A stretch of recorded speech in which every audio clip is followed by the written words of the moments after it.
Chapter 21, 1S Class. Why did she decide to teach Class 1S? Ash walked down the corridor, his mind tangled in thought. His steps were measured, controlled, but his expression remained neutral. Around him, a few students stole quick glances to his striking looks, and his unusual silvery white hair naturally drew attention. But they soon returned to their own conversations, uninterested. "The only thing that could have changed the story is me," he muttered under his breath before shaking his head.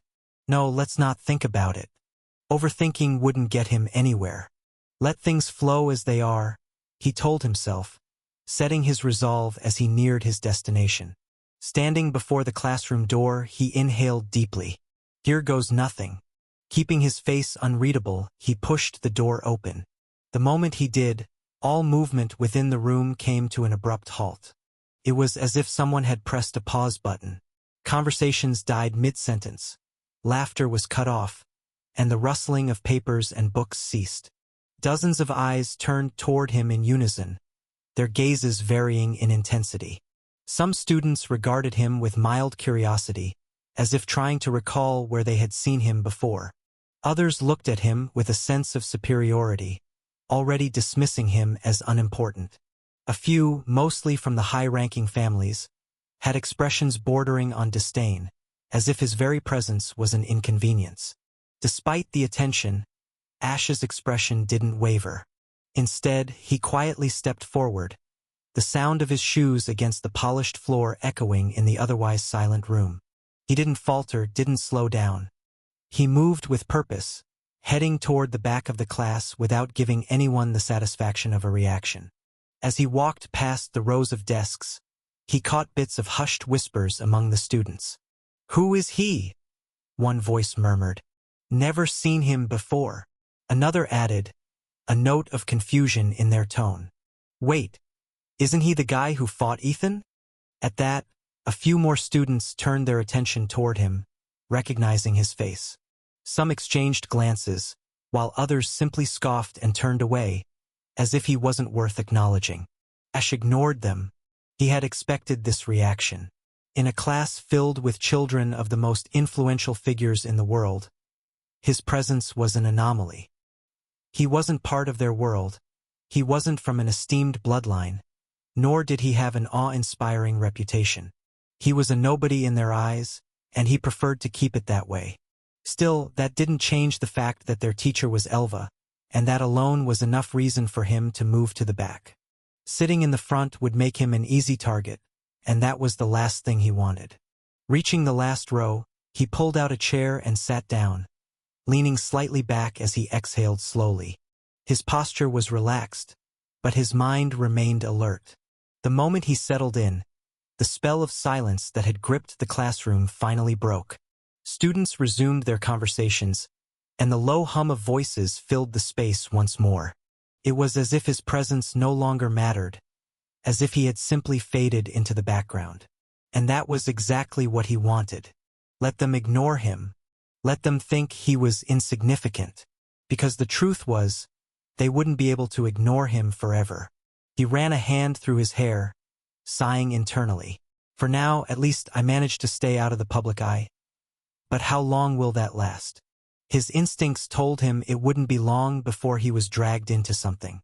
And with Elva as their teacher, there was no telling what that something would be. Just as he was about to lose himself in thought, the door creaked open again. And, just like before, the room fell into silence. Two figures stepped inside. Ash shifted his gaze, his neutral expression not betraying the sudden interest that sparked in his mind. The first to enter was a girl with striking violet hair cascading down her shoulders, her green eyes sharp and observant. She carried herself with effortless grace, her every movement controlled and deliberate, as if she had long grown accustomed to being in the spotlight. She was the type of person who naturally commanded attention without having to ask for it. Lyra Evergrove, Ash thought, his mind immediately supplying the information from the novel. Rank 3. Daughter of Saint Lydia Evergrove, future head of the Alchemist Guild. Her talent in alchemy was unparalleled, surpassing even that of her legendary mother. And if that wasn't enough, She also had the rare summoner class, making her even more of a force to be reckoned with. Behind her, a second figure entered, a boy with a tall, muscular build, his black hair slightly unkempt.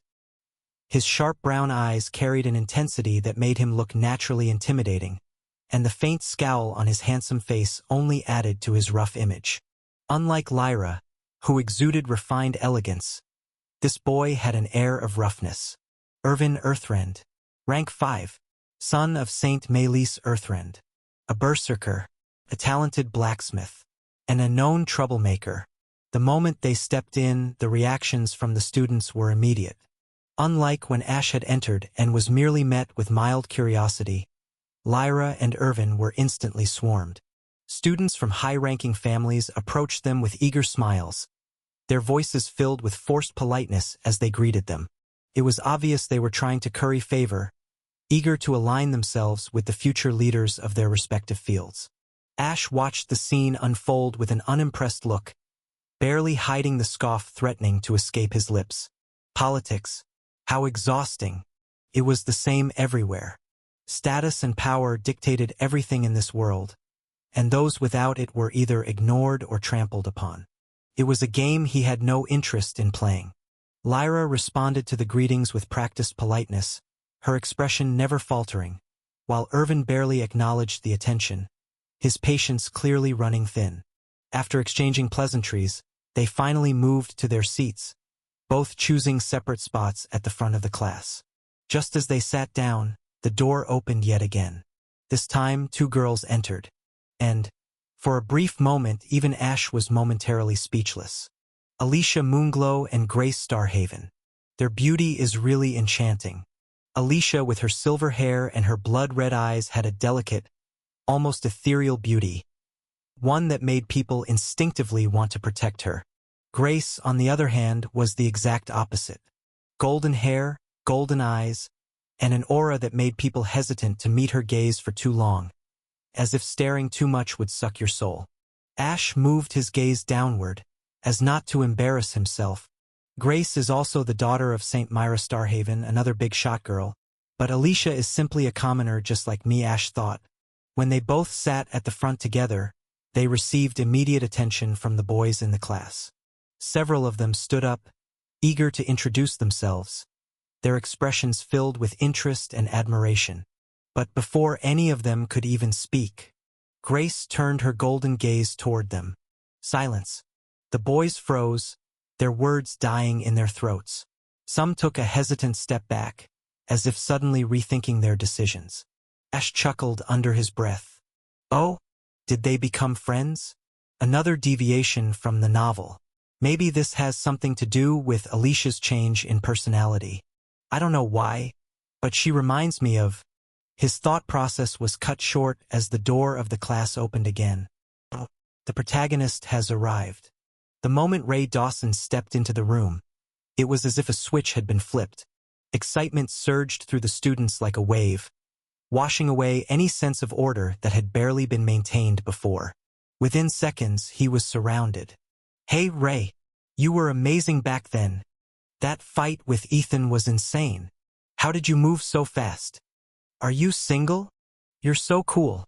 Teach me that sword technique. The voices overlapped, creating a chaotic mess of admiration, curiosity, and, especially from the girls, thinly veiled infatuation. Some of them looked at him with bright, eager eyes, while others blushed, clearly smitten by his looks and skills. Ash watched the scene unfold with an unreadable expression, his fingers lightly tapping against the wooden desk. Blame your protagonist aura, it's not my fault you are in spotlight. Ash thought as he looked away from the chaotic scene. The surrounding crowd continued to grow, and yet, amidst all the noise and admiration, Ray's gaze wasn't on any of them. It was locked onto one person, Alicia Moonglow. Ash narrowed his eyes slightly. He didn't need to hear Ray's thoughts to know what was going on inside his head. The protagonist had finally laid eyes on the novel's main heroine. There was something almost comical about it. Ray stood there, frozen in place, his expression caught somewhere between awe and disbelief. His usual confidence wavered for the first time, and it was clear to anyone paying attention. He was completely and utterly love-struck. Ash resisted the urge to sigh. And here comes the inevitable love at first sight moment. The rest of the class seemed to notice too, and a few of them exchanged knowing looks, smirking at the development. Ray introduced himself to Alicia. "Hello, my name is Ray Dawson. Nice to meet you." The students were dumbfounded and looked at the scene with an interesting gaze. Meanwhile, Alicia herself looked utterly confused. Hello," she stammered, blinking rapidly as she shifted nervously under Ray's intense gaze. "What is this feeling?" Ash felt a weird sense of irritation seeing their interaction, but he won't understand why. Ray took a step closer, his lips parting as if he wanted to say something. But before he could, the door to the classroom opened. Again, /N. At this point, that damn door is causing more drama than the actual plot. Faced with tears of joy door, and this time the atmosphere shifted entirely. This time, Melissa Ravencroft with her fiancé Ethan Nightshade entered the class. Their arrival commanded attention instantly. The air grew heavy, students instinctively straightened in their seats. Even those who had been excitedly watching Ray's interaction mere moments ago fell silent as their gazes locked onto the two new arrivals. As Melissa walked further into the classroom, the students instinctively parted to give her space. She made no effort to acknowledge them. She didn't need to. Everyone already knew who she was. She made her way toward the front of the class, her eyes finally settling on one person, Ray. For a brief second, her expression wavered. Ash noticed it. After creating the skill Omni thought my observation is now top-notch. He didn't know if it was a side effect or not, but he was happy with the change. Instead, she made her way toward Ray Dawson, who was still standing in front of Alicia's desk. Ash, watching from the back, narrowed his eyes. That's not in the novel. Melissa was a proud woman. Even in the original story, she had interacted with Ray, but never in such an open manner. It was always indirect, restrained, her feelings for him buried beneath layers of duty and pride. But now, standing in front of him looking at him with those eyes, it's like she found her puppy love. Ray, for his part, was still too stunned to react properly. He opened his mouth, hesitated, then closed it again. The weight of her gaze had left him momentarily speechless. And Ethan? His expression remained unreadable, but the sharp glint in his eyes spoke volumes. The tension in the room was almost suffocating. And then, the door opened. Again. Chapter 22, Second Life. This time Elva entered the room. Her presence alone was enough to steal the attention away from the unfolding drama. The moment she stepped inside, an almost instinctive shift occurred. Conversations halted mid-sentence.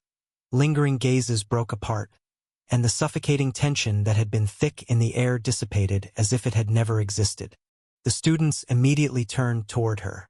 Some widened their eyes in surprise, while others immediately straightened in their seats, their spines going rigid as if compelled by an invisible force. Her very presence commanded respect. Ash observed silently from the back, his fingers lightly tapping against the desk. His initial impression of Elva remained unchanged. She was dangerous, but in a way that was difficult to put into words. She wasn't just strong. She was the kind of person who could own any room without uttering a single word. A true monster among humans. Her eyes scanned the room slowly, moving from one student to the next as if she were searching for someone in particular. And then they stopped. For a brief moment, her gaze locked onto Ash's at the very back. And then she smiled. Not the fake, pleasant smile that teachers often wore when trying to maintain appearances. No, this one felt genuine, amused, as if she had found exactly what she was looking for. A bad feeling settled in Ash's gut. She walked forward, her every step exuding a commanding grace, her presence carrying an undeniable weight that made people unconsciously hold their breaths. Reaching the podium at the center of the room, she turned to face the class, clasping her hands together before greeting them with her usual, almost playful tone. "Good morning again, little lambs," she said, her voice laced with amusement. "Good morning, teacher." The entire class responded in unison, their voices filled with energy, as if desperate to leave a good impression. Ash, however, remained silent, merely observing the way the students reacted to her. Elva nodded, pleased with their enthusiasm. "Now, let's not waste any time," she continued, flipping open the attendance register she had brought with her. "First, I will take attendance." Elva's voice rang out as she began reading the names aloud, her tone casual, yet carrying an underlying weight. "Melissa, rank 1. Present. Grace, rank 2. Present." That was when Ash noticed something strange. She wasn't just reading a list of names. It only took him a second to understand what was happening. "She's taking names with their rankings?" His stomach dropped. "I knew it. I'm dead." Ash clenched his jaw, lowering his head slightly as he exhaled through his nose. Of course, she's doing it in order. Every name she called was followed by an immediate response, the students answering with unwavering confidence. "Ray, rank 23. Present." The protagonist's name came and went, the class barely reacting beyond a few murmurs. "Jerry, rank 45. Present." "Paulita, rank 50. Present." And then, "Ash, rank 1001. Silence. For the first time since Elva had started calling names, no response came. Elva blinked once before glancing up from the register, her expression unreadable. "Ash, rank 1001. A second call. This time Ash forced himself to reply. "Present." The word barely left his mouth before he felt it. Every head in the classroom turned. Dozens of eyes locked onto him in unison, their gazes filled with shock, curiosity, and even thinly veiled amusement. Some students looked at him as if he were an anomaly, an error in a system that shouldn't have existed. Others simply sneered, shaking their heads before turning back around, dismissing him as unworthy of their time. Whispers filled the air. "Rank 1001? Is that even real? How did someone like that get into Class 1S? He's literally dead last. Ha! No wonder I've never seen him before." Ash could feel their gazes drilling into him, their judgment heavy. Yet, despite that, his expression didn't change. He didn't flinch, didn't react. He simply leaned back in his chair, resting his elbow against the desk and propping his chin on his hand. Let them stare. Let them talk. In the end, their opinions meant nothing. Still, he couldn't deny the slight irritation bubbling beneath his skin. He exhaled slowly, forcing himself to relax. This was inevitable, but on the first day, tch. Annoying. It was clear he was the lowest of the low in their eyes, but that was fine. He was used to this type of negative attention both in his previous life and this one. The weight of their stares didn't bother him. Not really. He had felt it all before, the judgment, the dismissal, the quiet amusement of those who thought themselves superior. Still, among the sea of gazes, a few stood out. Melissa. Her intense stare bore into him like a blade. "Looks like she's angry. And surprised. I need to talk to her about the bet after the class is over." Her expression was unreadable, but the tightness in her brows and the way her lips pressed into a thin line spoke volumes. Ash held her gaze for a second, no more, before breaking eye contact. Then, another gaze. Right. Unlike Melissa, his expression wasn't filled with anger but pure, unfiltered surprise, as if he couldn't quite believe what he just heard. Ash let out an inaudible sigh, his thoughts drifting briefly. "I'm glad I left the ring of healing back in my room." He wasn't in the mood for another unnecessary problem. Breaking eye contact, his gaze naturally drifted to the last one. Alicia. Her eyes weren't filled with anger or surprise. They held confusion, a quiet question. Something about the way she looked at him made his heart flutter. An unfamiliar, almost nostalgic sensation that caught him off guard. For a moment he felt something warm, something that made his chest tighten in an unexplainable way. It was as if she was back. His fingers twitched slightly.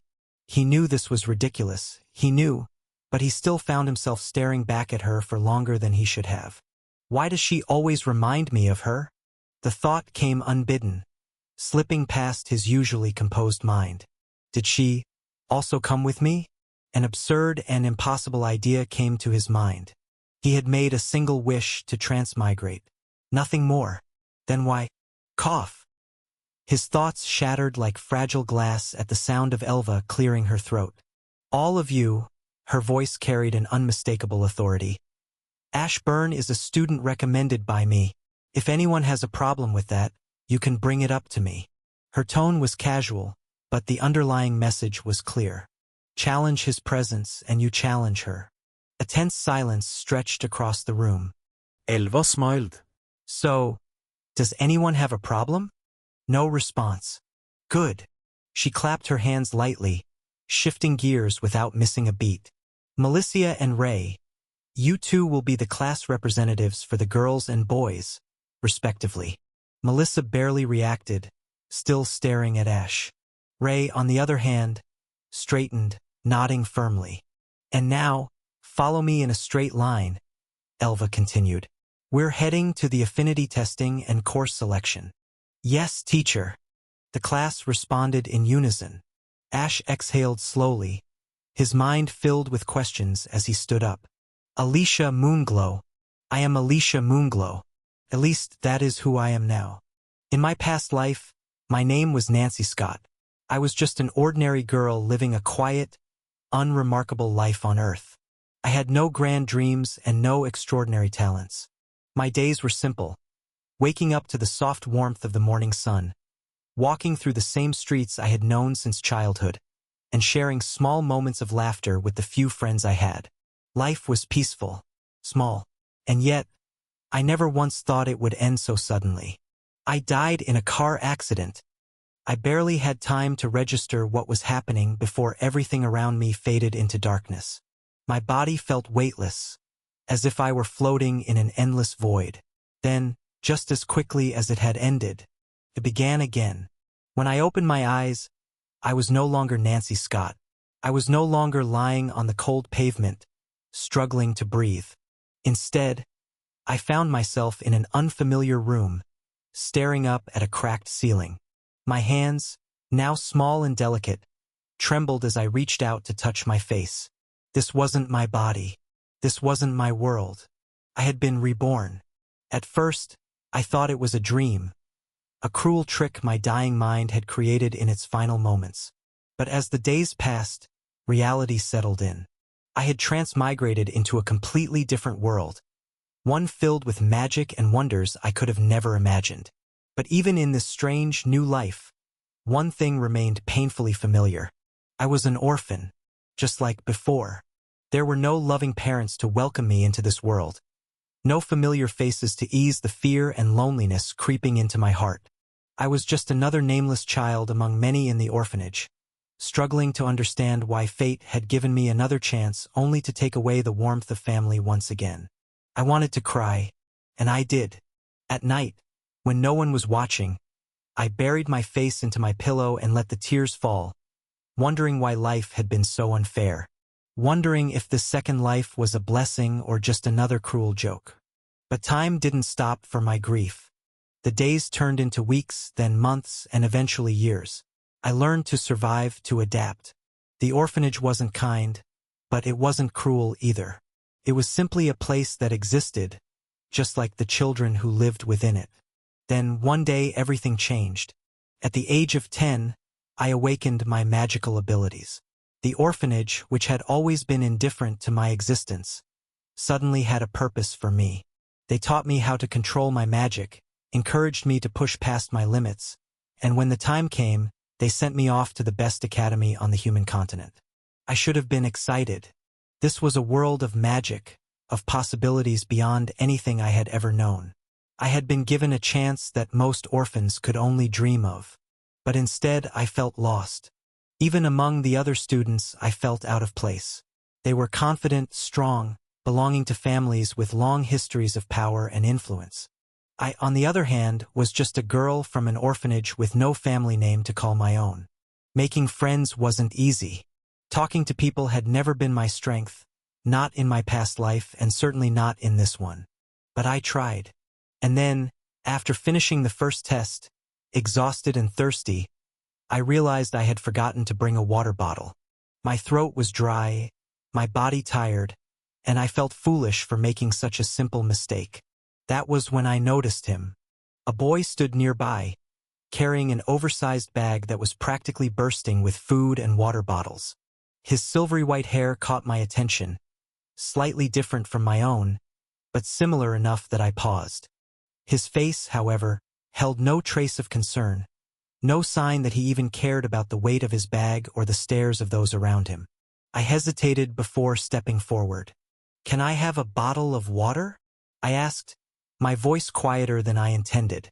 He turned to me, his expression unreadable.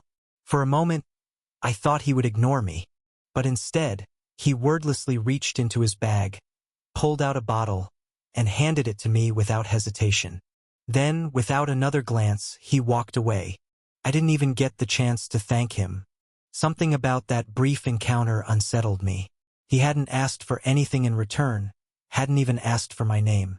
It was such a simple act, but for some reason, I couldn't shake the feeling that I had met him before. That thought lingered in my mind, refusing to fade. During the third test, I finally made my first real friend. Her name was Grace Starhaven, a girl with a bold personality and a kind heart. Unlike me, she was effortlessly social, someone who could make friends with anyone. With her, I didn't feel so alone. Then, on our first day in class, the teacher called out our names for attendance. Melissa, rank 1. Grace, rank 2. The names continued, each one followed by a rank that signified their performance in the entrance exams. Then, Ash, rank 1001. The moment I heard that name, my body stiffened. A strange sensation washed over me, as if a buried memory had suddenly resurfaced. It wasn't just the name. It was everything to me in my previous life. Somewhere deep within me, a question formed. One I hadn't thought about in years. Was he happy? Was he doing well? And then, a quiet voice answered. Present. I turned toward the voice, my heart pounding for reasons I couldn't understand. And there he was, the same boy who had given me the water bottle. The boy with silvery white hair and tired, distant blue eyes. For a moment he met my gaze. And in that moment, something inside me ached. It wasn't recognition, not exactly. It wasn't something I could explain with logic or reason. It was a feeling, raw and unshakable. Something about him felt familiar, as if I had known him before, as if I had lost him before. The realization struck me so deeply that I couldn't look away. And for a second, just a second, I thought he felt it too. But before I could think further, the teacher's voice cut through the silence. Follow me. And just like that, the moment was gone. But as I followed her out of the classroom, my mind was still reeling. Because for the first time since coming to this world, I felt something I hadn't expected to feel again. And I wasn't sure if I was ready to find out what it meant. Chapter 23, Affinity Check. Ash walked alongside the others, his steps steady, yet his mind in complete disarray. Could it really be her? The thought alone sent a shiver down his spine. No. No, that's impossible. But doubt had already taken root. What if? His fingers curled into a fist. What if she really is Nancy? A rush of memories threatened to resurface, memories he had long since buried. The warmth of her laughter, the way she used to call his name, the way her presence had once been his safe haven. But warmth and laughter were not the only things tied to that name. No, there was something else. Something suffocating. A weight on his chest. A shadow that never left him. The echoes of a past he could never change. He swallowed hard, his jaw tightening. If it is her, what then? Should I be happy? Relieved? His breathing felt shallow. Or should I be afraid? His lips pressed into a thin line. Do I even deserve to be near her again? The words felt like poison in his mind, like something rotten clawing at the walls of his thoughts. No, I shouldn't think like this. He needed clarity. With a sharp exhale, Ash abruptly slapped his own cheeks, earning a few odd glances from the surrounding students. He ignored them. Focus. First, I need to confirm who she is. But how? Would asking her outright work? No, that would be foolish.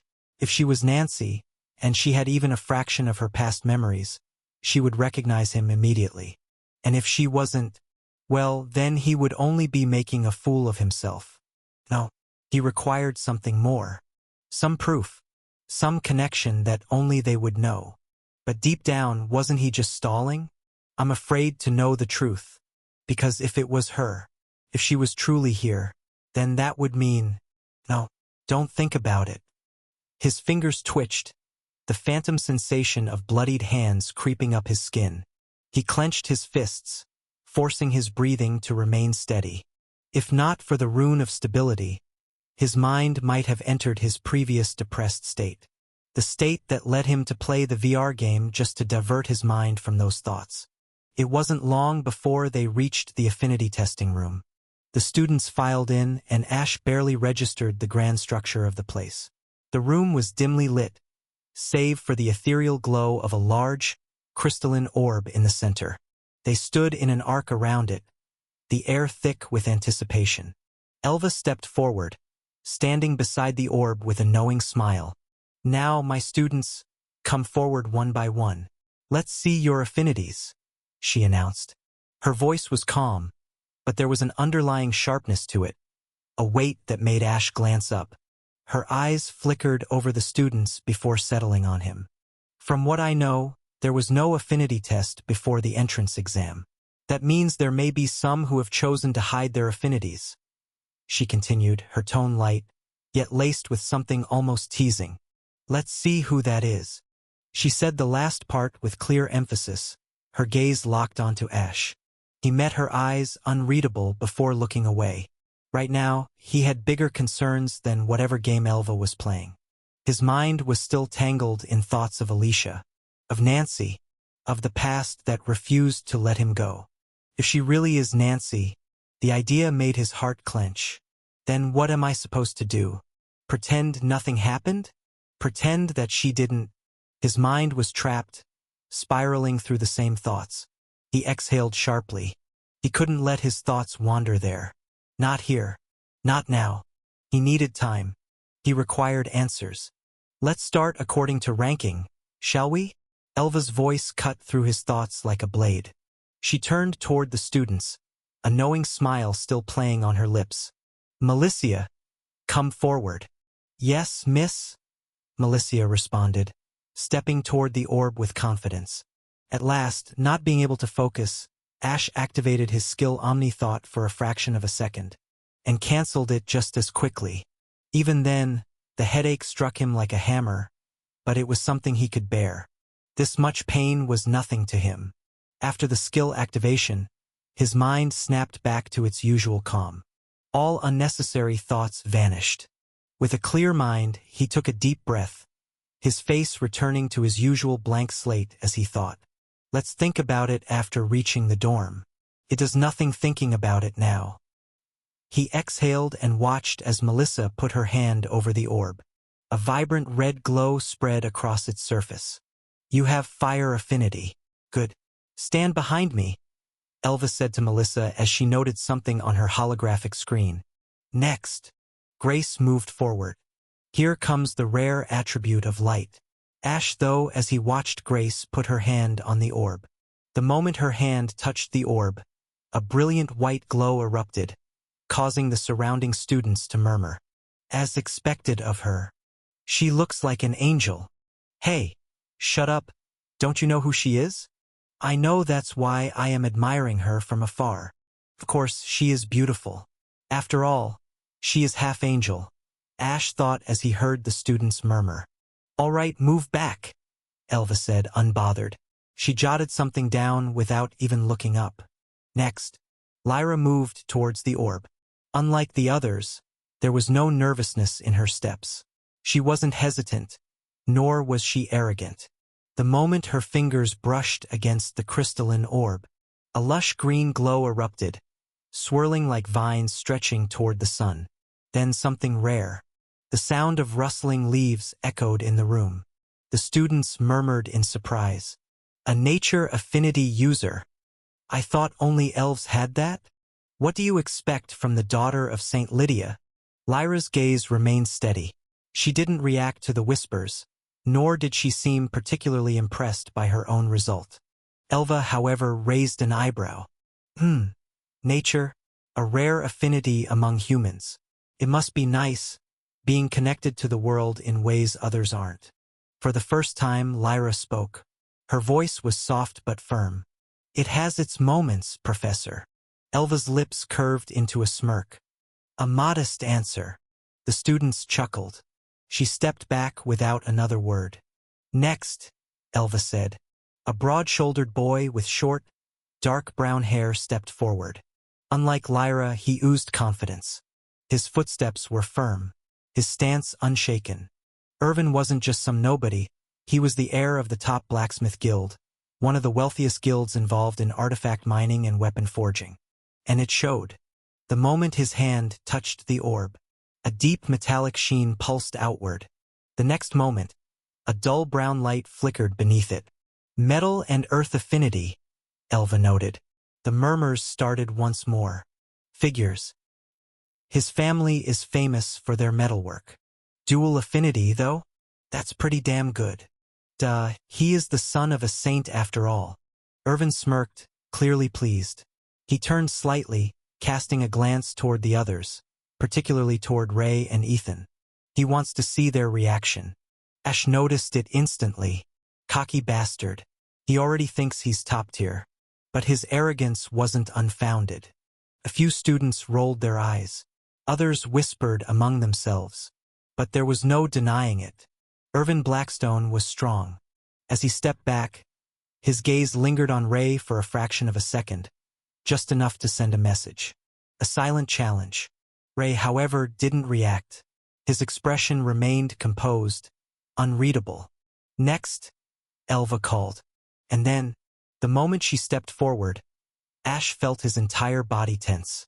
Her silver hair shimmered under the light, strands reflecting like molten moonlight. Her red eyes swept over the crowd before settling on the orb. She placed her hand on it, and in an instant, a brilliant blue glow spread across its surface. Then, silver, like the moon casting its glow upon an endless sea. The whispers returned, but this time, they carried a different weight. A hushed awe settled over the room, an unspoken reverence mixed with something else, fear. Moon affinity? A blessing from the moon? Even among the elite it was rare, almost mythical. Elva's smirk deepened, though there was a sharp glint in her eyes now, a mix of intrigue and scrutiny. Interesting, she murmured. You didn't mention the moon affinity in your form. Why? Alicia hesitated, her fingers twitching slightly before she spoke. I didn't know how to control it, she admitted. I thought it wasn't important. Elva chuckled, the sound soft yet laced with something knowing. Dear, a moon affinity is never not important. The murmurs only grew louder, a tide of hushed excitement sweeping through the students. Same as the novel, Water and Moon. He knew that traits are connected to souls, and sometimes traits also influences the affinity of the person. Everything is same, there is a high chance she is not Nancy. Ash exhaled through his nose as he thought with relief. Next, Elva called. The students continued one after another. Then came the turn of the protagonist of the novel. He stepped forward, unbothered, casual as ever. His black hair swayed slightly as he placed his hand on the orb. And then, the world exploded in color. Every shade imaginable burst outward, glowing brighter and brighter, consuming the room in a radiant spectacle. But two stood out above the rest. Red, fire, dark blue, space. The colors pulsed, alive, almost defiant. Elva's expression flickered. For the first time, genuine shock crossed her face. The students went deathly silent. Then, chaos. Damn! An all-affinity user. That's impossible. Wasn't that a myth? One girl clutched her chest as if she'd just seen a god descend. Ray himself took a step back, staring at the orb as if it had betrayed him. I thought I only had two. Elva recovered quickly, but her tone shifted. An all-affinity user, isn't it interesting? It was playful. But beneath that playfulness was something sharper. Something dangerous. Ray swallowed. His hand clenched slightly at his side.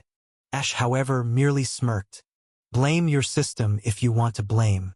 The moment you got it, you had all affinity. It's just that they were locked. Too bad Ray had no idea what kind of hell he had just walked into. The murmurs continued, but by now, something had changed. The students looked overwhelmed. Excitement? Sure. Shock? Absolutely. But now, the bar had been raised so high that even rare affinities seemed ordinary in comparison. The tension refused to settle. Until, all right, calm down. There are still students remaining. You can talk after everyone has had their turn. Elva's voice, though light, held a commanding edge. The students quieted, but their eyes still flickered toward Ray, toward the orb, unable to shake off the weight of what they had just witnessed. Yet, Ash's gaze was elsewhere. She looks like an adorable puppy, watching in admiration. Melicia's eyes sparkled. Her small hands clenched tightly in excitement. Awe shone on her face, her entire focus glued to Ray as if he were the sun itself. Ash exhaled. So much for her engagement. Next, Elva called. The assassin stepped forward. Ethan Nightshade. His face remained unreadable, his movements precise, calculated.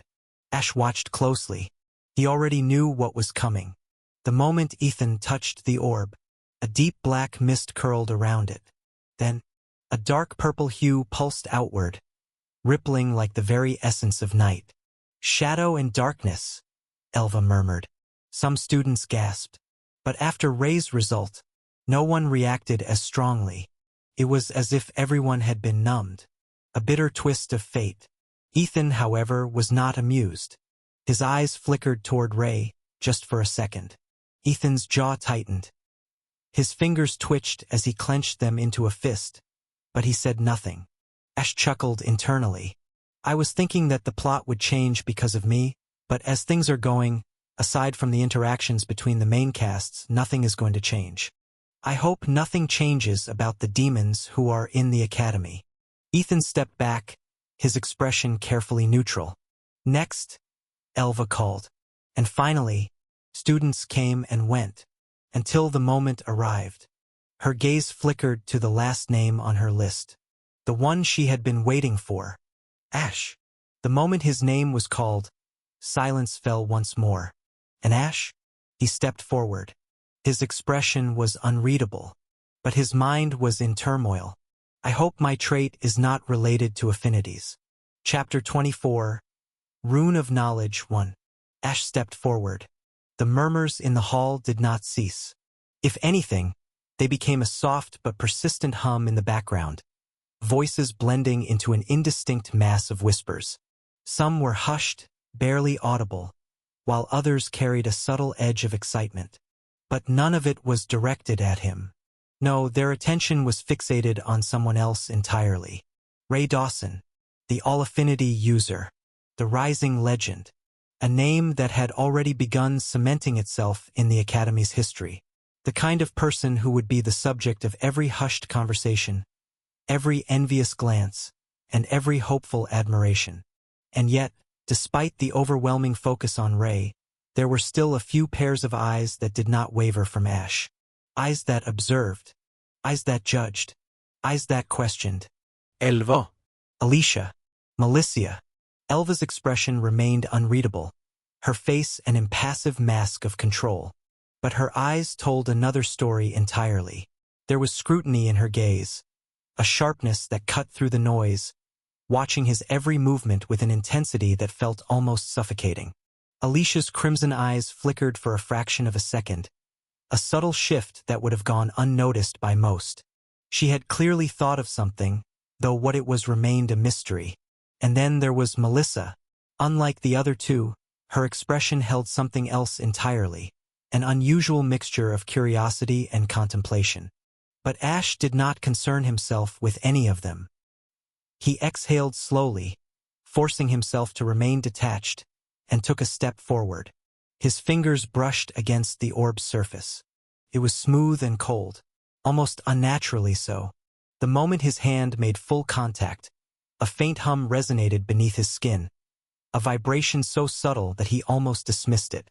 And then, a deep violet glow pulsed from the orb. The light flared for a brief moment before settling into a steady, unwavering hue. Strong, yet not overwhelming. Bold, yet contained. Lightning. Ash did not react. His expression remained indifferent, his posture unshaken. But beneath the surface, a quiet sense of relief washed over him. Just lightning. No abnormalities. No shocking revelations. No unwanted attention. He had prepared himself for the worst, for the possibility that something unusual might manifest, that he would become a spectacle before the entire academy. But nothing of the sort happened. It was simple, uncomplicated, and ordinary. Good. He let his fingers curl slightly before retracting his hand, withdrawing from the orb's surface as if the entire event had meant nothing to him. But just as he turned away, a strange sensation crept over him. Something in the air felt off. Elva Quill. Elva had been watching Ash long before this moment. From the very first day of the entrance exams, she had taken notice of him, not because he had stood out, but because he had been entirely forgettable. At first glance, he was nothing more than another ordinary participant, someone unremarkable in every sense of the word. He had blended so seamlessly into the crowd that she had nearly dismissed him without a second thought. But then, something had caught her attention. The first test. While others were struggling against their inner thoughts, he gained his focus almost within few seconds. And it wasn't just the speed that had stood out. It was the way he carried himself. He hadn't displayed even the slightest hint of tension, hadn't wasted time second-guessing himself. She had seen this kind of behavior before, a certain level of detachment, a level of willpower that only came with experience or an understanding far beyond one's age. And she liked that. Then came the second test. When she had examined the answers of the student who had ranked at the top, she had been momentarily stunned. The level of maturity in those responses, the sheer clarity of thought, was something that should have belonged to someone far older than 12. And yet, when she finally looked at the boy responsible for them, she had felt nothing but disappointment. His frame was weak, unimpressive. His body lacked the physicality of someone truly strong. But then there was his mana. It was pure. Too pure for someone who was supposedly unremarkable. He had done his best to contain it within himself, but her eyes could see through it instantly. She believed that he would become a good mage someday, but after seeing his potential, she was disappointed. Even so, she had let it go. She had assumed he was just a boy with a sharp mind but no real strength. And then, the third test happened. In that he was beaten badly and, the moment he lost consciousness, she had thought that was the end of it. That her initial judgment had been correct, he was weak, nothing else. But then after half-hour he woke up. And he walked away as if nothing had happened. That had unnerved her. Even she, who prided herself on her ability to see through people, had been taken aback for a split second. And she hated feeling confused. It was why she had chosen to keep an eye on him. After rewatching his video feed, she reached the conclusion that he manipulated everyone. He had manipulated her perception, her a mythical ranked being. He had somehow convinced millions of spectators that he was nothing but average. And that, in itself, was not something an ordinary child could do. Even deceiving this many people requires a level of intelligence that is anything but normal. Which was why she had made her decision. Why she had personally placed him in Class 1S. Why she had chosen to become their teacher. Because her instincts had never been wrong before. And her instincts told her, Ashburn was anything but normal. So, when he stepped forward and placed his hand on the orb, she watched. She had expected something. Something more. More affinities. Something like Ray. something that would finally confirm what she already knew deep down. But nothing happened. The glow remained unchanged. A single, steady violet. Seconds passed. And then he removed his hand. Elva's breath hitched. For the first time in a long while, doubt crept into her mind. She had been so sure. So absolutely certain. But maybe she had been wrong. The thought sent an unpleasant shiver down her spine. She was so lost in her thoughts that she almost didn't register his voice. "Teacher, should I leave?" Her eyes snapped to his. For a brief moment, all she saw was an ordinary gaze. But something felt wrong. She forced herself to respond. "Yes," she said, her voice almost distant. She barely even noticed him turning away. Her mind was still running in circles. If he isn't hiding his affinity, then what is it? A new thought surfaced. His class. Yes, that must be it. The tension in her chest eased slightly. Yes, that made sense. Maybe his affinity was normal. But his class? That could still be something else entirely. And she would find out. One way or another. She took a deep breath. Shaking off the lingering thoughts, she straightened her posture and turned her attention back to the students. Her moment of uncertainty had passed. Now she was back in control. "All right," she said, her voice regaining its usual steady authority. "Now off you go." The students immediately began to stir, a few of them exchanging glances before gathering their things. "Today's the first day, so take some time to explore the campus," she continued, glancing at the time, "and fill out the courses you wish to study. The form will be sent to your academy watches shortly." A brief pause. Then, with finality, she added, "Dismissed." The atmosphere in the room shifted as the students started moving. Some whispered among themselves, others excitedly discussing their classes. But amidst all of that, there was an undeniable shift in focus. A single name that was now on everyone's lips. Ray Dawson, the first human in history to possess all affinities. The sheer weight of that fact was not lost on Elva. Even though she had been preoccupied with Ash earlier, there was no denying it. Ray Dawson was a once-in-a-generation existence, perhaps even once in humanity, and she knew exactly what that meant. If the principal doesn't take action soon, those bastards will jump at him like a pack of hyenas. There was no time to waste. She had to inform him before things spiraled out of control. Meanwhile, as expected, Ray was immediately surrounded by his classmates the moment they were dismissed. The air buzzed with admiration, jealousy, and awe. Excited voices filled the space. "You're incredible, Ray. An all-affinity user. I can't believe I'm witnessing this in my lifetime. Are you single?" He was the center of attention, the brightest light in the room. And when the students finally began to file out, she too vanished. Outside the hall, the corridors were still lively with murmurs of excitement, but Ash had no interest in any of it. He had only one thing to do. He called out without hesitation, "Malicia!" His voice was calm, but the effect it had was immediate. She turned toward him, her brows furrowing in irritation. Around them, the surrounding students stopped in their tracks. Their gazes snapped toward the source of the voice. Their interest was unmistakable. Ashburn calling out to Melissa Ravencroft? A spectacle was unfolding before their eyes, and they wanted to see it. "Ah, damn." Ash internally groaned. Why the hell are they just standing around and watching? He had been so focused on getting this over with that he hadn't accounted for the attention. Should I have waited until she was alone?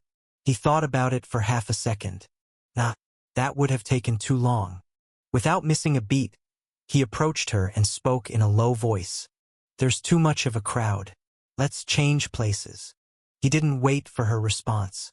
Turning on his heel, he began walking toward the academy gardens. Malicia, for a moment, hesitated. But ultimately, her pride wouldn't allow her to back down from the bet. With a huff, she followed. The moment they were out of sight, the suppressed murmurs erupted into hushed conversation. Do they know each other? Who knows? But Malicia followed him without a word. That's weird, right? Milicia never just follows anyone. Hey, shut up. Ethan is here. At that, the whispers died down instantly. Ethan stood a few paces away, his fists clenched tightly at his sides. His expression was unreadable, but the sharpness in his eyes as he watched them leave was unmistakable. The Academy Gardens. The walk had been short. The moment they reached the secluded space, Ash leaned casually against a tree, folding his arms across his chest. Milicia, on the other hand, looked pissed. I won the bet, he reminded her, his voice calm but firm. So you owe me a favor. You remember, right? She scowled. Yeah, I do. What do you want? Just say it and be done with it. Ash didn't waste time. I want one item from your family's vault. The moment the words left his mouth, Melissa's expression darkened. Just give me a list of what's inside, he continued, unaffected by her reaction. I'll choose one. Don't worry, I know my place. I won't take anything too valuable. Melissa scoffed. Do you even understand what you're asking for? She said, incredulous. That's not possible. Ash exhaled slowly, his gaze meeting hers. Then, in a perfectly neutral tone, he said, Do you want me to tell everyone that Milicia Ravencroft is a crybaby? That she throws tantrums over not receiving respect? Melissa's breath hitched. Ash took a step forward, lowering his voice slightly. Or, would you rather your father find out about your love for Ray Dawson? Her eyes widened. Her entire body went rigid. Why you? She stuttered, her face twisting in anger. Her finger shot up, pointing at him furiously. Don't you dare! Ash remained utterly unfazed. If you're going to use magic, go ahead, he said flatly. But just so you know, we're on Academy grounds. And if the class representative wants to lose some grade points, then hey, pretend I didn't say anything. Melicia's jaw clenched. Her hand trembled slightly before she finally, begrudgingly, lowered it. A long silence stretched between them. Then, fine, she spat. It'll take 2 days at maximum, she bit out, glaring at him. But don't you dare blackmail me again. If you do, it won't end well for you. Ash raised his hands in surrender, his expression almost amused. I promise, he said smoothly. I won't even talk to you after this. She scoffed, turning on her heel. Without another word, she stormed off. Ash remained where he was, his back still against the tree. Then, closing his eyes for a brief moment, he exhaled slowly. Now this is handled, too. With that thought, he pushed himself off the tree and started walking. Time to head to the library. Chapter 25, Rune of Knowledge, 2. The journey to the library was longer than expected. Damn it, that took way too long. Despite having access to a detailed map of the entire academy through his Academy Watch, navigating through the vast campus proved to be more confusing than he had anticipated. Every corridor looked identical. The grand marble halls, lined with intricate carvings of past heroes and scholars, all seemed to blur together. Courtyards, training fields, and dormitory complexes stretched endlessly. At first, he had tried following the signs. Whoever designed this place must have been either a sadist or a fan of mazes, because nothing made sense. North wing, south wing? Why was the library not just in the center? He thought with frustration. By the time he finally arrived, more than an hour had passed. It was exhausting and frustrating. Still, as he finally stood before the massive structure, he couldn't help but pause for a moment. It was huge, about 7 stories tall. The exterior of the library was unlike any building he had seen before. The walls glowed faintly with golden runes carved into the surface. These runes weren't just for decoration. They were protective enchantments, ensuring that the vast knowledge within was kept secure. They think this is impressive? Ash's lips curled into a smirk. He recognized the runes for what they were, cheap imitations. A crude attempt to replicate something far beyond mortal understanding. He had read about it in the novel. Runic magic. They took fragments from ancient texts that mentioned the runes and called it a new branch of magic. Funny, But unlike the scholars who barely understood their own research, Ash had something else, the Codex of Creation. A trait that allowed him to create skills based on runes, and also the protective override function of the trait. Theoretically, if he used protective override, he could experiment with these runes, maybe even use real runic patterns as magic one day. His gaze traveled upwards. At the very top of the building, he could see floating crystal spheres, spinning slowly in the air, pulsing with soft light. They served as magic detectors, scanning everyone who entered. The entrance itself was grand. Massive double doors, seemingly made of enchanted steel, stood firmly shut. Despite their heavy appearance, they would open effortlessly for those permitted to enter. And then, Ash's eyes landed on someone familiar. A guy who was just about to step into the library. Ray Dawson, the only human in history with all affinities. The golden boy, the prodigy, the protagonist. Ash got the feeling that fate, or whatever entity, was once again on his tail, just as he was about to obtain another rune. Then, without hesitation, he shouted with all his strength, "Ray Dawson!" His shout was so loud that even the surrounding academy staff and students stopped. Ash ignored the stares, ignored the whispering, ignored the fact that he had just made a scene in the middle of the most prestigious academy in the human continent. Because none of that mattered. Because at stake was not only the world's fate but, bastard, that rune is mine. A rune. Ray turned, his expression neutral as he noticed Ash approaching. Ash! But Ash didn't slow down. He marched straight up to Ray and grabbed him by the shoulder. Ray, listen to me carefully. Ray blinked. Okay. You cannot go inside. Ray frowned. Why? Ash glanced around, lowering his voice as if he were revealing classified information. Someone's looking for you. Ray's posture straightened slightly. Who? Damn. Ash hadn't thought that far ahead. Think, Ash. Think. Then an idea struck. The the teacher is looking for you. Ray gave him a skeptical look. The teacher? Ash nodded gravely. Yes. Ray folded his arms. And why exactly would the teacher be looking for me? Ash sighed dramatically, shaking his head. It's about your affinities. He leaned in, voice dropping further. I overheard staff members talking about it. Something about keeping an eye on the new students. Ray's brows furrowed in confusion. ISC. Ash nodded quickly. Ray's eyes narrowed slightly. But why would you tell me? Ash mentally cursed but still replied. Because, he exhaled sharply. I found out you helped me when I was unconscious during the exam, so I wanted to repay you in some way. Ray's gaze lingered on him for a moment, assessing. Then, he scratched the back of his head. That's weird as hell. You don't seem like the type to care about this stuff. Ash forced a neutral expression. Believe me, I don't. But I also don't like owing people. Ray still seemed unsure but eventually sighed. All right, I'll check with one of the staff first. Ash barely kept himself from grinning. Yeah, good call. You should definitely clear it up before stepping inside. Ray gave him a nod before turning and walking away. The second he disappeared, Ash spun on his heel, smirking. That was way too easy. With a cheeky grin, he strolled toward the library doors. All right, time to claim my rune. As Ash approached the library doors, a firm voice stopped him. Show your academy watch. He turned toward the source of the voice. A guard stood at the entrance, clad in dark blue armor with an emblem of a book and sword on his chest plate. But what truly caught Ash's attention wasn't the armor.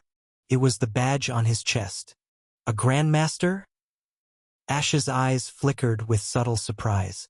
For someone to hold the title of Grandmaster, they had to be an exceptional warrior or mage. And yet, such a person was stationed here as a mere guard. That alone spoke volumes about how important this place was. Without hesitation, Ash raised his arm, displaying his academy watch. The magical device, secured around his wrist, shimmered faintly as its runes pulsed with energy. The guard didn't immediately let him through. Instead, he pulled out a small, rectangular device and hovered it just above Ash's wrist. A moment later, the device beeped, and a thin, translucent screen materialized in the air, displaying Ash's name, year, and student classification. The guard's sharp eyes flickered over the details before he gave a slight nod. "You may enter." Without another word, Ash stepped forward. The moment he crossed the threshold, a strange sensation washed over him, like a thin veil of magic brushing against his skin. A scanning spell? It lasted only a second before fading away. And then he entered the library. The moment he stepped inside, Ash's breath hitched just slightly. What the? The interior was even more magnificent than the outside. Towering bookshelves stretched high, their tops nearly disappearing into the vast ceiling. They weren't just made of wood but reinforced with mana-infused materials, ensuring the ancient books wouldn't decay with time. A soft golden glow bathed the entire space, not from torches or chandeliers, but from floating orbs of light that drifted lazily through the air. As people moved, the orbs adjusted their brightness, ensuring every section was perfectly illuminated. Looking up, Ash noticed multiple floors, each seamlessly connected by floating mana bridges. Some of these platforms carried students and scholars, allowing them to travel between different sections effortlessly. And yet, despite the sheer number of people inside, absolute silence reigned. The library's enchantments absorbed any unnecessary noise, leaving only the gentle flutter of pages turning and the occasional rustle of robes. The silence wasn't eerie, it was commanding. This place is a treasure trove. It was unlike anything he had seen before. But before he could dwell on it further, his attention shifted. At the front desk, just near the entrance, sat an elderly man, completely absorbed in the thick tome before him. His silver hair was neatly combed back, and he wore thin-framed glasses, which reflected the soft glow of the enchanted lamps. The aura around him felt tranquil yet unyielding, as if no force in the world could disturb his focus. He didn't even glance up when Ash entered. The novel hadn't mentioned a librarian, or at least not one like this. Shrugging the thought aside, Ash exhaled and took a step forward. "All right, now let's get the rune of knowledge." A cheeky grin tugged at his lips. Ash moved deeper into the library, his steps light against the polished floor. The vast shelves stretched endlessly around him, each one packed with books of all sizes and ages. Some had pristine covers, their spines gleaming under the soft golden light, while others were cracked with age, their pages yellowed and fragile. But Ash wasn't here for just any book. He was looking for one in particular. According to the novel, it wasn't stored in any locked vault or a hidden chamber guarded by layers of magic. It was just buried among thousands of other books, tucked away in a forgotten corner, overlooked simply because no one thought to search for it. It should be around here. His gaze flickered between the shelves as he walked, his fingers occasionally brushing against the book spines. The further he went, the fewer people he saw. Most students gathered near the central areas, where books on popular subjects, mana theories, combat techniques, and recorded histories were neatly arranged. But here, in the more remote sections, the silence felt deeper. Ash rounded a corner and found himself in a dusty aisle. The bookshelves here were older, the wood slightly warped with time. A thin layer of dust coated some of the books, suggesting that hardly anyone ever bothered coming this far. A small smirk tugged at his lips. Found it. His eyes locked onto a specific shelf, third row from the bottom, near the farthest edge. A thin, faded red book, its once golden lettering dulled with age. It looked no different from the rest, filled with old, worn-out books whose covers barely held their titles anymore. But Ash crouched down, running his fingers along the spines, his touch light but deliberate, as he subtly nudged each book, feeling for any irregularities. Then his fingertips brushed against something odd. A book, identical in size and color to the others, but slightly heavier. Ash grasped it and carefully pulled it free. The moment he pulled it, there was no surge of mana, no hidden mechanism, just the weight of an ordinary, forgotten book resting in his hands. But he knew better. This wasn't just any book. This was the Rune of Knowledge. He let out a slow breath. It really was this easy. Opening it wouldn't unleash a wave of power. There were no riddles to solve or trials to pass. The Rune of Knowledge had always been hiding in plain sight, mistaken for a mundane book no one bothered to read. And now it was his. His lips curled into a small smirk as he opened the book. Chapter 26. Rune of Knowledge 3. The book was empty. Not a single word was written on its pages. Ash glanced around cautiously, scanning his surroundings for any sign of prying eyes. Even after activating Omni-Thought for a few seconds, he found no one nearby. A dull ache settled in his head from the brief usage of the skill, but he ignored it. Only then did he move. Bringing the book closer, he bit down on his finger, drawing a small bead of blood. With a flick of his hand, the drop fell onto the stark white pages. The book absorbed it instantly, like a sponge drinking in water. Without hesitation, he pressed the book against his chest, his voice barely above a whisper. Rune of Knowledge. The book trembled in his grasp before disintegrating, its essence seeping into his body, fusing with his very soul. Now I just need to bear with the pain, he thought, bracing himself. But nothing happened. No searing heat. No ambere velageni. Just silence. Huh? There's no pain? He murmured, genuinely confused. I thought I'd have to go through another body reformation. But nothing happened. He waited a moment longer. Still nothing happened. Well, that's fine. Let's check the status and read the rune's description. Status. Status. Name Ashburn. Race human. Age 12. Class Magic Swordsman. Unique. Rank Novice. F rank. Dash. 6%. Affinity Lightning. Tributes. Strength 8. Agility 10. Vitality 4. Intelligence 14, 20. Stamina 12. Charm 6. Mana 50. Chai va skin. Trait. Codex of Creation. F rank. Dash. E. Dash. Assimilation rate. 50%. Skills. Omni-Thought.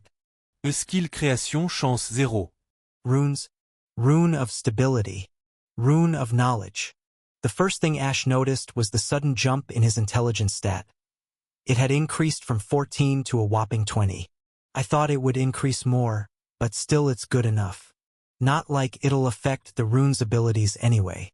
With that thought, he continued scrolling through his status, searching for any other changes. His skills were the same, Omni-Thought was still listed, and his Codex of Creation trait remained at F rank. And then... Assimilation rate, 50%. Ash exhaled sharply. It increased. Before, it had been only 25%. Now, it was at 50%. He still had no idea what the mysterious trait truly was. But one thing was certain. Absorbing the rune increased the assimilation rate by 25%. If I absorb 2 more runes, will it finally reveal itself? The thought sent a ripple of anticipation through him, but he forced himself to take a deep breath, steadying his mind. Excitement led to carelessness, and carelessness led to mistakes. For now, he needed to analyze the changes. His gaze shifted back to the rune section where 2 were now listed. His fingers twitched. Even though he had an idea of the rune's effect, he should still check its description just in case. But then, wait! A quiet murmur left his lips, confusion flickering across his face. Did I really know the full description? From what he remembered, he had some idea, but not in this much detail.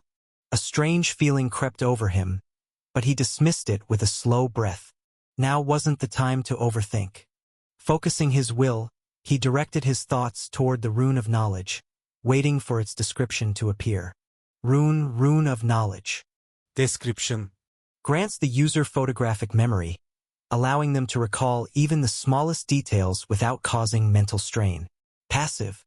Enables the user to decipher and comprehend all forms of written text, including ancient and encrypted languages. Passive. Grants immunity to all forms of mental interference, such as illusions, mind control, memory alteration, fear, and telepathic intrusion. Passive. After reading the description, everything fell into place. I remembered the description because the rune gave me photographic memory. Ash realized, exhaling softly. Closing his eyes, he focused inward, testing the changes. And almost immediately, a realization struck him.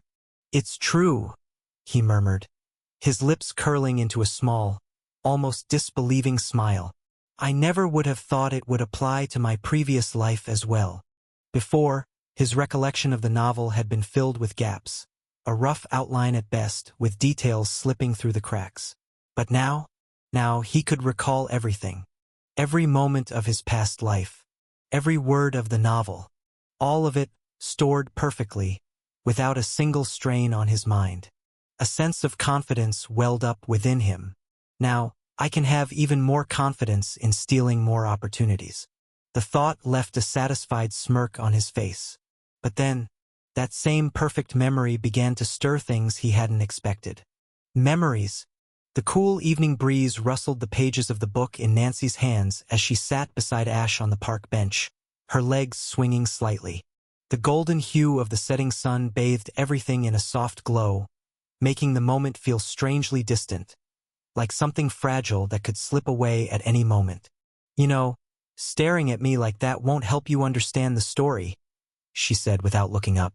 Ash blinked, snapping out of his daze. "I wasn't staring at you." Nancy raised an eyebrow. "Okay, fine, but not because of your book. I'm just wondering how the hell you read 3 books a day and still have time to do literally everything else." She finally looked up, her amber eyes filled with amusement. "It's called time management, Ash. You should try it sometime." Yeah, he scoffed, shaking his head. Nancy chuckled, then suddenly perked up. "You know, that's exactly why you should read more. You should read this, it's amazing. The world building, the characters, the fights. Ugh, you'll love it," she said suddenly, tilting the book toward him. Ash glanced at it but didn't take it. "Another one?" Nancy rolled her eyes, flipping a page. "You say that like I recommend bad ones." He snorted. "You said that about the last book, and I nearly died of boredom." Nancy gasped dramatically, clutching her chest. "Blasphemy! That was a masterpiece. That was a 400-page monologue disguised as a novel," Ash deadpanned. Nancy rolled her eyes and lightly smacked his arm. "Just try this one, okay? I swear it's different. Trust me." He sighed, glancing at the book again. Fine. "But if I get bored, I'm throwing it at you." Nancy grinned. "Then I'll throw you into the lake." Ash chuckled, shaking his head. "You're violent. And you're hopeless." They sat there for a while, the easy silence between them feeling strangely comforting. Nancy suddenly closed the book in her hands and rested her head on his shoulders. "You ever think about the future, Ash?" He stilled for a second before exhaling. "Not really." Nancy turned to look at him, her amber eyes unreadable. "Why not?" "Because the future is uncertain," he said simply. "And I hate uncertainty." Nancy was quiet for a moment. Then, with a small, almost teasing smile, she whispered, "Dummy." Ash raised a brow. "Excuse me? You act all serious, but you're really just scared, aren't you?"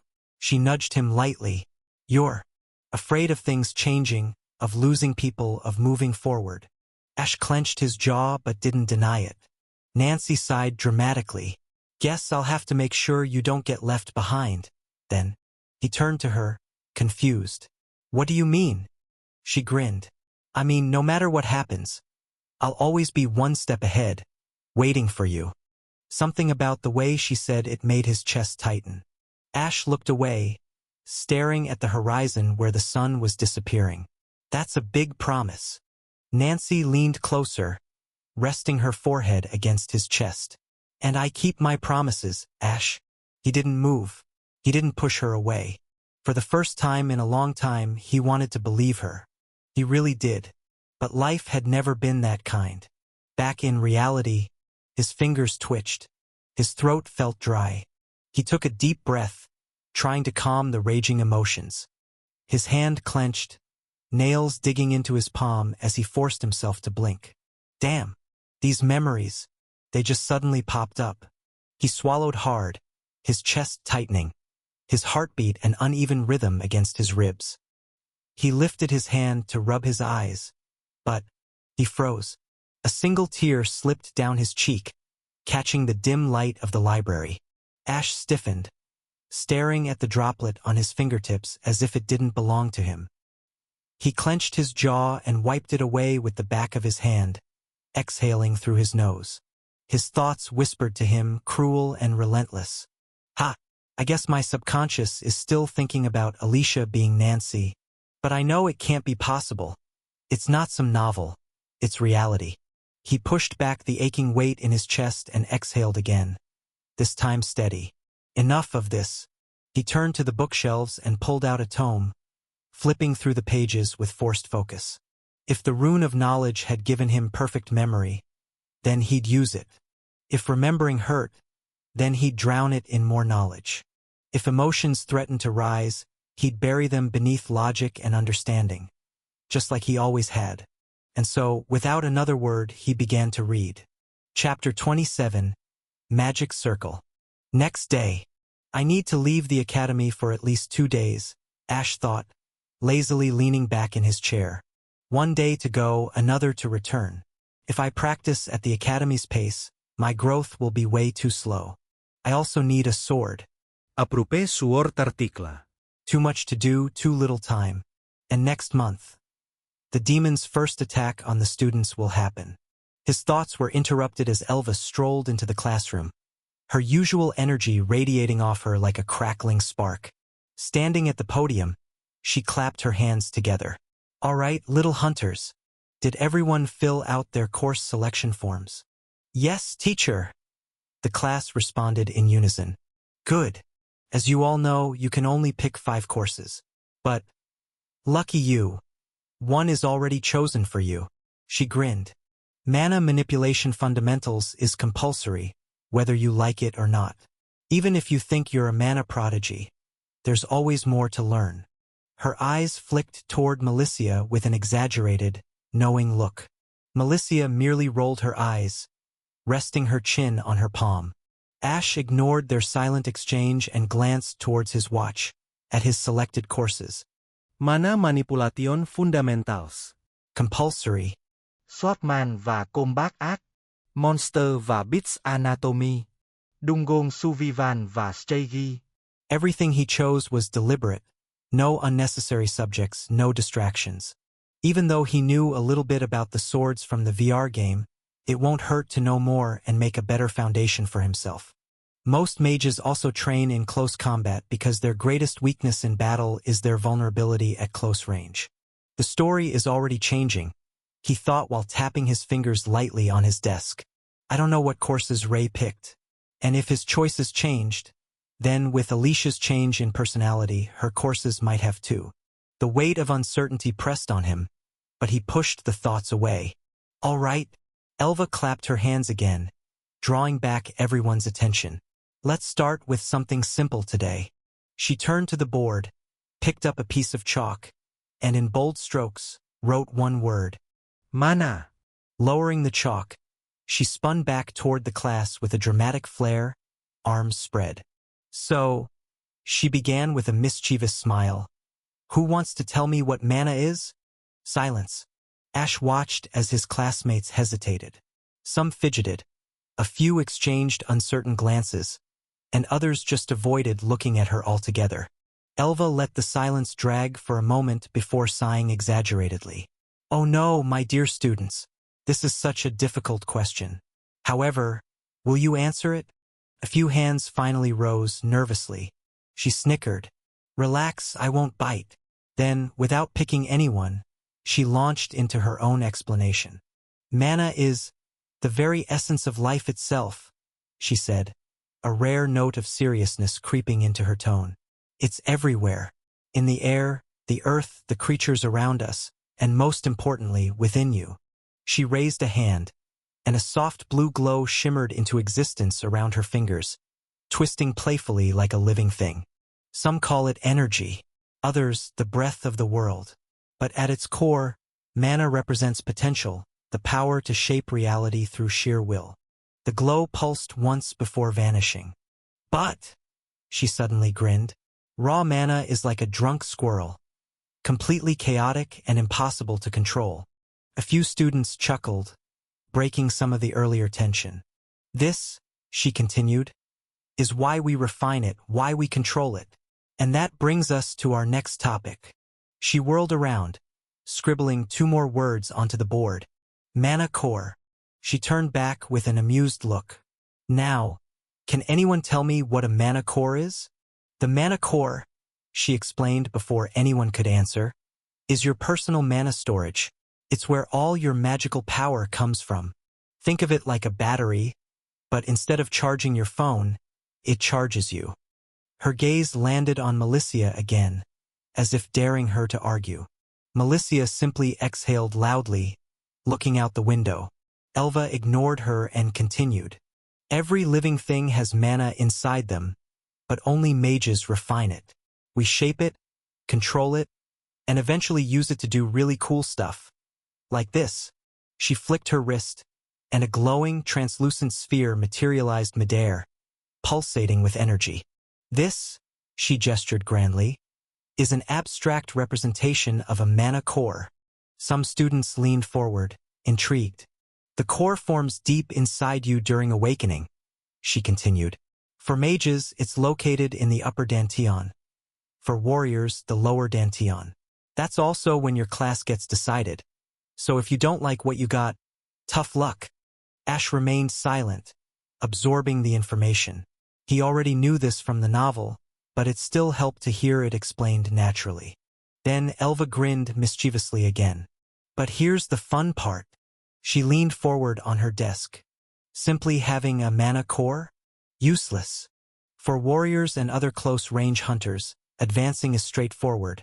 They temper their body with mana inside out, train their bodies to the limit, and boom, they're ready to smash things. She flexed dramatically, earning a few laughs. But mages and other magic-class hunters? She tilted her head. They need one crucial thing to advance. Her playful gaze scanned the class, waiting. Ash answered without hesitation. Magic circle. Elva's eyes widened slightly, just for a second, before her grin returned. Oh-ho? Someone's been paying attention, she teased.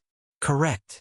She raised a hand, and a glowing, intricate magic circle formed above her palm, spinning with arcane symbols. For a mage to cast spells, they must first form a magic circle in their heart, she explained, her voice suddenly serious again. One proportional to their rank. The glowing symbols pulsed, radiating power. This is the rank 1 magic circle. Something deep within Ash stirred. This was it. I also need to create a magic circle now. The novel never explained how, but now that I've seen one, I can finally attempt it. If I succeed, I'll officially become a novice rank hunter and gain access to a greater variety of spells. Elva's voice rang through the lecture hall, pulling him back to the present. The formation of a magic circle is tied to one's will and mana control. Those who haven't formed their first circle yet, I strongly suggest practicing mana manipulation for at least a week before attempting it. I suggest you burn the magic circle into your memory before attempting it. It's crucial and dangerous if you make mistakes. She glanced across the class before continuing. For sword masters and other close-range hunters, those still at novice rank should focus on pushing their bodies to the limit. Use the academy facilities. Her voice turned sharper. You all received 50 credits after getting your resources. In this academy, credits are everything. Without them, you can't access any additional facilities. The lesson went on for 2 more hours. By the time Elva finished, Ash exhaled heavily. Learning about magic was fun. But damn, that was exhausting. Dragging himself out of the classroom, he checked his watch. Classes ran from 7 a.m. to 7 p.m., each lasting 2 hours, with a 2-hour break in between. What's my next class? As he glanced at the schedule, but a voice called out to him. Excuse me. A soft, hesitant voice stopped him in his tracks. Ash turned his head. Alicia stood there, a gentle smile on her lips, her silver hair shimmering under the academy lights. His fingers curled slightly. Damn. His heart clenched. Why was she here? He hadn't even had time to process her existence properly, let alone figure out what to do about it. Seeing his silence, she took a breath and spoke softly, her voice carrying an emotion she likely didn't intend to reveal. I never got the chance to thank you properly for the water bottle during the test. She met his gaze, and for a split second, something unspoken passed between them. Thank you. Alicia Moonglow, Nancy. She spoke lightly, but inside her heart pounded. I don't know why, but I can feel it. This is my Ash. The thought sent a wave of emotions crashing over her. But she couldn't be certain. His nature is different. His eyes, they aren't the same. I need confirmation. That day, when she had first felt a strange familiarity with him, she had spent hours thinking about it. By the time night fell, she had made her decision. She would test him. She would find out if it was really him. And if it was, Ash Byrne, it's fine. I only gave you the bottle because I thought you wouldn't even qualify the exam. He replied carelessly, his voice cold. Without waiting for a response, he turned and started walking. Step, step, step. But she followed. A sharp pang shot through his chest. The sound of her footsteps behind him, it was the same, just like back then. His body tensed as the memories he had desperately buried began to claw their way back. No, not now. Not again. He gritted his teeth and forced his mind to focus. Step. But she didn't stop. Step. His breath grew shallow. Step. He knew. He knew. Alicia Moonglow, Nancy. If it's really him, then he'll remember. She walked, her pace steady, unchanging. He'll remember how I always followed him back then, and just like before, he would stop, he would turn, and he would ask, "Why are you following me?" With the annoyed expression, her heart pounded painfully. Please be him. Please, I don't want to be alone in this world. Her vision blurred slightly, but she blinked it away. If it's him, if it's really him, then this world won't be so lonely anymore. She tightened her resolve. She had to know. So, she kept walking in hope. Step. His breathing was uneven now. Step. His heart ached. Step. I need to act different. I need to be cold. Can't let her know. Step. But why did it hurt so much? Step. He clenched his fists so tightly that his nails bit into his palms. The footsteps behind him remained steady, unrelenting. And suddenly, his mind shattered. Everything he had buried, every emotion, every suppressed memory, tore through him all at once. Damn! The pain, the warmth, the unbearable longing. His vision blurred slightly as the weight of everything came crashing down. He had tried so hard to suppress it, to move on, but she was making it impossible. I'm now sure. She is Nancy. The way she was following him, her steps, her persistence, it was exactly the same. But how? When? Why? His mind was spiraling, questions tearing at him like claws. Was fate playing with him? Why? Why?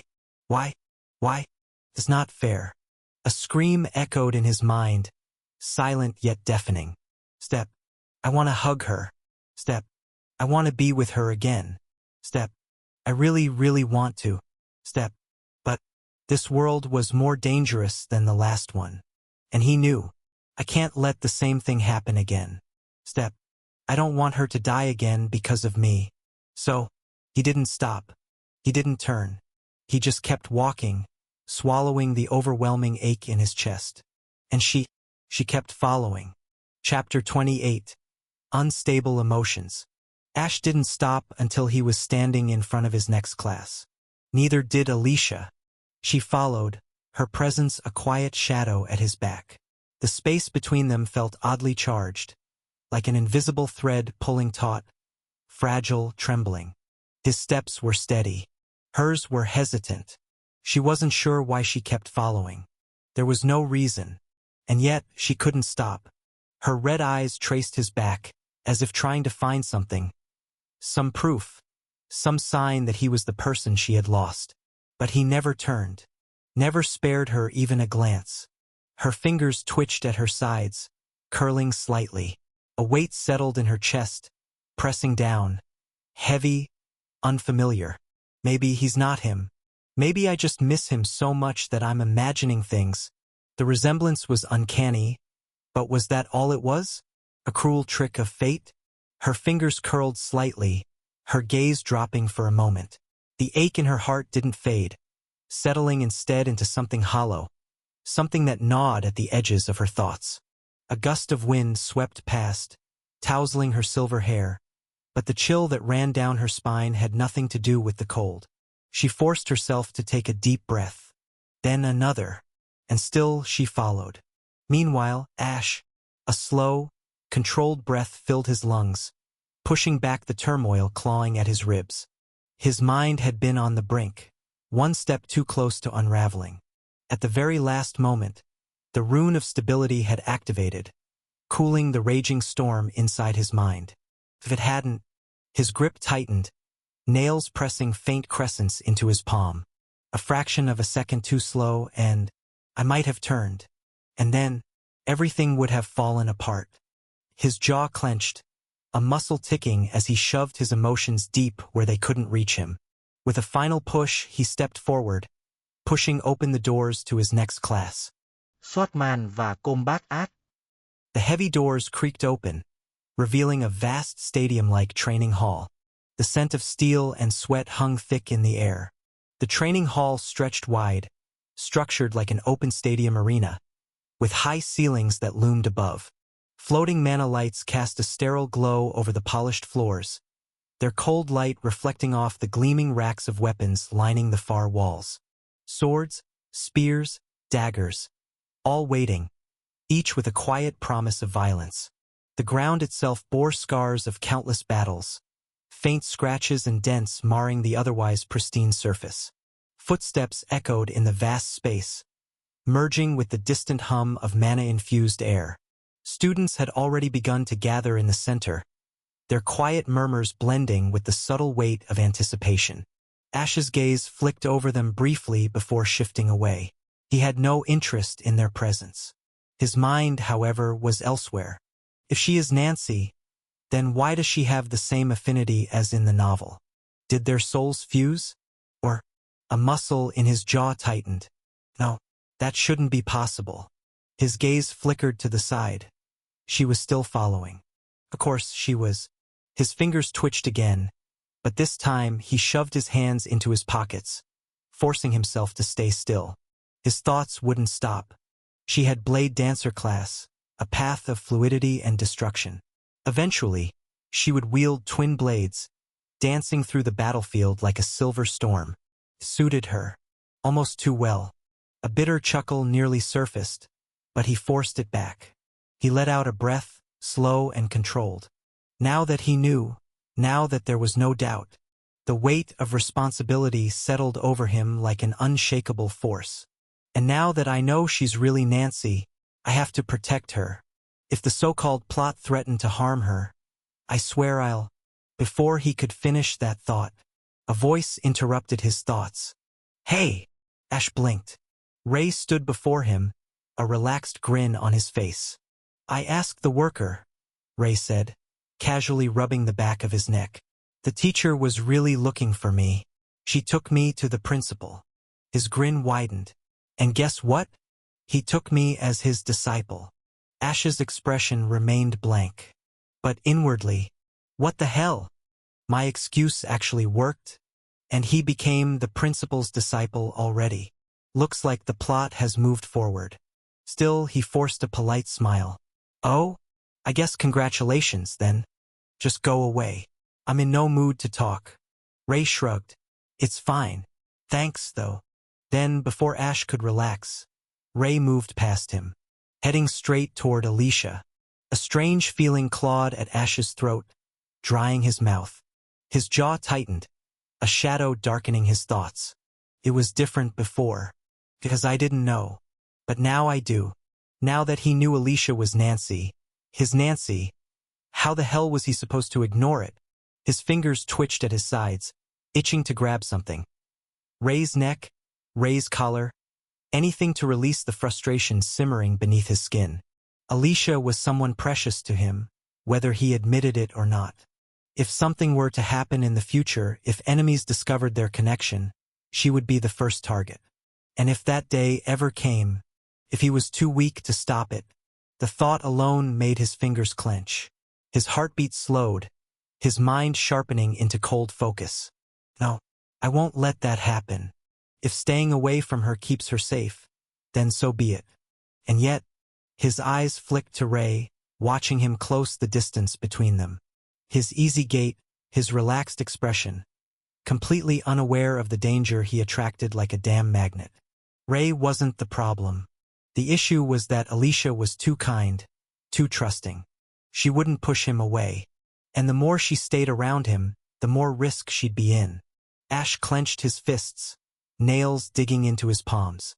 Even though he told himself to stay out of it, even though he knew better, for the first time in 2 lifetimes, Ash felt an urge to kill. It wasn't just possessiveness. It was something deeper, something primal, something that whispered, mine. His hand moved before his mind could process it. Just as Ray was about to brush past, Ash stopped him with a firm grip. Ray frowned, turning his head slightly, eyes narrowing. What? Ash didn't blink. His voice was low, controlled. Where are you going? Ray's frown deepened. What do you mean?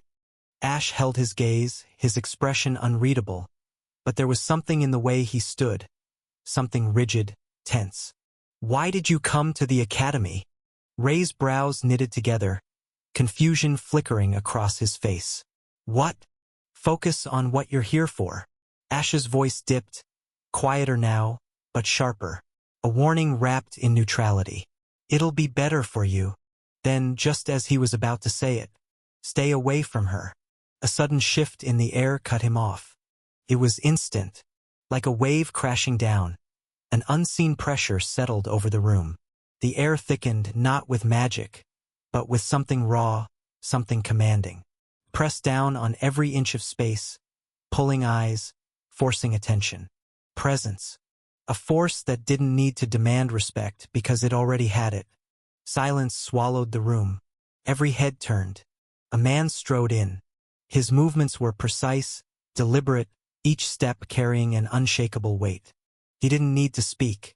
His presence alone was enough. Instructor Leonard, a retired legendary rank hunter. His posture was straight, his expression carved from steel. His combat tunic, sleeveless and practical, exposed arms lined with scars. Each one a history of battles fought and survived. A quiet scoff broke the silence. Ray stepped back, hands slipping into his pockets. Whatever, and walked away. Ash exhaled quietly. But Alicia, she had noticed.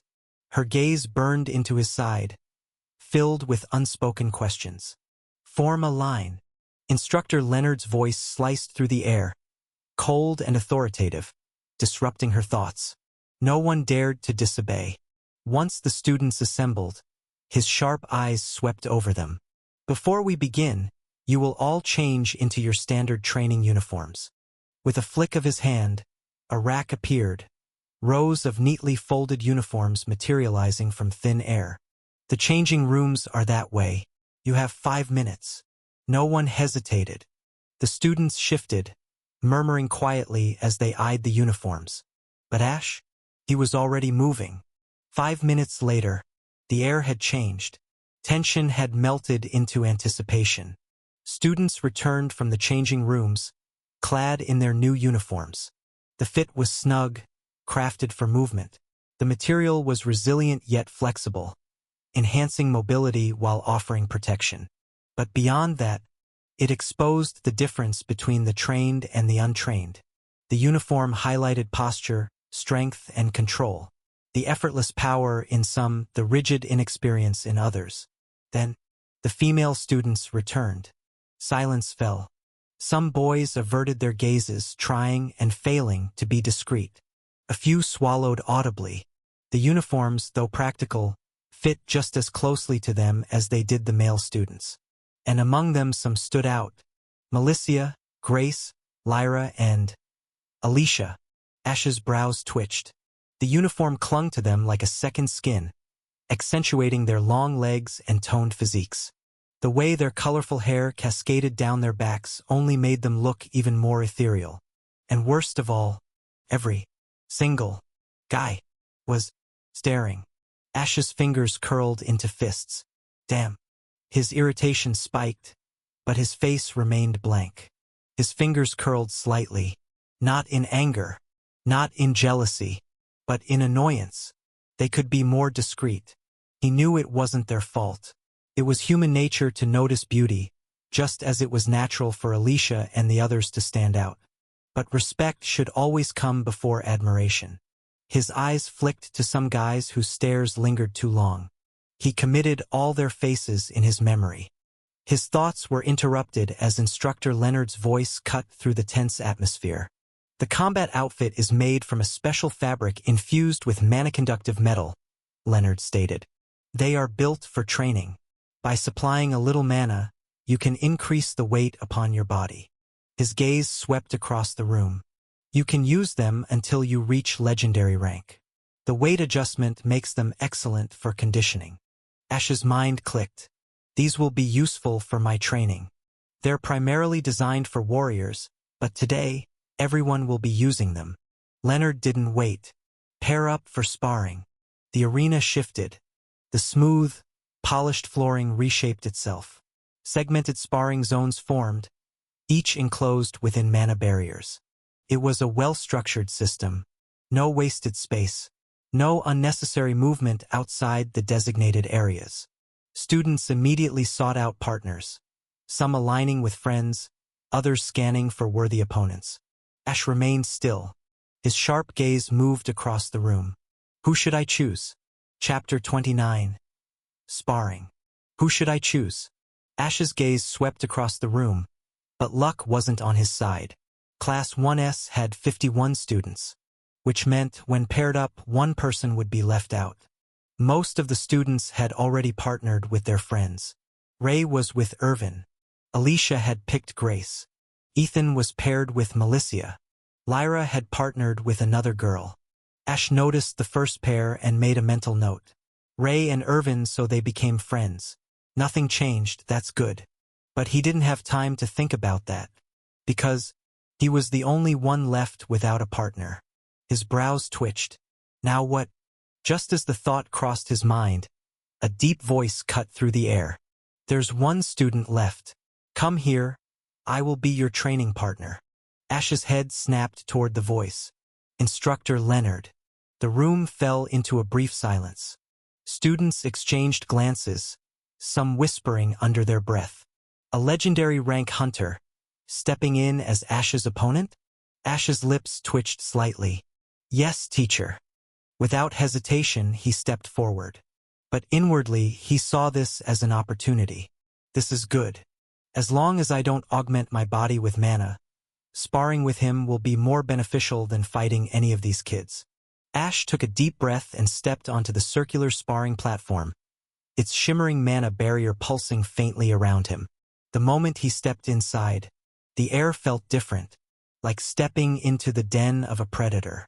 Ash rolled his shoulders and exhaled slowly, shaking off the tension. He had done this before. Not in this world. Not against a real legendary rank hunter. But back in his previous life. While playing the game, the graphics were so real that you could even use real-world fighting techniques. And Ash had done just that. He had learned taekwondo, kickboxing, and other martial arts from the internet. His techniques were crude, lacking proper refinement, but they were better than nothing. Now it was time to put them to the test. Ash exhaled slowly, adjusting his stance. His muscles tensed, his weight evenly distributed between his feet. Leonard, standing a few paces away, studied him with a neutral gaze. Begin, Leonard ordered. Ash moved first, launching forward with a sharp jab. A sharp jab. Fast, faster than most expected from someone of his rank. But Leonard barely shifted. Instead of dodging, He simply turned his body slightly, letting Ash's strike slide past him harmlessly. Ha! He missed completely. Did he really think that would work? Ash barely had time to process before Leonard's counterattack came. Palm strike. Ash twisted, narrowly avoiding a direct hit, but the sheer force of the air pressure alone made his stance waver. Too slow. Leonard's cold voice cut through him. Ash clenched his jaw. He steadied himself, adjusted his footing. His mind analyzed. Speed isn't enough. This time he aimed lower. A sweeping kick to unbalance his opponent. Leonard didn't move. He simply lifted his leg slightly, just enough for the kick to miss, before slamming his foot down. Boom! A gust of wind followed, the sheer force vibrating through the platform. Ash's instincts screamed. He rolled back, creating distance. The class was silent for a moment before. Holy shit! Did you see that? Yeah. And he's still alive somehow. A few students chuckled. Dude's just getting tossed around. But he's still standing, Grace muttered under her breath, arms crossed. Alicia remained silent, her eyes sharp, fingers curling slightly at her sides. Ethan leaned back, his expression unreadable, but his gaze followed Ash carefully. Melissa pouted. He's trying really hard, she murmured. Lyra watched with an unreadable expression. Ash didn't notice them, his whole focus was at the fight. He moved again, this time with a feint, a flicker of movement to bait a reaction before delivering a real strike. But before he could execute it, Leonard caught his wrist. Then the world spun.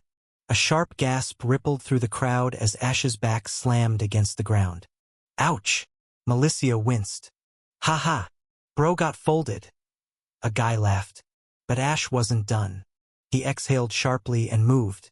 Despite the ache in his body, he forced himself up, adjusting his stance. Leonard straightened, watching him. You rely too much on instinct, he said. Your foundation is weak. You hesitate before committing to an attack. Ash clenched his fists. He knew that already. But Leonard's eyes narrowed slightly. For a mage, you are not bad. Ash exhaled.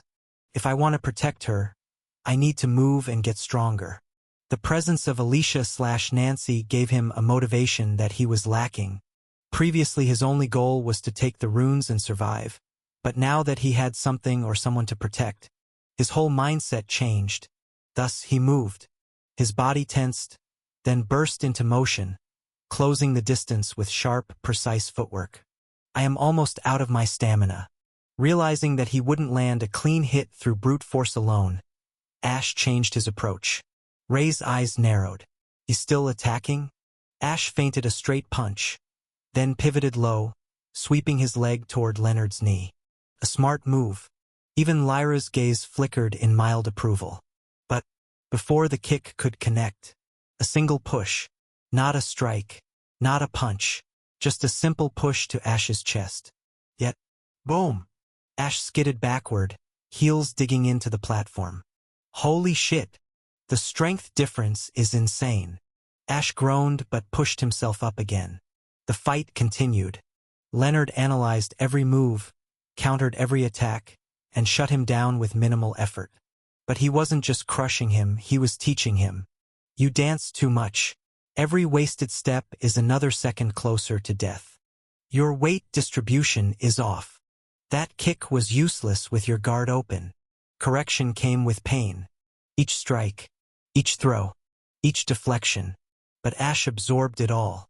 After fusing with the rune of knowledge, he had become immune to fear, and his photographic memory recorded every mistake in perfect detail, allowing him to correct himself instantly.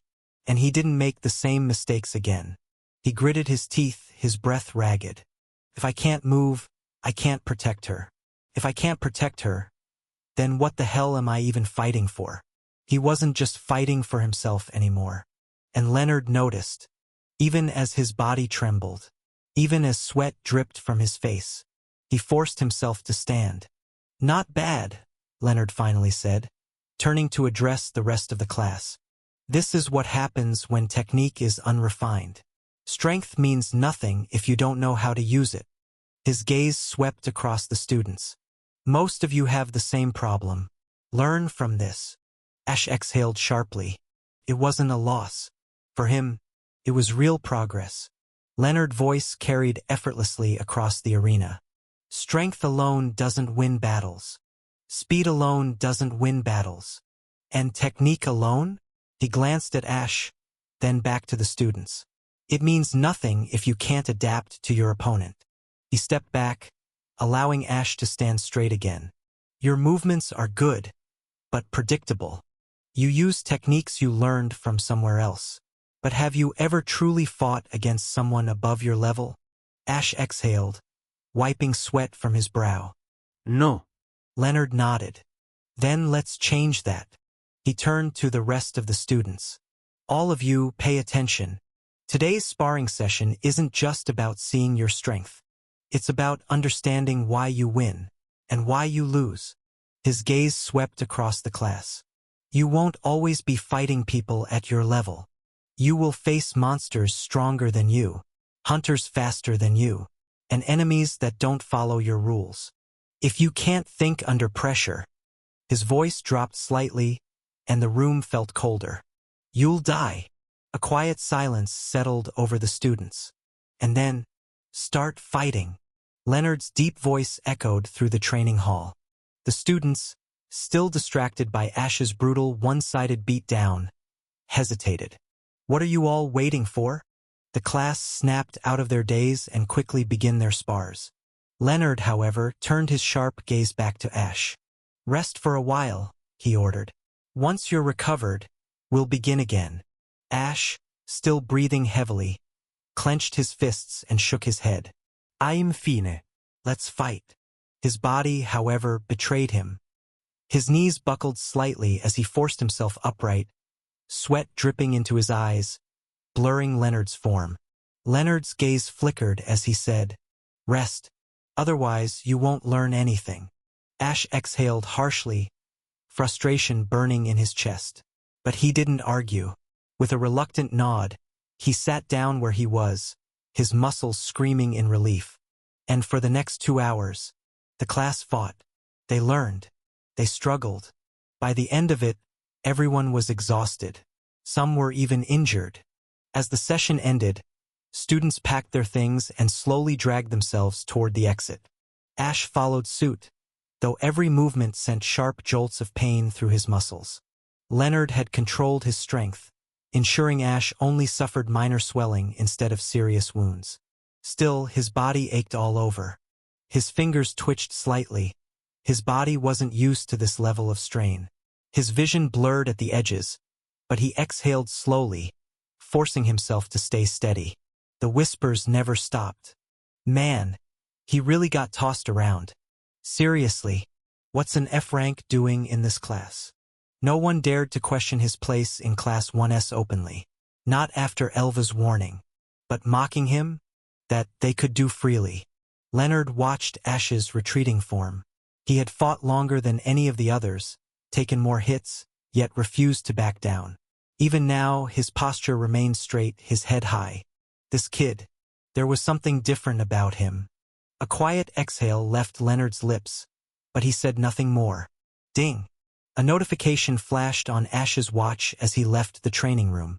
His body, still trembling from overuse, felt sluggish, his bruises throbbing with every step.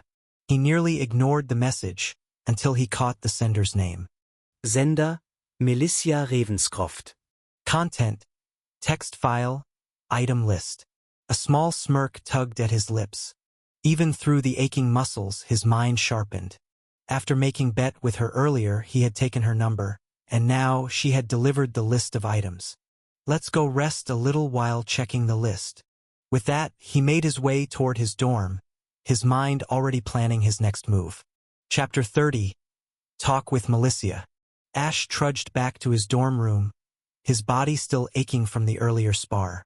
As soon as he entered, he headed straight for his study table and pulled open a drawer. Inside, nestled among a few scattered papers and trinkets, lay a simple yet elegant white ring. He picked it up, slipped it onto his finger, and channeled a sliver of mana into it. The ring pulsed softly, glowing for a brief moment before the warmth spread through his body.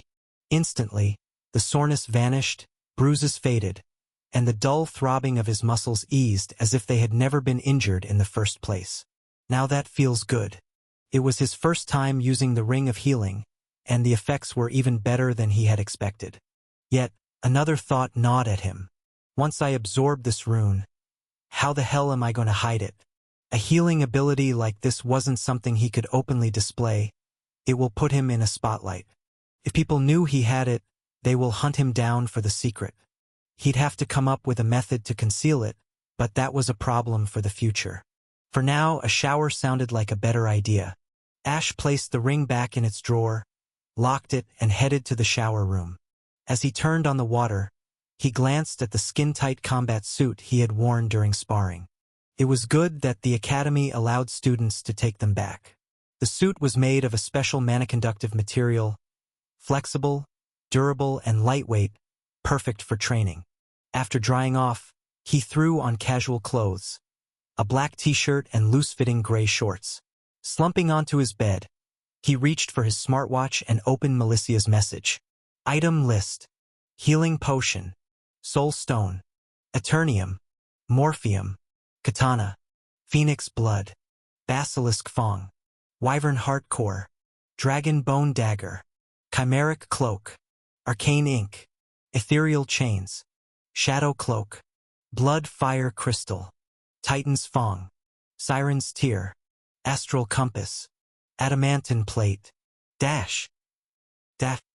Ash's eyes widened, and he nearly drooled at the sheer number of valuable items. But his gaze lingered on one particular item, Phoenix Blood.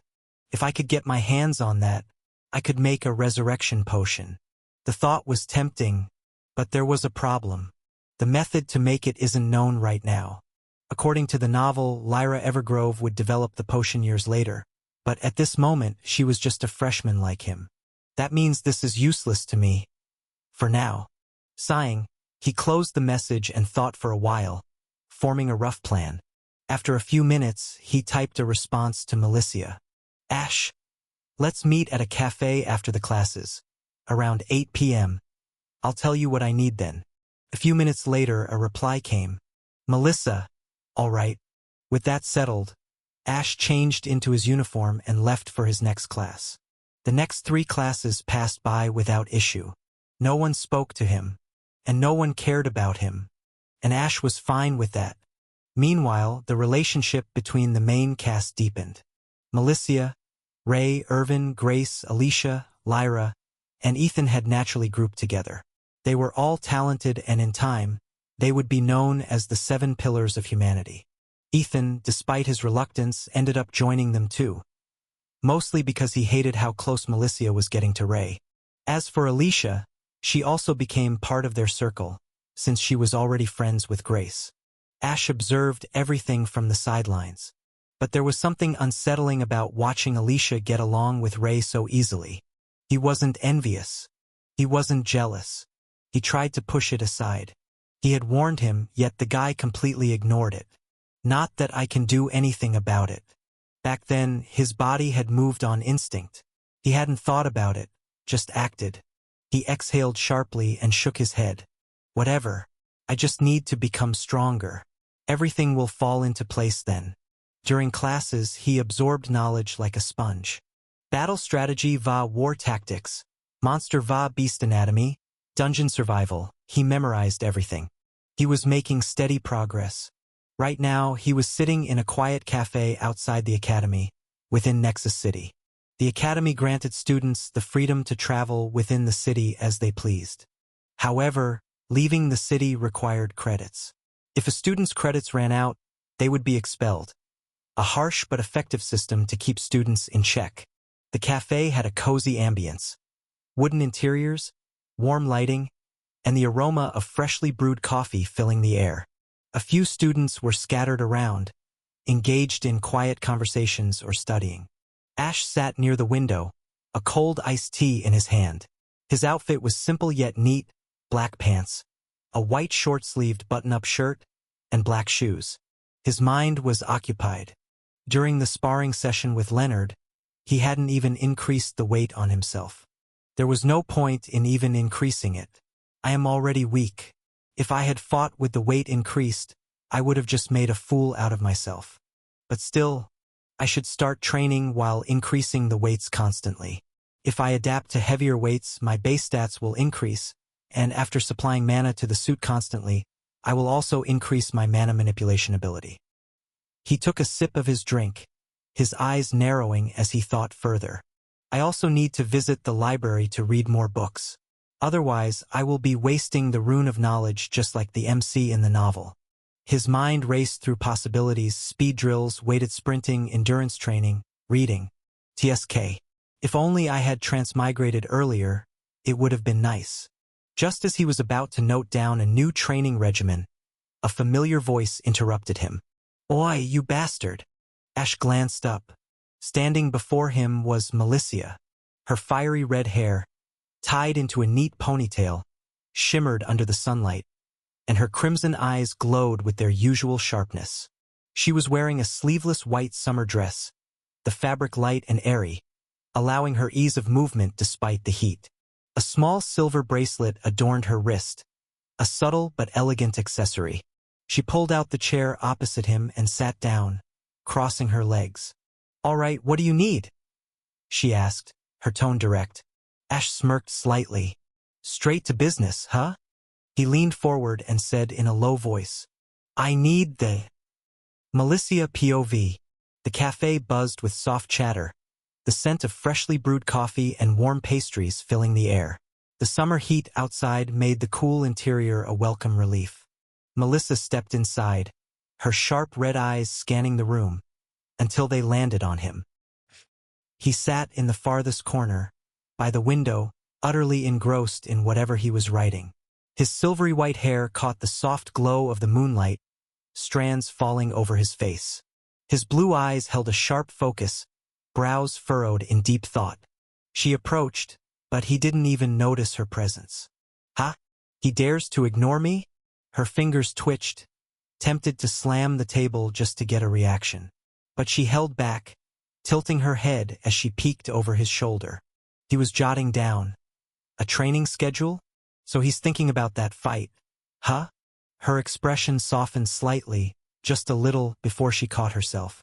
TCH. What a training-obsessed weirdo. Flashback.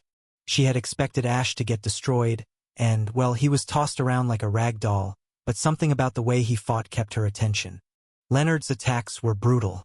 Each strike was enough to shatter bones. Any other student would have given up, should have given up. But Ash didn't. He absorbed each blow, adjusted his movements, and adapted. His stubbornness was infuriating. At first, she had thought he was just being reckless. But after a while, she realized it wasn't just recklessness. His reactions sharpened. His footwork got better. It wasn't talent. It wasn't some God-given gift. It was pure observation. He wasn't just fighting, he was learning. And that realization made her admire him a little. What a crazy bastard. But she still liked Ray more than Ash. He was present. Malicia shook her head, snapping out of her thoughts. Her fingers unconsciously played with the hem of her summer dress, a deep crimson one that matched her hair. Ugh, why am I even thinking about all that? Her gaze returned to Ash. He was still lost in his notebook, deep in thought. His lips moved slightly, as if he were muttering calculations to himself. She moved in front of him. She huffed. "Oi, you bastard!" Pulling out the chair opposite him, she sat down, crossing her legs. She didn't waste time. "All right, what do you need?" He smirked slightly. "Straight to business, huh?" Then he leaned forward and said in a low voice, "I need the Phoenix blood." Her breath hitched. Her grip on the table tightened. Phoenix blood. The arrogant little... "You bastard!" she yelled, slamming her hand on the table. A few students turned to glance at them. Ash shot her a look. "Don't disturb others." Melicia's gaze swept over the onlookers, her red eyes flashing. They immediately turned away, pretending they hadn't seen anything. With that settled, she leaned forward, her disbelief morphing into frustration. "What the hell do you need that for?" Do you think I can just pluck it out of thin air? That stuff is insanely rare. Ash met her glare with an impassive expression. I have my reasons. That calm, indifferent tone only fueled her irritation. Her fingers curled into fists. You have your reasons? Do you even know how hard it is to get? Do you have any idea what people would do for a single drop of that? Ash leaned back in his chair. It was on your list. Not my fault. Melicia's eye twitched. This smug little. She slammed her fist onto the table again. I swear to God. But then she saw it. A faint smirk flickered across Ash's lips. Her anger wavered for half a second. Was he teasing her? Her fists clenched tighter. A slow burn spread across her face. Not from embarrassment, but sheer frustration. Taking a deep breath, she crossed her arms and scoffed. You said you wouldn't ask for something out of your reach. That's why I didn't remove it. Which was a lie. She had simply forgotten to take it off the list. Ash tilted his head. I see. Well, in that case, I'll be needing more than one item now. Her eyes narrowed. What? You're refusing to give me the item I want. As compensation, you should add 1 or 2 extra things. Don't worry. They won't be too valuable. He smiled. What do you think? Melicia stared at him, weighing his words. After a long moment, she huffed. Fine. Ash nodded, satisfied. But how could a 12-year-old know that she had just walked into a trap? Chapter 31, Magic Circle Formation. Ash leaned back slightly, his posture relaxed, almost indifferent. His piercing blue eyes met Melicia's fiery gaze as he listed his demands in a tone too calm, too measured. All right, I need a soul stone, Eternium, a shadow cloak, and 500 gold coins. Silence. Melissa blinked, then blinked again. What? Her fingers curled into fists beneath the table, nails biting into her palms. Soul stone? Fine. Shadow cloak? Annoying but doable. But Eternium? And 500 gold coins? Was he out of his goddamn mind? Her breath hitched as an overwhelming urge to punch him in the face crashed over her. Her grip tightened on the table, knuckles turning white. She could practically hear her blood pressure rising. All right? She bit out, each syllable clipped and measured. I'll get them to you within a day. But it was stiff and forced. She was this close to strangling him. And yet, Ash barely reacted. No surprise, no amusement. Not even the smallest hint of gratitude. Just a simple nod. As if she had merely agreed to lend him a pen. Melicia's eye twitched. No reaction. Seriously? She exhaled sharply through her nose, shoving her chair back with an irritated scrape. Then, without another word, she turned on her heel and stormed out of the cafe. Her movements sharp and purposeful. Her thoughts seethed. That smug, calculating bastard. Why did I even put those items on the list? Oh right, because I thought he had a damn sense of reason. Soulstone was fine. Shadow cloak, whatever that is. But Eternium? Do I look like I pluck rare metals from thin air? And 500 gold? 500! Melissa's fingers twitched as she strode through the bustling streets of Nexus City, her temper barely held in check. Teddy. I need a teddy. A soft, squishy, perfectly huggable teddy bear. Preferably one she could squeeze the life out of. That was the only thing standing between her and exploding right now. Screw Ash. She was definitely hugging a plushie the moment she got back. Maybe even 2. And if she had to rip one apart in the process. So be it. Ash didn't linger after Melicia stormed out. He finished his drink, adjusted his wristwatch, and left, his mind already shifting to his next objective, the library. 2 hours passed in near silence, broken only by the rustle of pages as he flipped through book after book. He absorbed everything he could: herbs, dungeons, beasts, the history of the world. Knowledge was power, and he needed all of it. By the time he left, it was late, and his stomach was demanding attention. He made his way to the dining hall, grabbed a simple meal of grilled meat, bread and water, and ate in silence, his mind elsewhere, replaying his spar with Instructor Leonard in vivid detail. Every movement, Every exchange, every mistake was burned into his memory. His mind dissected the fight like a three-dimensional simulation, analyzing it from every angle. Every flaw, every delayed reaction, every missed opportunity. It gnawed at him. It wasn't enough. His stats were too low. His magic lacked combat efficiency. That meant one thing: he had to push beyond his limits. Physical growth. Magic Circle Formation. I should not delay them anymore. By the time he reached his dorm, exhaustion clung to him like a second skin, but sleep was just a temporary pause. He closed his eyes. A few hours of rest. Then it would begin again. Midnight. The shrill beeping of his alarm shattered the silence, pulling Ash out of the haze of exhaustion. His body felt like lead, muscles stiff and aching from yesterday's training, but he didn't hesitate. He threw off the sheets, sat up, and dragged himself to the sink. Cold water splashed over his face, jolting his senses awake. No time to waste. Tonight's goal was novice rank magic circle formation. Elva had shown it to him once. Just once.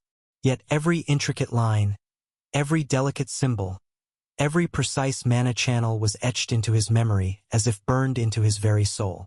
Closing his eyes, he took a deep breath and reached inward. Mana stirred, slow and sluggish at first, like a lake disturbed after years of stillness. He guided it toward his heart, where the circle needed to take form. The energy responded, faintly glowing as it moved into position. He could almost see it, patterns taking shape, a delicate ring forming. Then, everything fell apart. The mana spiraled out of control, snapping free from his command. A violent backlash surged through his chest, searing through his veins like fire, tearing at his insides. Then, protective override activated. His trait kicked in, snuffing out the raging mana before it could destroy him. Ash gasped, sweat dripping from his forehead. His heart pounded. His hands trembled slightly, but he clenched them into fists. Failure didn't discourage him. If anything, it sharpened his resolve. So he tried again, and again, and again. Each time the mana resisted. Each time he failed. His breathing turned shallow, his focus wavered. His fingers dug into his palms. It would be easy to give up, to tell himself this was impossible. But giving up wasn't an option. It's not working. My focus isn't strong enough. His lips pressed into a thin line.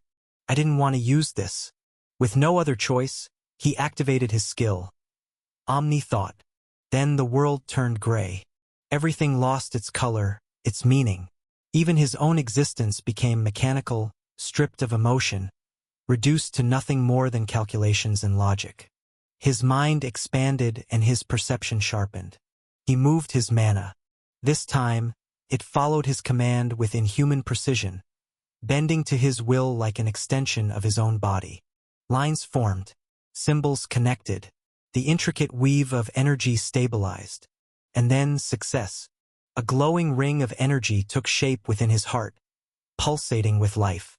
Pure white light radiated from it, the magic circle flawless in its construction. Ash exhaled, a slow smirk forming on his lips. Finally, I did it. His first magic circle. But then he lost consciousness. The backlash of Omni Thought struck, and before he could react, he collapsed. When he woke up after 30 minutes had passed, Ash woke up with a pounding headache. His limbs felt like dead weight. He sat up slowly, rubbing his temples, thoughts sluggish. Damn, I really don't have talent, huh? If he did, he would have succeeded on the first try. But even if it took 100 tries, it wouldn't matter. Because in the end, he succeeded. And that was all that mattered. He reached for his mana, calling upon the first spell he had ever tried to wield.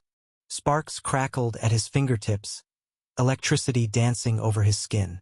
But unlike before, it wasn't unstable. Mana flowed smoothly, refined by the magic circle within his heart. The ball of lightning hovering above his palm was small but perfectly condensed, its energy controlled instead of chaotic. It was much faster, sharper, and deadlier. With a flick of his wrist, he let it dissipate. This was just the beginning. Now, he could finally learn spells from the library.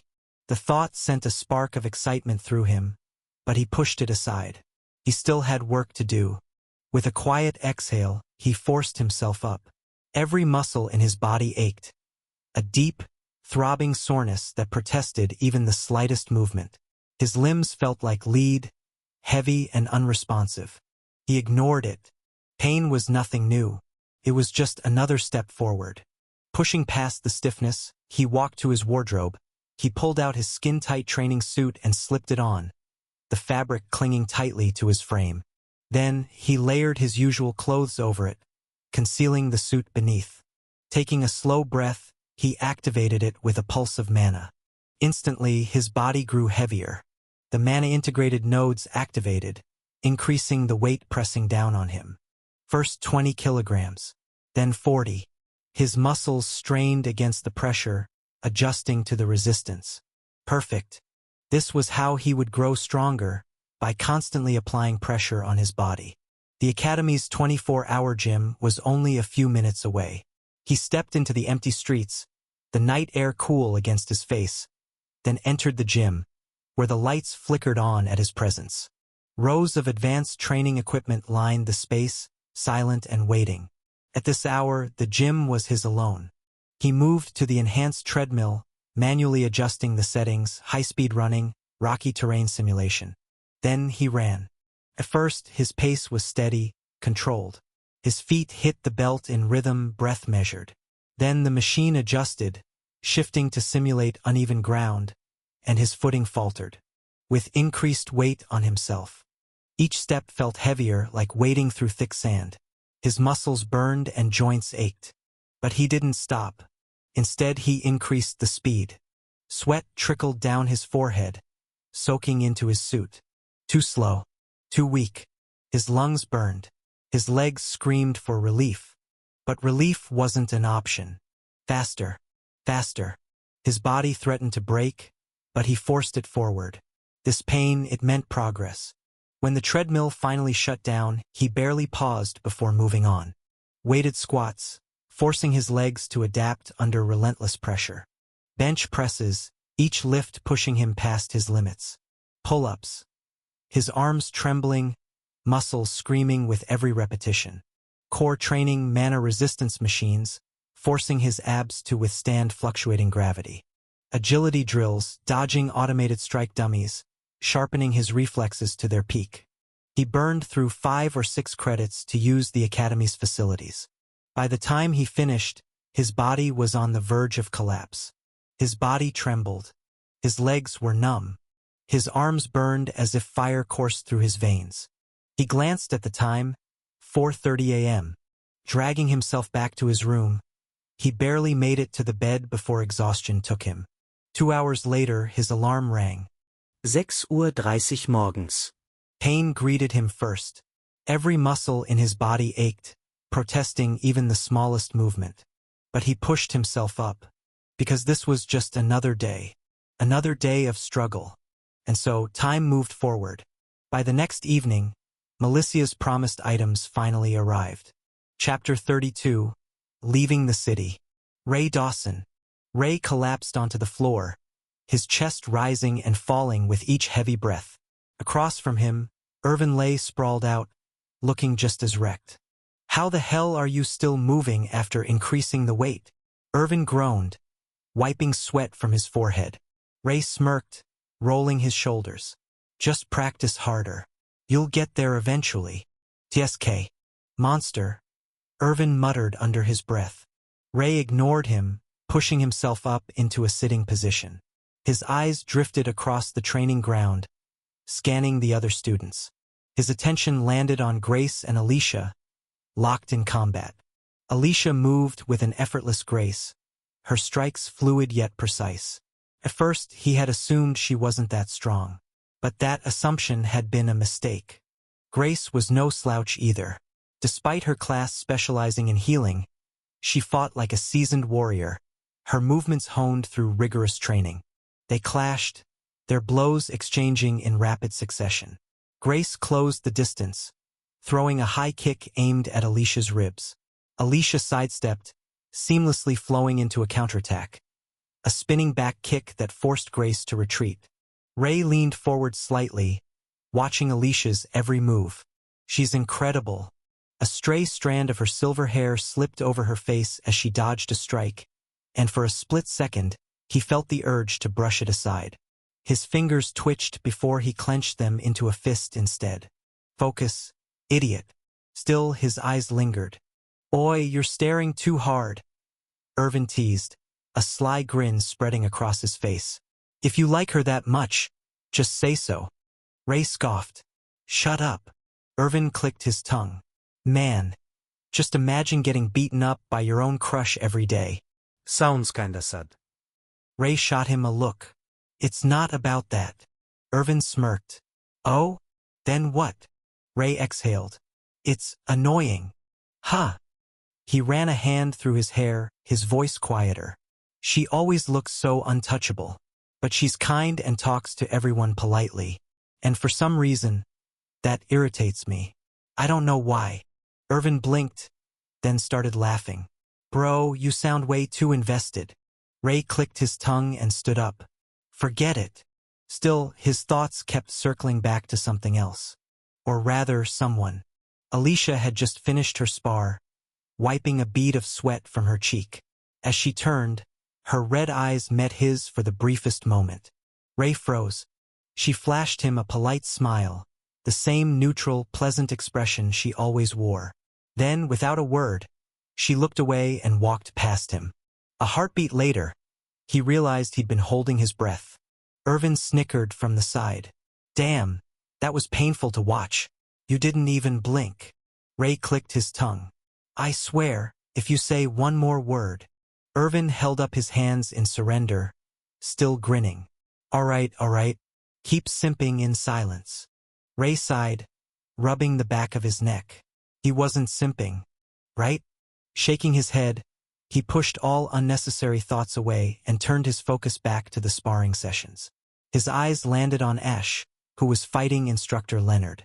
He's improving ridiculously fast. Ash sidestepped a feint, countering with a perfectly timed elbow strike.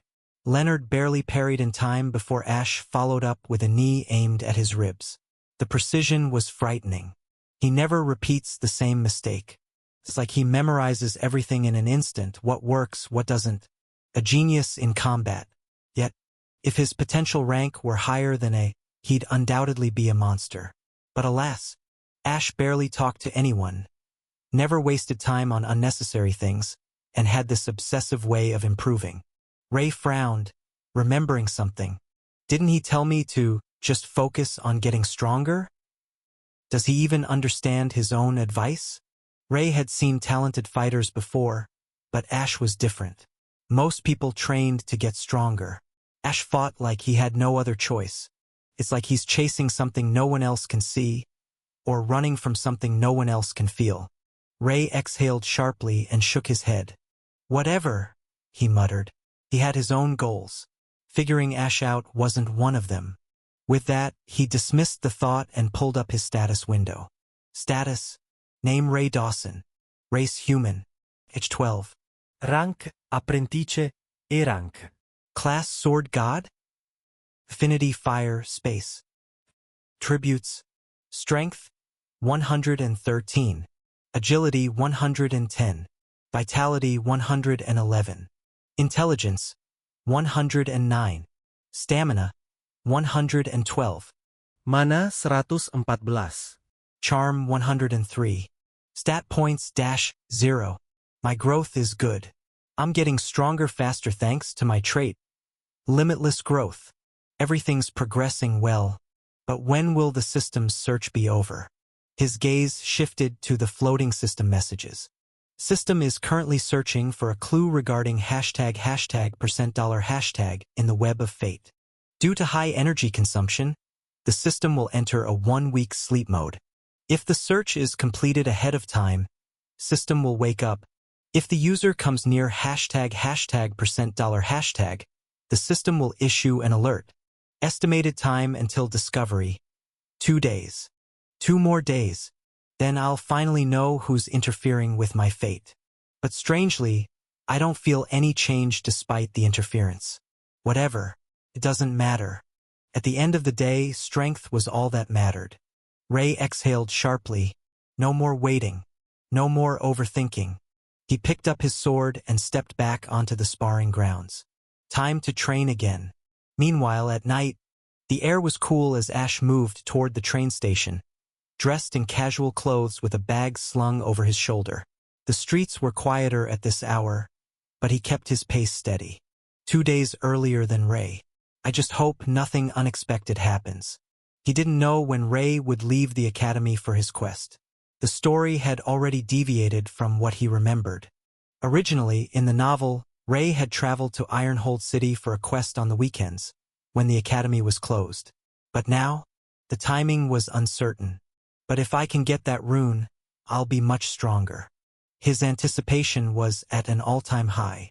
He also carried the Ring of Healing with him.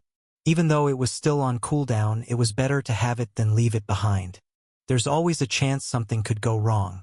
I hate uncertainty.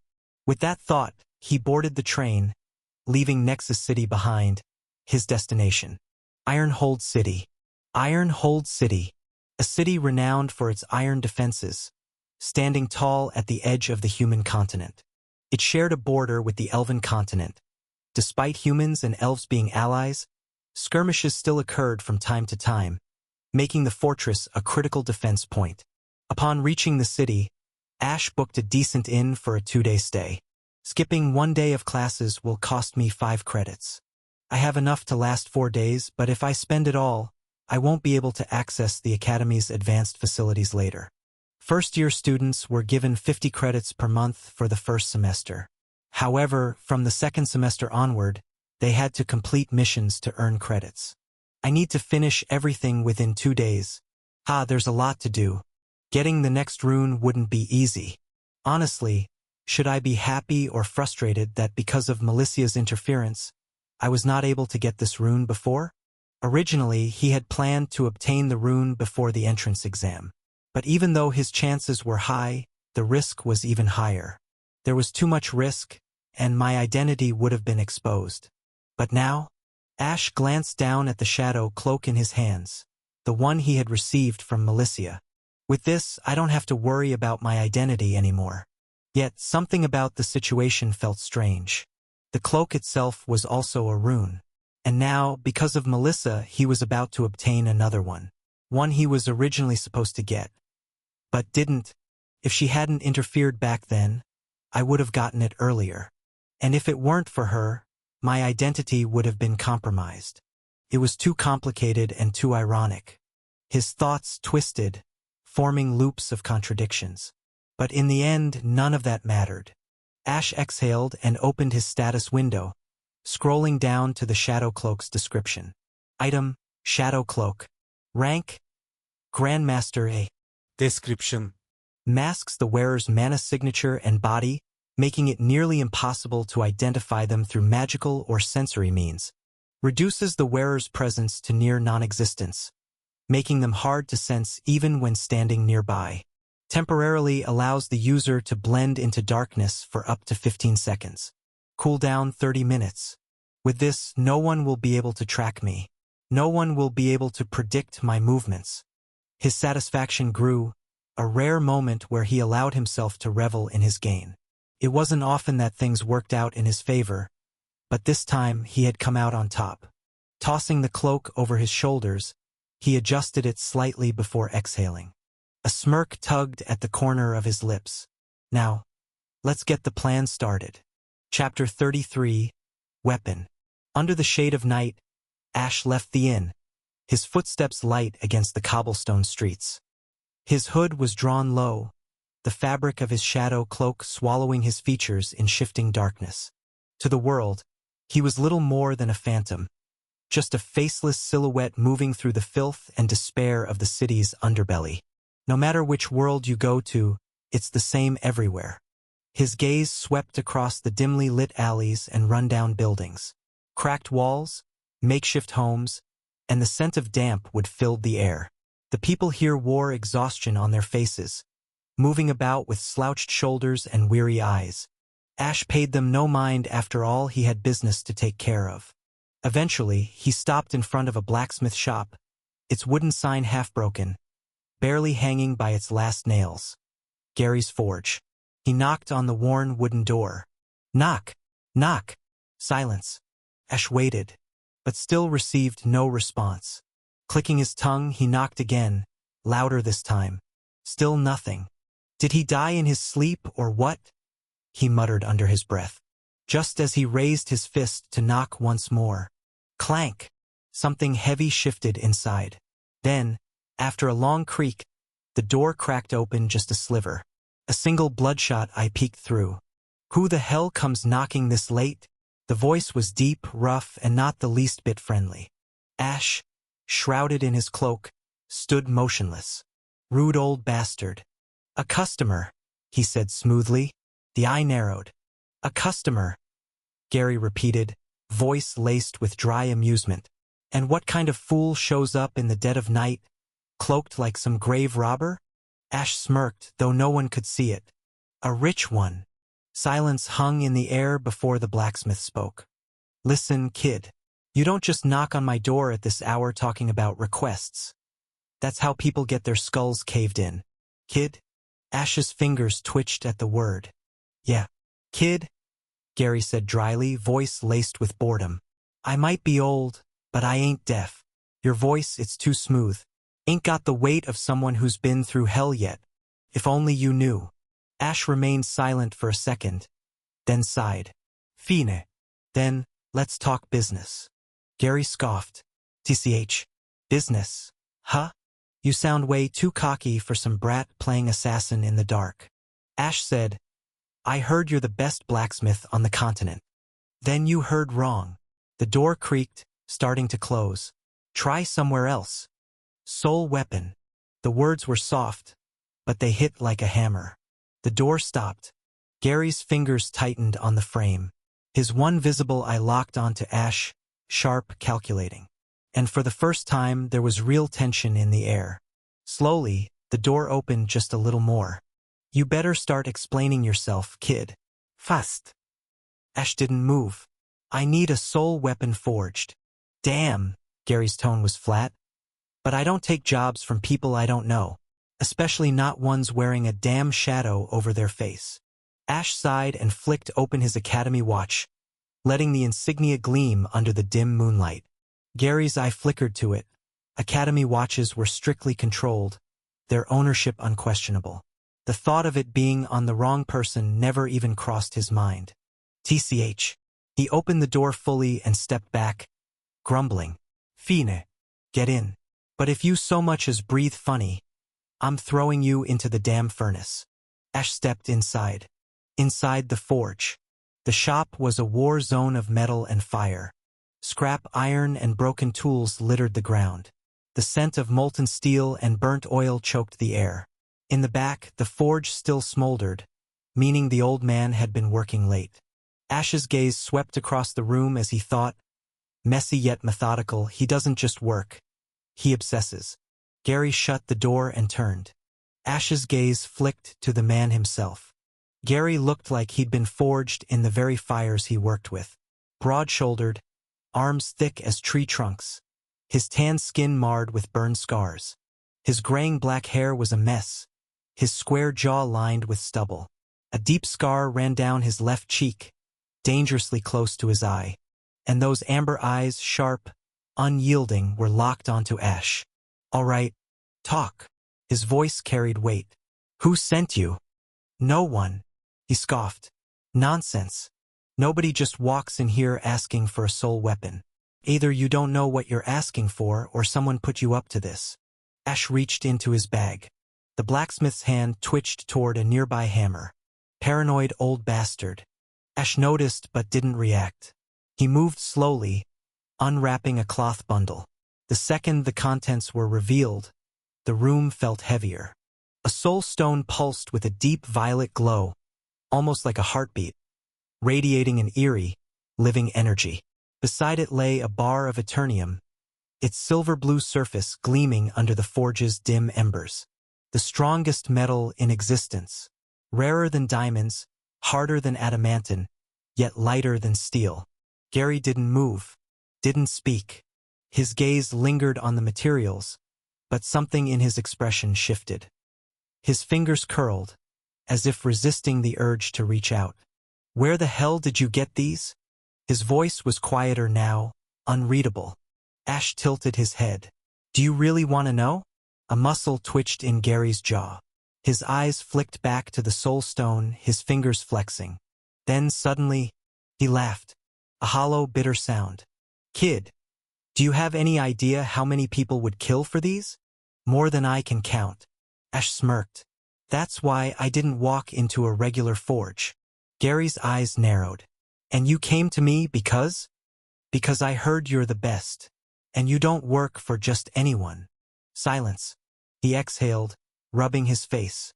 "Damn it." He turned away, his gaze landing on an old, unfinished blade hanging on the wall. Unlike the others, it was untouched, its edges dulled by years of neglect. Ash remained silent. He already knew. Gary let out a slow breath. "I don't forge soul weapons anymore." "Why not?" Ash still asked. His fingers clenched into a fist. "Because the last one I made killed its wielder." The words hung in the air, heavy. The weight in his words was different this time. This wasn't bitterness. This was guilt. The blacksmith's amber eyes flickered to the soul stone. His fingers flexed again. Like an addict staring at a vice he swore to give up. Ash studied his face. "He's lying. Not about the death. No, that part was real. But the guilt wasn't from forging the weapon. It's because he failed the person who wielded it." Ash exhaled softly. "You made a mistake." The man scoffed. No. "The weapon was perfect. The man who wielded it wasn't." He exhaled through his nose, rubbing his face as if trying to wipe away the past. He turned back to Ash, his amber eyes gleaming. "You know how a soul weapon works, kid?" Ash nodded. "It bonds with the soul of the wielder, grows with them." "Not just that." The blacksmith's gaze sharpened. "A soul weapon reflects your emotions. If your emotions are unstable, the weapon will be, too. If you lose control, it kills you." Gary's fingers curled.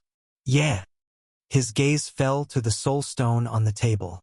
It pulsed faintly, a slow heartbeat of violet light.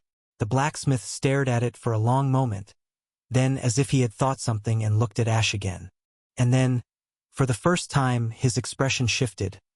Not just surprise, not just recognition, but confusion. His fingers twitched. Ash watched as the blacksmith's jaw tensed, his muscles stiffening like a man trying to lift something far heavier than expected. "That's odd," he muttered. "What is?" Gary's eyes glowed for a moment. "I can't feel anything from you."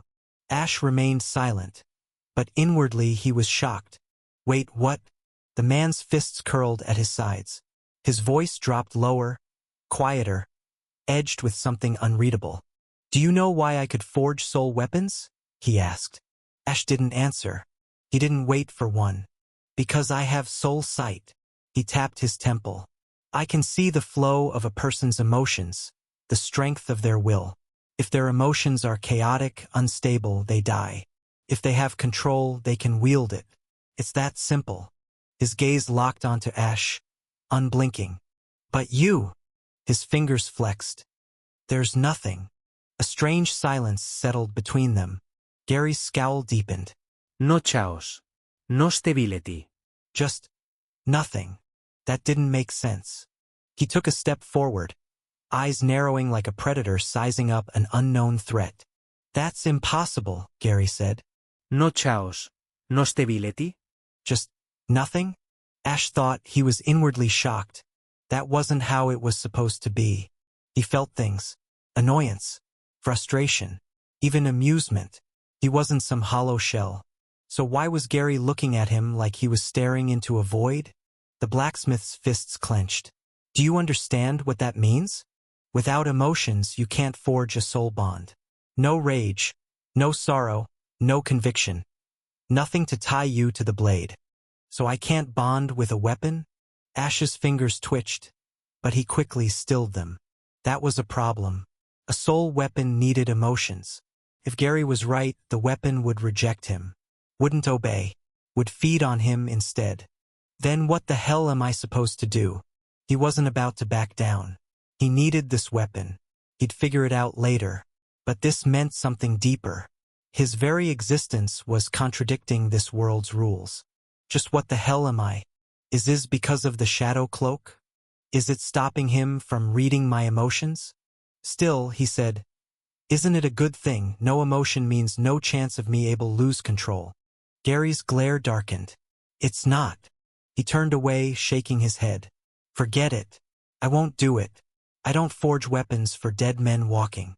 Yeah, it might be possible, he thought, but Ash didn't move, didn't argue, didn't try to persuade him. He just stood there, silent and unyielding. Gary could feel something shift. It wasn't in Ash's expression.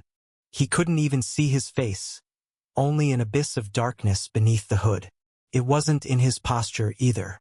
The kid stood rigid, unmoving, but the air itself felt different. The room felt heavier, like standing at the edge of a deep abyss. Gary gritted his teeth. His soul sight flared, trying to grasp something, anything, from the kid in front of him. Still, there was nothing.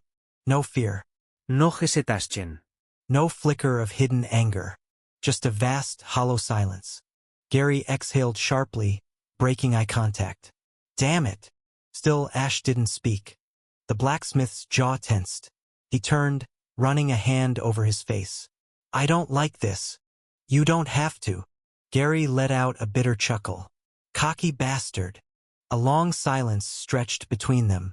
Then, slowly, Gary walked toward the old, unfinished blade on the wall. His fingers brushed against the hilt, hesitating. The past weighed heavily on his shoulders. He should refuse. He should throw the kid out and pretend this never happened. But that emptiness, that impossible emptiness, he had never seen anything like it. And for some goddamn reason, it scared him, but it also excited him.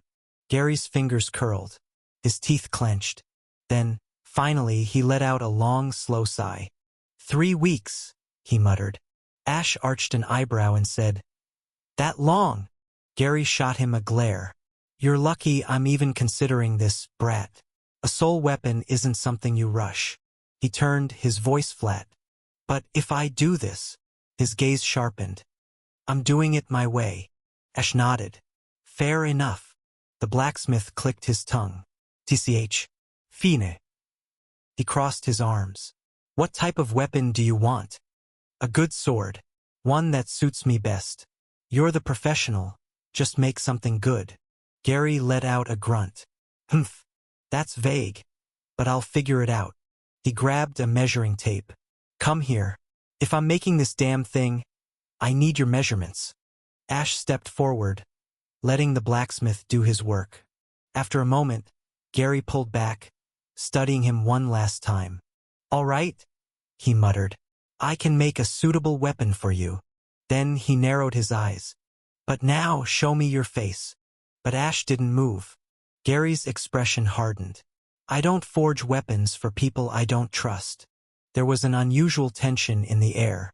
Then, Ash tilted his head slightly. Time will reveal many things, he said. One day, I'll use your weapon to make a name for myself. When that happens, you'll know exactly who I am. The blacksmith let out a dry chuckle. Heh. Bold words, brat. Ash turned toward the door. 3 weeks, he said over his shoulder. No less. Yeah, Gary muttered. The door shut behind him. The blacksmith stared at the soul stone. It pulsed steadily, an eerie, living heartbeat. Slowly, a small grin crept onto Gary's face. Damn kid, I don't even know if what I'm doing is right, he muttered. His fingers curled around the stone. Guess I'll have to take responsibility. Chapter 34. Fading Emotions. Ash turned, walking toward the door with slow, steady steps. The moment he pushed it open, a cool gust of wind rushed through, fluttering the edges of his dark robes. 3 weeks, he said, his voice fading as he walked. No less. Yeah, Gary replied. already disappearing into the smithy. The door swung shut behind Ash with a low thud. Outside, Ash stepped into the deserted streets, dim moonlight casting a pale glow over the lifeless concrete, the sharp winds rustling the leaves of the wild plants growing in the cracks. Ash moved through the streets, his boots tapping softly against the cobblestone. His hood remained pulled low, his face still covered in darkness, his breath unnaturally steady. His body moved with no hesitation, but his thoughts were coiling around themselves, silent, relentless, inescapable. Blacksmith's words refused to leave him. "I can't feel anything from you." They looped in his mind, lingering as if burned into his skull. No chaos. No order, just emptiness. His jaw clenched. A sudden thought had crept into his mind. That's not possible. Couldn't be. Could it? Ash placed his right hand over his heart. He felt love for Alicia, didn't he? Curiosity for this fantasy world, satisfaction in his growing strength, frustration at his defeats. And beyond that, he still made decisions based on what mattered to him. He still had desires. So then why did Gary see nothing? His jaw loosened. There is a chance the shadow cloak hindered his sight. But still, the thought lingered like an insistent whisper he couldn't shake, gnawing at the edges of his certainty. He focused inwards. Did something in me change? And with his memory, it didn't take long to find the answer. Yes, it did. It's scary as to how he hadn't noticed before. The change had crept in quietly. Or maybe he had but dismissed it. His emotions were still there, but they felt a little thinner, stretched, distant. It all began with the creation of the skill Omni thought. That was when everything shifted. The change wasn't sudden. He could still feel, but with every use of the skill, his emotions faded further. While the change isn't drastic, it could be a psychological side effect of using a rune. Thus, another thought came to his mind. The rune of stability and other runes.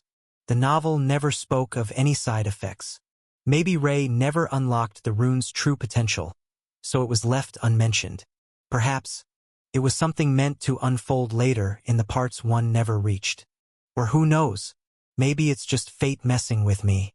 There was a chance that him interfering with the fate has caused this consequence. He didn't know. He couldn't know. But that thought settled deep in his chest. There was too much unknown. The runes weren't just granting him power. They were rewriting him. If I keep collecting them, if I take what wasn't meant for me, would I lose myself for it? Would I stop feeling altogether? Will I still be human at the end of it all? Will I just become a cold and logical machine? Will I even exist? Would I stop caring about Alicia? His fist clenched. No, that was the one thing he wouldn't allow. The runes can warp him, they can erase him all they want. But his love for Nancy, he would hold on to that. He wouldn't let them corrupt it. Because if he didn't, who would?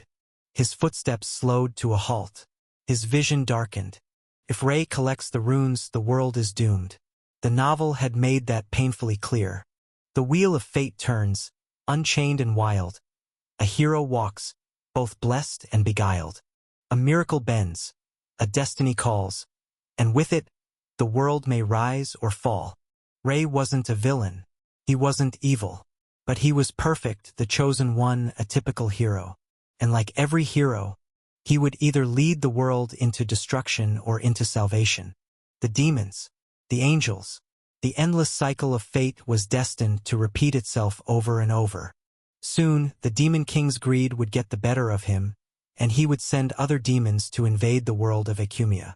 Although it was something Ray could handle, it might still lead to another cause for the world's fall thanks to Ray's power display. The angels would notice him. Ray wouldn't be able to stop them, not with so little time. He wouldn't understand. He was too naive, too trusting, and too bound by his unrealistic ideals. But if Ash took the runes first, if he rewrote fate with his own hands, then the world would at least have a chance. It would still die eventually, theoretically. But not now. Not yet. He would buy time. Enough time to find another way. Enough time to either let Ray develop or develop himself to tackle angels and demons alike. Even if it meant sacrificing himself. even if it meant losing whatever was left of him. His lips curled into a humorless smirk. How ironic. He despised attention. He had spent both of his life avoiding the spotlight, moving in the shadows, refusing to stand out. And yet, here he was, ready to wage war against those already fighting an eternal battle, about to do something that would guarantee all eyes of the universe would turn to him. If he took the runes, if he challenged fate itself, then the entire world would know his name one way or another. He was walking a path that led him to destruction. When I first transmigrated, all I cared about was gathering runes, growing strong enough to save myself, and abandoning this world if it ever came crashing down. But now, this wasn't about him. This was about someone else. If Alicia could exchange her life for me, then why couldn't I do the same? Why couldn't I sacrifice a few emotions for her? The answer was laughably simple. He could, and he would. His footsteps resumed, steady and unshaken. But now, they carried the resolve of a man ready to fight the world. The wind whispered through the alleyways, as if spreading the silent declaration of the path he had chosen. If fate refused to let Alicia live a peaceful and happy life, then he would bend it to his will.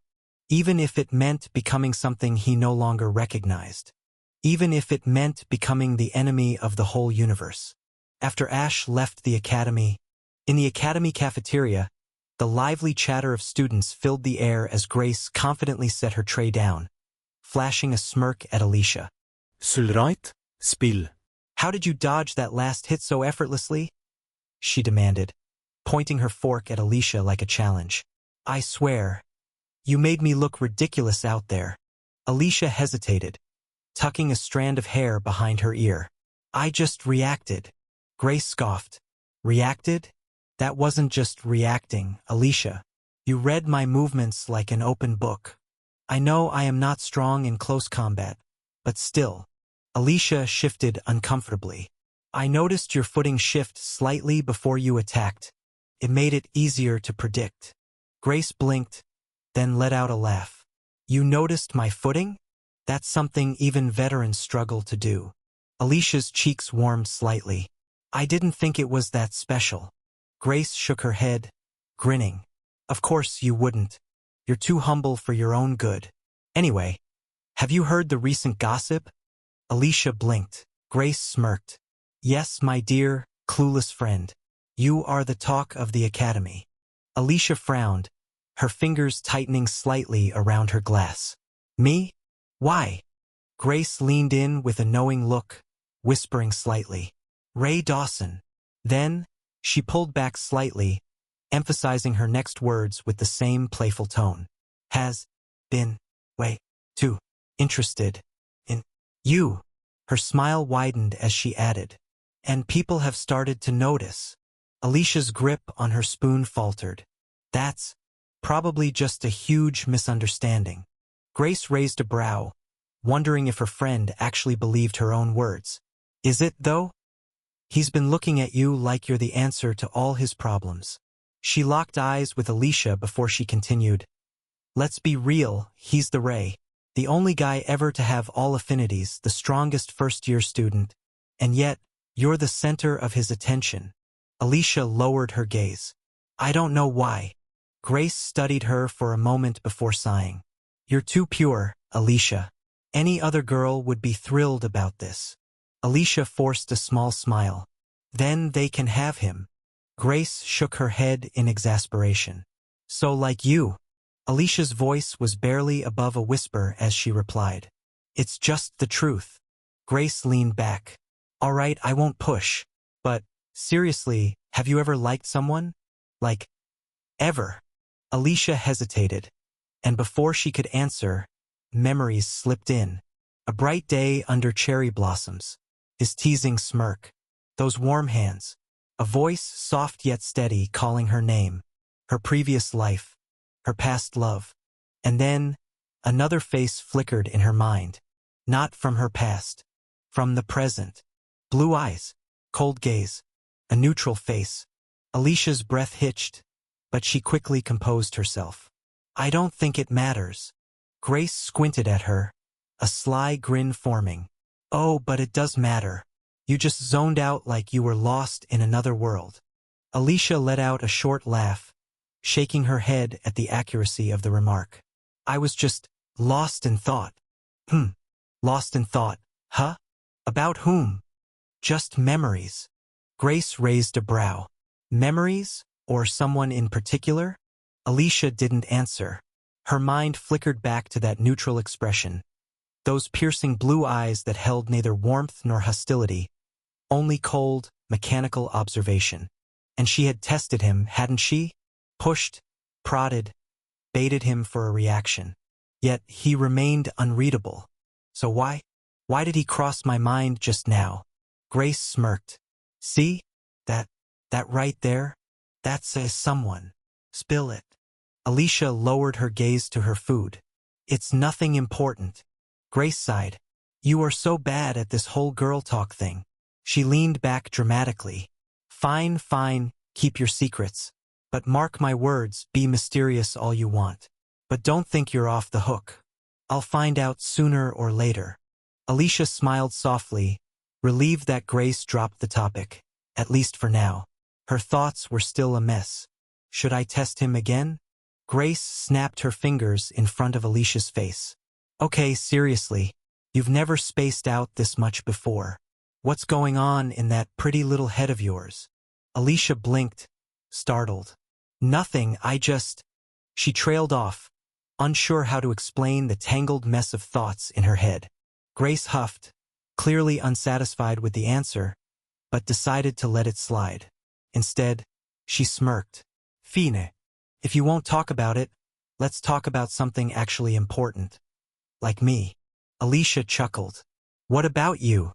Grace leaned in, eyes glinting with amusement. I've decided I need to get stronger. Alicia tilted her head. Stronger? I thought you were more focused on healing magic. Grace nodded. I am, but let's be real. I don't want to be some damsel waiting for a hero to protect me. She crossed her arms, determination flickering in her eyes. I refuse to be someone who just stands on the sidelines because I'm a support class. And besides, her fingers tapped against the table as she stared off for a moment. I know I can be more. My class, it's not made just for support. I can fight like a warrior, like I was meant for it. And sometimes, I don't even feel like I belong among normal humans. I don't know why, but it's just there. This feeling that I'm something more. Like I am superior. Alicia tilted her head, watching Grace closely. Superior to humans? Grace let out a small sigh, twirling her spoon absent-mindedly. Yeah, I know how it sounds. But sometimes when I fight, my body just knows what to do. Like it's instinct, something buried deep in me. I'm a healer, sure, but it doesn't feel like that's all I am. It's like, I am meant for something more. Alicia hesitated, sensing that Grace wasn't just bragging. She truly believed what she said. Have you told anyone about this? Grace huffed. Told them what? That I feel like I'm superior to humans? That I don't fit in the neat little box of support class like everyone expects me to. She smirked, but it didn't quite reach her eyes. They just think I'm being arrogant. I believe you. Grace blinked, surprised. Alicia looked down at her hands, fingers tightening slightly. Sometimes people are born different, and if that's the case, then maybe you just have to prove that your instincts are right. Grace's smirk returned, more genuine this time. I like the way you think. She nudged Alicia's arm. See? This is why I keep you around. You actually get me. Alicia smiled softly. I'm glad. Grace leaned back in her seat, stretching. Enough about me. What about you, huh? Alicia blinked. What about me? Grace smirked. You never talk about what you want. Don't you have a goal? A dream? Or are you just floating through life? Miss Mysterious. Alicia hesitated. Did she have a goal? She had been given a second chance. A new life. And yet, she had spent so long simply existing. But deep down, she knew. I don't want to be weak, she admitted, her voice quieter than before. I don't want to be someone who can't protect what's important to me again. Grace's smirk softened. Now that is a proper answer. Alicia met her gaze, and for once, there was no teasing, no playful smirk, just mutual understanding, because both of them knew what it felt like. The fear of being powerless, the need to stand on their own. Grace grinned suddenly, breaking the serious moment. Well, in that case, we should continue training together. Imagine the two of us, an unstoppable duo, beauty and strength combined. Alicia laughed softly. That sounds interesting. Grace beamed. Damn right it does. Now, finish your food, it's already gone cold. We've got our training to plan. Alicia nodded, but as she ate, her thoughts strayed once more. Next time I see him, I will test him again. I will have my answer one way or another. Chapter 35. Unexpected Quest. Fire arrow. The moment the words left her lips, 10 scorching bolts of fire erupted from her fingertips, blazing through the air in perfectly aimed arcs. They cut through the moving targets with sharp precision, each impact leaving behind a trail of heat and embers. The targets disappeared. Then, 20 more appeared. Milicia didn't even pause. Fire arrow. The second volley shot forward at blinding speed, but this time one missed. Milicia's fingers twitched. A sharp, irritating heat crawled under her skin. Not from the fire magic, but from something else. Something deeper. Her teeth pressed together as she clenched her jaw. It's still not enough. Without wasting a second, she raised her hand again, magic surging, pushing herself to be faster, to be stronger, to be better. Each repetition drained her mana faster. Each time, the frustration built. She refused to stop. Not until a wave of dizziness hit her. Her vision blurred for just a second. The edges of the targets flickered like mirages. Her knees almost buckled. Almost. TCH. She clenched her fists and forced herself to stand. Her body was giving out. She hated it. She hated feeling weak. Milicia let out a frustrated sigh and turned away from the training field, walking toward the bench on the side. She wiped the sweat from her forehead, grabbed her water bottle, and took a long sip. The cold liquid barely cooled the heat in her chest. Then she heard it, the low murmur of students talking nearby. She didn't mean to listen. She had no reason to care. And yet, the moment she caught the first few words, her muscles tensed instinctively. Hey, do you know when we'll finally meet the seniors? Yeah, I heard their exams are still going on, so they're away from the academy. Forget the seniors. Did you hear the rumor about Ray? What rumor? Oh, come on, you already know. That he fell in love with Alicia at first sight. Yeah, he doesn't even talk to. Milicia's grip on her water bottle tightened, dangerously close to crushing it. Her nails dug into the plastic, her fingers turning white from the force. A bitter, suffocating heat coiled in her chest. It wasn't new. She had heard it before. The rumors, the whispers, the way people talked about them like they were already a couple. She had ignored it, forced herself to push it away, to pretend it didn't matter. But hearing it again, here now when she was already irritated, already frustrated, already feeling on edge, it felt like someone had grabbed a dagger and twisted it deeper. Her breath hitched for a fraction of a second. Why her? That ugly, unbearable question rose again, louder than ever. Why not me? She swallowed the thought down like poison, but it refused to leave. Milicia gritted her teeth, forcing herself to calm down. She had no right to complain. She had no right to feel this way. And yet, no matter how many times she told herself that, it still hurt. Her fingers twitched again. Her magic stirred inside her, unstable, restless. I need to leave. Milicia stood up abruptly, turning away from the voices. She stormed through the academy grounds, her heartbeat loud in her ears. The cool evening air brushed against her skin, but it did nothing to ease the heat simmering beneath it. That bastard. That smug. Stupid. Oblivious. Her fists clenched at her sides, her nails digging into her palms. She hated this feeling. She hated that it got to her. And more than anything, she hated that it didn't get to him. Then, as if the universe itself wanted to mock her, she saw him. Ray. Moving ahead at an easy pace, his hands tucked into his pockets, his golden eyes fixed straight ahead, as if the entire academy wasn't buzzing with rumors about him, as if none of it mattered. Seeing him so unbothered, something inside her snapped. She didn't think. She just moved. Oi! Ray stopped mid-step. He turned slightly, blinking as his gaze landed on her. Milicia! His voice was calm, steady. That irritated her even more. She walked up to him, her crimson eyes glowing with heat. You're really just walking around like nothing's happening? Ray frowned.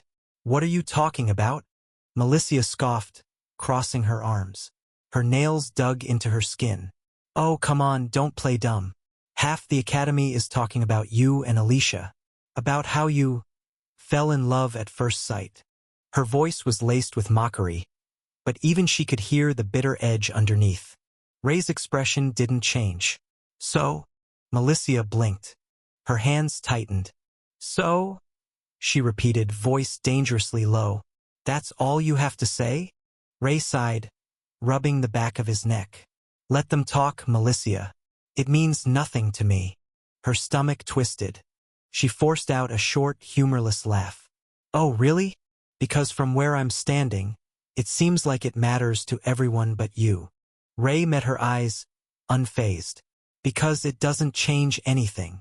Milicia opened her mouth, then closed it. Something inside her cracked. She took a step closer, voice quieter now. So, it's true then?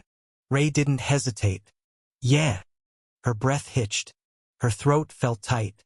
The dull ache that had been festering deep inside her chest suddenly sharpened into something raw. She forced herself to smirk, even as her fingers trembled. Ha! So that's it, then. Ray exhaled. Milicia, why are you reacting this way? Her heart lurched. She shouldn't have reacted. She shouldn't have flinched. But she did. Her lips parted, but she had no answer.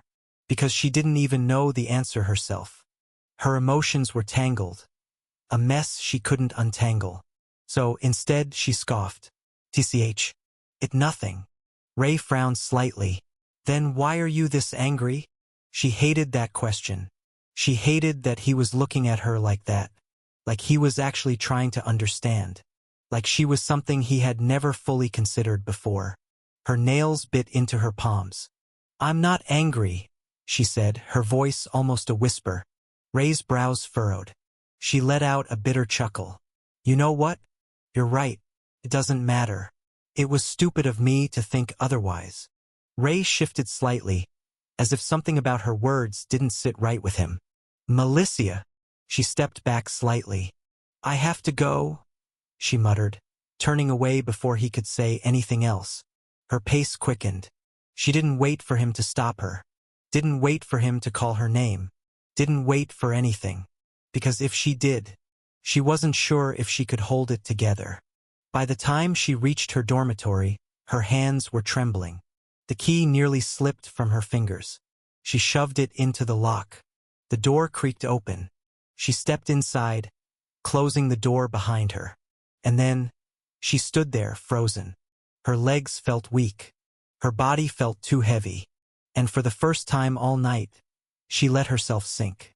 She collapsed onto the bed, gripping the small, plush teddy bear by her pillow. She pulled it close, fingers tightening around the worn fabric as if it could hold her together. Burying her face into the soft fur, she exhaled. A slow, uneven breath meant to steady her, but instead, it cracked somewhere deep inside. And then her body tensed, her shoulders curled inward, and warmth slipped past her lashes, dampening the plush in her grasp. No sobs, no sharp gasps, just the quiet tremor of a breaking heart. The kind of grief that didn't need sound to be unbearable. Because it wasn't just about Ray. It was about everything she had refused to admit, until now. It was about all the little moments she hadn't realized mattered. The stupid way her chest felt lighter when he was around.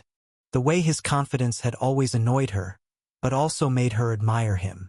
The way he had become important to her, without her even noticing. And now she was just another spectator. Stupid. That's stupid. But no matter how much she cursed herself, it didn't stop hurting. Ray Dawson. Ray stood still, his gaze fixed on the empty space where Milicia had been just moments ago. The conversation played over in his mind, each word sharper in hindsight. Her frustration, her anger, the way her voice had wavered, just for a second, before she masked it with that bitter laugh. His jaw tightened. He had never seen her like that before. He exhaled, dragging a hand through his hair. What the hell was that about? Milicia got irritated over the smallest things. He was used to that. But this wasn't just irritation. She was mad. Had he said something wrong? No. He had just told the truth. I like Alicia. He had always known it. The moment he saw her, there had been something about her. Something that pulled him in. So why did Milicia's reaction stay with him? Ray let out a scoff, shaking his head. She's just being Milicia. Overreacting like always. That should have been the end of it. But, as he turned away, a strange unease settled in his chest. And for the first time in a long time, he wasn't sure if he liked it. Just as he was about to move, a sharp chime echoed in his head. A familiar golden screen flickered into his vision. Your new quest generated. Travel to Ironhold City. Time limit. 1 day. Reward. 10 stat points. Failure. 50 stat reduction. Ray's brows furrowed. What? A travel quest? Out of nowhere. Another chime followed before he could process the first. New quest generated. Clear C-rank dungeon Frostfang Grotto. Time limit. 2 days. Asterisk reward? Asterisk. Failure. Rank reduction. His fingers twitched. A dungeon, too? His gaze lingered on the failure penalty. 50 stat points gone if he didn't make it in time, and a full rank reduction. That was insane. The hell is with that punishment? His jaw clenched as he focused on the system, sending a mental command. Hey, system, why is the penalty so damn harsh? But there was no reply. His frown deepened. He tried again. System. Still nothing. Then it hit him. Damn, he muttered. The system is still in sleep mode. I forgot. For the next 2 days, he wouldn't be able to access system support. He won't get extra information and guidance. Just him, the quests, and whatever was waiting ahead. He exhaled sharply, his eyes scanning over the quest details again. Is there some connection between the system's shutdown and these sudden quests? It was too much of a coincidence. He didn't believe in coincidences. And if the system wasn't here to give him answers, then he'd have to figure them out himself. Ray turned on his heel, his mind already shifting away from Milicia's outburst. There were more important matters to deal with now. Chapter 36. Ray's Dilemma. Ray slipped out of the academy under the cover of midnight, carrying only what he needed. Most of his belongings were stored safely in his system's inventory. The only thing he kept by his side was his sword. The journey from Nexus City to Ironhold City should have taken an entire day, but the train, powered by light mana, moved almost like light itself. In just a few hours, he had crossed a distance that would take ordinary travelers a full day's ride. When he stepped off the train, the first thing he noticed was the atmosphere. The air itself thrummed with an unusual tension, charged with both mana and unease. Unlike Nexus City, where mana flowed in controlled currents through enchanted streetlights and levitating transports, Ironhold's energy felt raw and untamed. The veins of glowing sigils embedded in the streets flickered inconsistently, as if the city itself was holding its breath. Ray's gaze flickered across the scene, taking in the way merchants kept their conversations low, the way even the hardened mercenaries near the gates held themselves back. No drunken boasts, no casual laughter, just sharp, wary glances exchanged in silence. There were too many soldiers. They weren't just patrolling, they were scrutinizing. Their sharp gazes swept over the travelers, lingering too long, their hands resting instinctively on the hilts of their weapons. Civilians moved with quiet urgency, their steps brisk, their voices hushed. Something bad is about to happen. Ray thought as he continued to move out of the station. Sensing the heaviness in the air, he increased his pace. Let's find an inn today. I still have 2 days for completing the second quest. Speaking of quest. Quest. Travel to Ironhold City. Completed. Distributing rewards. Plus 10 stat points. Dismissing the golden quest window, Ray increased his pace. I will distribute my stat later. Right now I need to figure out what the hell is going on in the city. The system had given him 2 days to complete his next quest. But even without looking at the golden text still hovering at the edges of his vision, Ray already knew that this mission was going to be far more complicated than it seemed. It wasn't long before he reached the Modest Inn, a 2-story structure wedged between an old weapon shop and a dusty potion vendor. It was the kind of place where people came and went without questions. Ray pushed open the door, stepping into the dimly lit room. The scent of aged wood and mana-infused small lanterns filled the space, their flickering light casting elongated shadows against the walls. A few scattered patrons sat in silence, heads lowered over their drinks, each lost in their own thoughts. At the far end of the room, behind a worn wooden counter, stood the innkeeper. A man well into his 50s, his weathered face lined with years of experience. He wiped down a mug with slow, deliberate movements, his sharp, calculating gaze flicking up the moment Ray approached. I need a room, Ray said, pulling back his hood, brushing off the light dust that clung to his cloak from the journey. The innkeeper barely reacted, setting the mug down before sliding a rusted key across the counter. 10 silvers, the man said. No bargain. Ray dropped the coins without hesitation, pocketing the key. He could have left it at that, gone straight to his room, but the air in the city was too thick with unspoken truths.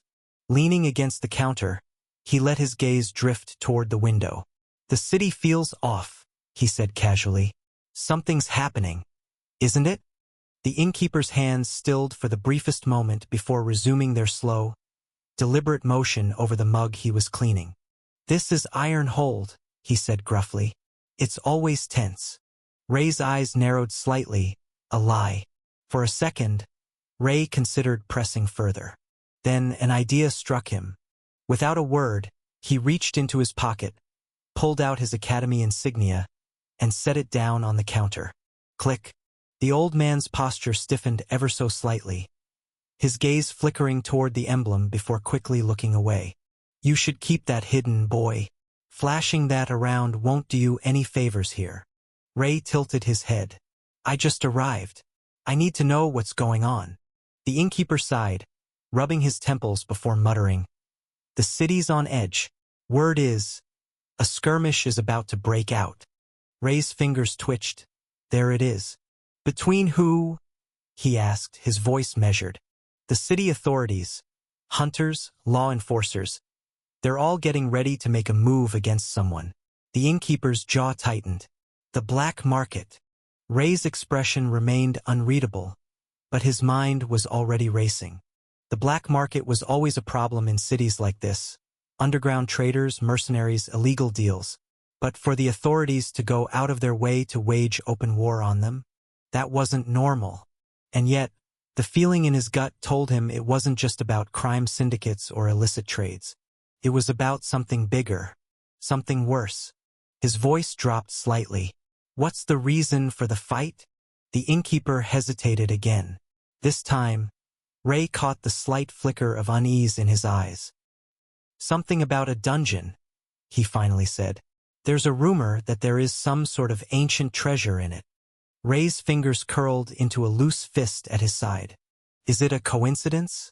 His gut twisted as his thoughts aligned. The system's sudden quest. The city teetering on the edge of chaos. The black market and the authorities preparing for a clash. A slow, uneasy breath left his lips as his mind began piecing things together. A familiar, creeping sensation settled over him. The feeling of standing one step away from something far, far bigger than himself. He looked up, his golden eyes sharp beneath the dim lantern light. What's the dungeon's name? He asked. The innkeeper hesitated. Then slowly he muttered, Frostfang Grotto. Ray's heart stopped. For the first time since entering the city, since even leaving the academy, his breath caught in his throat.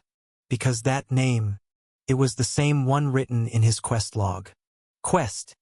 Clear C-rank dungeon, Frostfang Grotto. The system had sent him here for this. He didn't know what was waiting inside that dungeon. But one thing was certain. He wasn't the only one looking for it. The innkeeper, perhaps sensing his silence as unease, sighed and wiped a hand down his weathered face.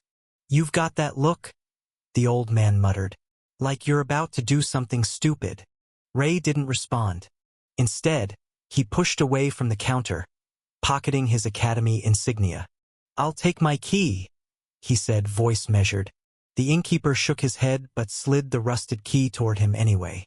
"Room's upstairs," he said. "Second door on the left." And, his gaze darkened. "Free advice, boy. Stay out of the fire that doesn't burn your house." Ray met the innkeeper's gaze, his expression unreadable. The warning was clear. Stay out of trouble. Don't stick your nose where it doesn't belong. But Ray had never been the type to walk away from a fire, especially when the fire was already at his doorstep. Without a word, he picked up the rusted key and turned toward the stairs. The wooden steps creaked beneath his weight as he climbed, the dim lanterns casting flickering shadows along the narrow hallway. The key slid into the lock with a faint click, and the door groaned as he pushed it open. The room was small, just a single bed, a wooden chair, and a nightstand resting on top. The walls were worn, the scent of old wood and faint traces of alcohol lingering in the air. It wasn't much, but it was enough. Ray locked the door behind him and dropped his bag onto the chair. His sword, still strapped to his waist, felt heavier than usual, like a silent reminder of what lay ahead. He let out a slow breath. His mind was still replaying everything the innkeeper had said. A skirmish with the black market. A dungeon. Ancient treasure. Why does the system want me here? Does it want me to get the ancient treasure inside? If so, isn't the timing awful? There were too many unknowns. Too many things moving in the shadows. But thinking about it now wouldn't change anything. He needed rest. Tomorrow he'd start figuring things out. With that final thought, Ray switched the lights off and lay back against the mattress. The city outside was restless, but within moments he had drifted into sleep. Next morning, Ray woke before dawn, the dim morning light slipping through the cracks in the wooden shutters, casting faint golden streaks across the worn floor. His body felt rested, but his mind hadn't stopped moving. The weight of yesterday's discoveries still pressed against his thoughts, each unanswered question looping in his head like an unsolved puzzle. He ran a hand through his hair, exhaling slowly. He didn't have time to dwell on things he couldn't change. There was work to do. The scent of aged wood and faint traces of burning oil lingered in the air as he descended the creaking staircase. The innkeeper was already moving about, his heavy steps echoing softly as he set up for the day. A few early risers sat scattered across the tavern, hunched over mugs of weak ale and plates of simple food, bread, eggs, and dried meat. Some ate in silence, others exchanged hushed conversations, their voices laced with the same underlying tension that had never left the city. Ray didn't linger. He dropped a few silvers on the counter, grabbed a plate, and ate swiftly. The meal was plain, unremarkable, but it was food and it was enough. Within minutes, he was out the door, stepping back into the restless heart of Ironhold City. The streets were already stirring, the pulse of the city shifting from cautious silence to the rhythmic clatter of morning life. Merchants called out their wares, their voices overlapping in a chaotic symphony of trade, their eyes sharp as they exchanged coin with wary travelers. Carriages rumbled over the cobblestone roads, their wheels clicking in sync with hurried footsteps. Mana-powered vehicles hummed faintly in the background, weaving through the morning rush with a soft glow beneath their enchanted frames. But beneath all of it, that same tension still lingered, like a storm waiting to break. I am lucky I became the disciple of a saint. The thought drifted into his mind as he walked, his fingers unconsciously tightening around the hilt of his sword. His swordsmanship had improved significantly over the past week, though most of that progress wasn't just from training, it was his sword god trait. Without it, I wouldn't be what I am today. He didn't fear the fight ahead. That wasn't the problem. But he wasn't stupid enough to ignore the feeling clawing at the back of his mind, the feeling that something was very, very wrong. It took him nearly an hour to reach his destination. The dungeon's entrance was located near a market district, tucked away behind rows of buildings that should have looked ordinary. And yet, the moment Ray arrived, he knew this place was anything but ordinary. Chapter 37, Trouble. Ray stepped into the crowded clearing, his gaze flickering across the sea of figures that filled the area. These weren't ordinary civilians. Every person carried a weapon, their armor scratched and worn from countless battles. Hunters, mercenaries, and law enforcers stood in tense clusters, their conversations hushed but urgent. The air itself was heavy, thick with the kind of anticipation that preceded something big. He wove through the crowd, moving with purpose but keeping his presence unassuming. As he passed a group of hunters, their voices cut through the noise around him. "Damn, did you see that standoff between the city head and the black market branch leader?" "Of course I did. I swear, if they had actually fought, the destruction would have wiped out half the district. But you're missing the real point. The black market never acts this openly. For them to show up like that, it means whatever's inside this dungeon is worth risking war over." Ray's eyes flickered toward the speaker, a burly hunter gripping the hilt of his sword like a lifeline. His companion scoffed. Then, someone else leaned in, lowering their voice. "Yeah, I heard rumors. Something about an ancient treasure." Ray held back a sigh. "I already know that much." He wasn't interested in hearing the same rumors again. He needed something useful, information about how the dungeon functioned, if any strong forces had entered already, what kind of creatures lurked inside. He shifted slightly, moving toward another group. "Let's just agree. This is a once-in-a-lifetime chance. Yeah, if you want to throw your life away, the death rate is through the roof. But think about it. We don't even have to take any risks. We just go in, grab whatever we can, and sell it off for a fortune. The black market is paying, and so are the city authorities. And if we're lucky, we might even get noticed by a high-rank hunter." Ray's brows furrowed slightly. They're paying people for whatever they find inside? If the black market and the city both wanted whatever was inside badly enough to throw money at random hunters, then the situation was already out of control. That meant this wasn't just a desperate scramble for power, it was an organized operation. Someone, whether it was the city authorities or the black market, wanted whatever was inside so badly that they were willing to hire random hunters as disposable tools to get it. And the moment he realized that, a slow unease feeling crept down Ray's spine. "I have to go in. If I waste any more time, I might fail this quest before I even get the chance to try." He had already wasted enough time. The longer he hesitated, the more hunters would enter before him. If he waited too long, there was a chance the quest would fail before he even stepped foot inside. His pace quickened, urgency pressing against his nerves as he approached the dungeon's entrance. The shimmering violet portal loomed ahead, an eerie contrast against the buildings surrounding it. As he moved forward, the crowd thinned. The idle hunters, the ones simply watching, remained behind, while those willing to risk their lives stepped ahead. These were the ones desperate enough to gamble everything for a shot at wealth. Some of them were strong, seasoned fighters who radiated confidence, but others were barely holding themselves together, their fingers twitching against their weapons, fear evident in their stances. Ray exhaled, steadying himself. "I don't know why the system gave me a quest this difficult." The task was to clear a C-rank dungeon. That meant the people entering should be, at minimum, expert rank or below. EAN, expert C rank. And he wasn't an expert. He wasn't even close. "I'm only apprentice rank. I don't even know if I'll make it out alive." The smarter thing to do would be to turn back. But something deep in his chest wouldn't let him. This wasn't logic, it was instinct. Something inside that dungeon was waiting for him. He could feel it. And if he walked away now, he knew, without any doubt, that he'd regret it. The moment Ray stepped closer to the portal, A sharp voice sliced through the thick, heavy air. Stop right there. It wasn't loud, but it carried the kind of weight that demanded obedience. The authority in it made Ray's body tense instinctively, his steps halting mid-motion. He turned, and the first thing he noticed was that this wasn't just some low-ranking enforcer.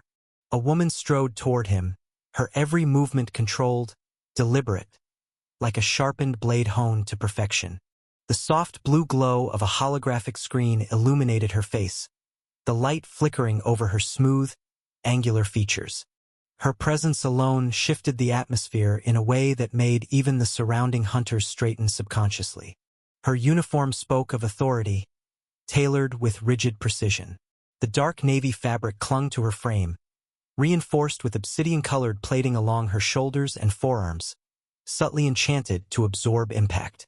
Gold embroidery traced the edges of the jacket, forming intricate patterns that shimmered under the dungeon's glow. At her waist, a thin, black belt carried a holstered mana pistol, a sleek combat knife strapped beside it. And on her chest, stitched in silver thread, unmistakable even in the dim lighting, was the insignia of the Human Association.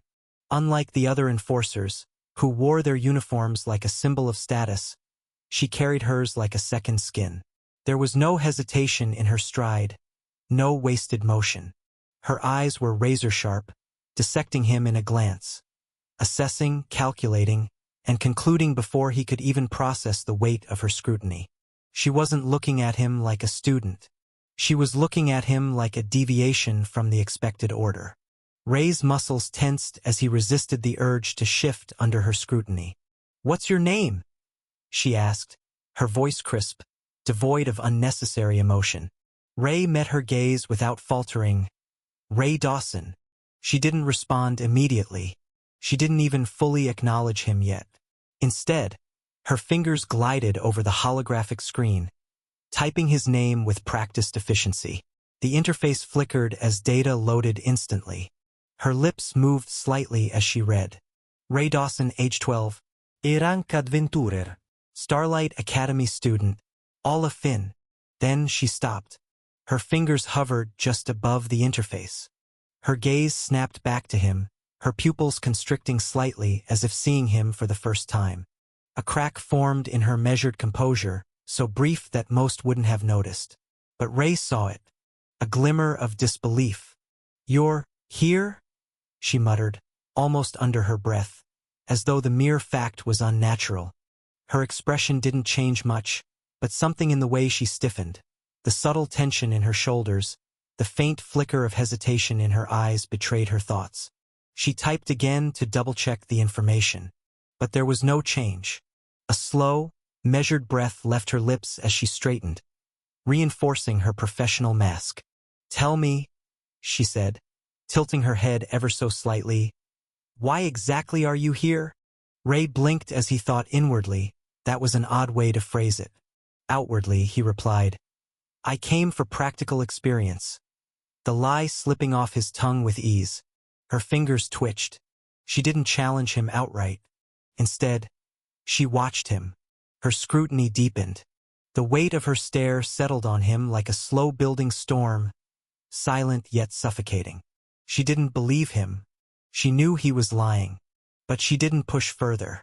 Instead, she exhaled softly, shifting her stance before delivering her next words with absolute finality. "You are not allowed to enter." Ray's frown deepened. "Why not?" Her fingers glided across the screen once more. "Because the minimum requirement for entry is Adept rank, D rank." Her gaze flicked up, pinning him down. "And you are only apprentice rank." Ray's jaw tightened, but he forced himself to remain calm. "I have my adventurer ID," he countered. "The regulations state that I can enter a dungeon 1 rank above my own. That's standard procedure." The corner of her lip twitched, not in irritation, but in something far more condescending. "That was the regulation," she corrected him slowly and deliberately. "But this dungeon has changed." She turned the holographic screen slightly, revealing new classified data. "We received intel that the structure inside has shifted significantly." Multiple teams have entered since yesterday. She hesitated briefly before continuing. But none have returned. Ray absorbed the information without outwardly reacting. That he already knew. The moment the innkeeper had mentioned it, he had understood the risks. But hearing it from an official source, seeing the tension in her posture, the unease buried beneath her neutral expression, it confirmed that something was very, very wrong with this dungeon. And yet, despite knowing this, he still needed to enter. She wasn't done speaking. Her eyes hardened. "And you," she said, her voice dropping just slightly, "shouldn't even be here." Ray felt his shoulders tense. "What do you mean?" She tapped the screen again. "I don't know who authorized you to leave the academy unsupervised," she said carefully. "But according to every official record, no first-year student is permitted to enter a dungeon alone." Ray opened his mouth to argue, but she was faster. "You may have entered dungeons before," she said, "but that was before you were enrolled in the academy." Her tone remained calm and even, but there was an edge to it now, a quiet warning beneath the surface. "And as of a few days ago," she continued, eyes narrowing slightly, "a special notice was issued." Ray's pulse spiked. Slowly, deliberately, she turned the screen toward him and pointed at the single line that was highlighted. "Ray Dawson is not permitted to leave the academy unaccompanied." A cold weight settled in his gut. His entire body tensed. Then she delivered the final blow. "You are the only All-Affinity user recorded in the history," she stated, "and that alone makes you a high-priority asset." She exhaled through her nose. "Do you understand how serious your situation is?" Ray's thoughts came to a screeching halt. Wait, I wasn't allowed to leave alone? That couldn't be right. No one had stopped him. No one had said anything. But as he thought about it, really thought about it, he realized no one had tried to stop him because no one expected him to leave in the first place. It wasn't a rule he had broken. It was a rule they had assumed he would never break. Damn. His pulse kicked up a notch. This wasn't just about dungeon restrictions anymore. If she contacted the academy, his quest would fail. His chance to enter the dungeon would vanish. And the worst part? She looked like she was already making the call. Ray's breathing picked up slightly. His mind raced, searching for an option, an excuse, a way out. What do I do? His instincts screamed at him to move, to say something, anything, before she could press that final button. Chapter 38. Tables turned. Ray's breath hitched as he saw the woman's fingers hover over the holographic interface. Her next action clear. His mind screamed at him to act fast. Wait a minute, he blurted out, his voice coming faster than his thoughts. The woman paused mid-motion, her cold gray eyes flickering to him, watching the way he tensed, the slight edge of panic in his tone. She didn't say anything at first, instead just observed. Then slowly she raised an eyebrow. "What is it?" she asked, her voice even. Ray gulped audibly as he said, "Let me make a call first." She didn't react immediately, but he could tell she was evaluating his words, weighing whether to even humor his request. Finally, after a long moment, she exhaled through her nose and lowered her wrist slightly. "You have 30 seconds, she said flatly. Ray didn't waste a second. His hands moved quickly as he made a call with his smartphone. His thoughts raced as the dial tone rang in his ears. "I need to get help from Master. I hope he helps." After a few rings, the call connected with a faint click, followed by a low, rough voice from the other end. "What is it?" Hearing that familiar voice, Ray felt a wave of relief wash over him, tension in his shoulders easing just slightly. "Master, I need your help." There was no sound coming from the other side for some time. Then, Saint Nicole spoke. His tone edged with something between mild irritation and curiosity. "Go on." Ray wasted no time. He explained everything. His arrival in Ironhold, the dungeon, the woman in front of him trying to stop him from entering, and most importantly, the special notice restricting him from leaving the academy alone. Nicole listened in silence, but Ray could practically feel the exasperation building on the other side. "So," Nicole finally said, dragging out the word. You're telling me you left the academy? Yes. To enter a dungeon? Yes. A dungeon that is 2 ranks above you. Ray hesitated. Yes. And Nicole continued, voice growing even drier. This dungeon just so happens to contain an ancient treasure? Ray swallowed. According to the rumors.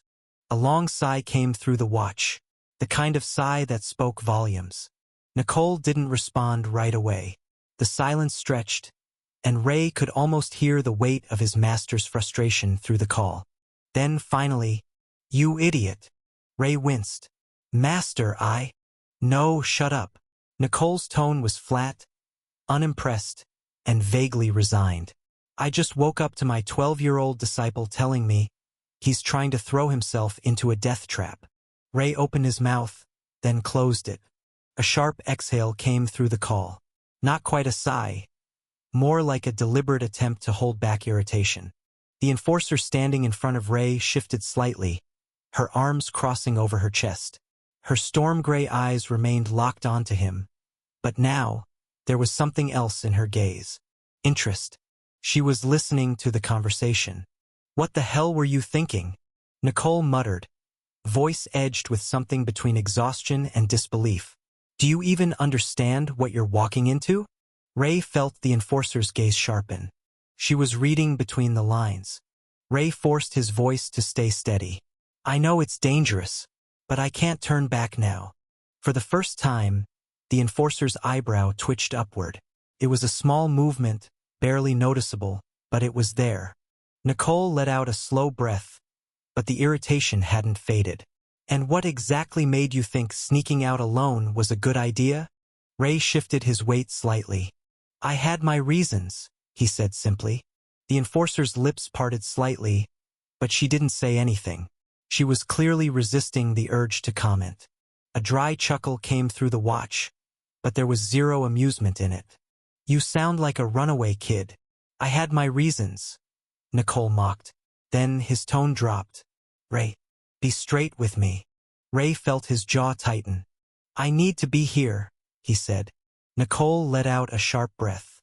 "TCH. Stubborn brat. A rustling sound followed, like he was standing up or grabbing something. Then his voice returned, firmer. "Let me talk to the enforcer." Ray blinked. "Huh." The enforcer's brows furrowed slightly. She hadn't been expecting that. "I'll talk to her," Nicole said flatly. "Give it." Ray hesitated for a second before looking up at the woman. She stared at him, eyes narrowing slightly. Then, after a brief pause, she extended her hand. Ray placed the phone into her palm, and she lifted it to her ear. Liara Vasquez's eyes flickered with restrained tension as she gripped the phone a little tighter. "This is Captain Liara Vasquez," she said, her tone cool and professional. "Who am I speaking to?"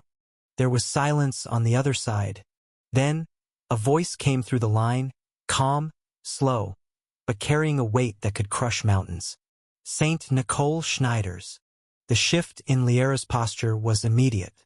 Her fingers stiffened around the phone, her shoulders going rigid. Ray didn't miss the flicker of surprise that crossed her normally impassive face.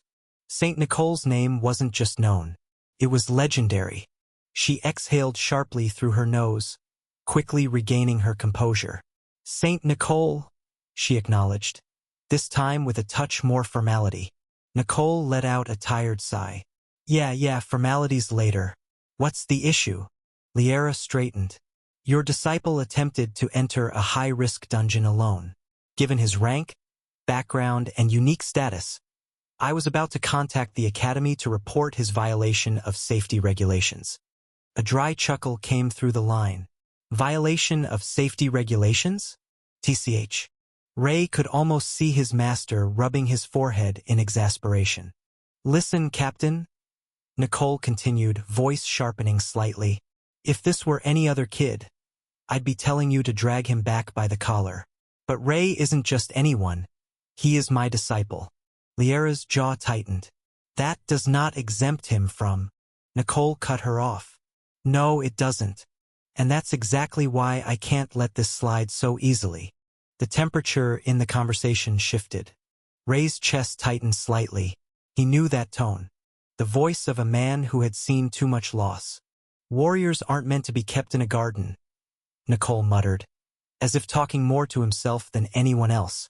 I can't coddle him. If I do, he'll never become what he's supposed to be. Liara's fingers curled into a fist, but she remained silent. Ray held his breath. Then his master's tone hardened. But that doesn't mean I'll let him throw himself into a goddamn meat grinder either. Ray's stomach dropped. You're not going in alone, kid, Nicole said flatly. If you want to enter, you go as a porter, no direct combat. Ray's fingers twitched. Master, No negotiations. Nicole's voice was absolute. You go with an experienced team, the best of the best. That way, even if you do something stupid, someone will be there to clean up your mess. Liara finally spoke, her voice carefully measured. Saint Nicole, I can't. You can, Nicole interrupted smoothly. And you will. I'll speak to the city head myself. You'll get the approval you need. A brief silence stretched between them before Nicole asked, And what of the dungeon's rumored contents? Liara's eyes narrowed at his question. Liara exhaled, choosing her next words carefully. There was intel suggesting that it might be that. Ray frowned. That? Nicole didn't speak right away. Then he sighed, a deep, weighty exhale, the kind that carried an unspoken understanding. I see, he murmured. Well, move forward with the procedure. I'll speak to the city head of Ironhold. Understood, she said. Ray exhaled quietly, tension unwinding from his shoulders. Nicole's voice returned, this time directed at him. Don't make me regret this, brat. Ray smirked faintly. Wouldn't dream of it. The call disconnected with a soft click. Liara handed the phone back to Ray, her expression unreadable. Your approval will come soon, she stated. Wait here. She turned on her heel, her sharp steps fading into the growing murmur of the gathered hunters and enforcers. Ray remained still for a few seconds, watching her go. His fingers curled slightly, tension building in his grip as an unspoken thought surfaced. One he hadn't allowed himself to acknowledge in a long time. The realization settled heavily in his mind, quiet yet undeniable. Having a background is really nice. That single thought carried more weight than it should have. It was an unfamiliar feeling, knowing that someone was watching over him, that he had the protection of a name beyond his own strength. Yet, no matter how much comfort that should have brought, it only reminded him of something else.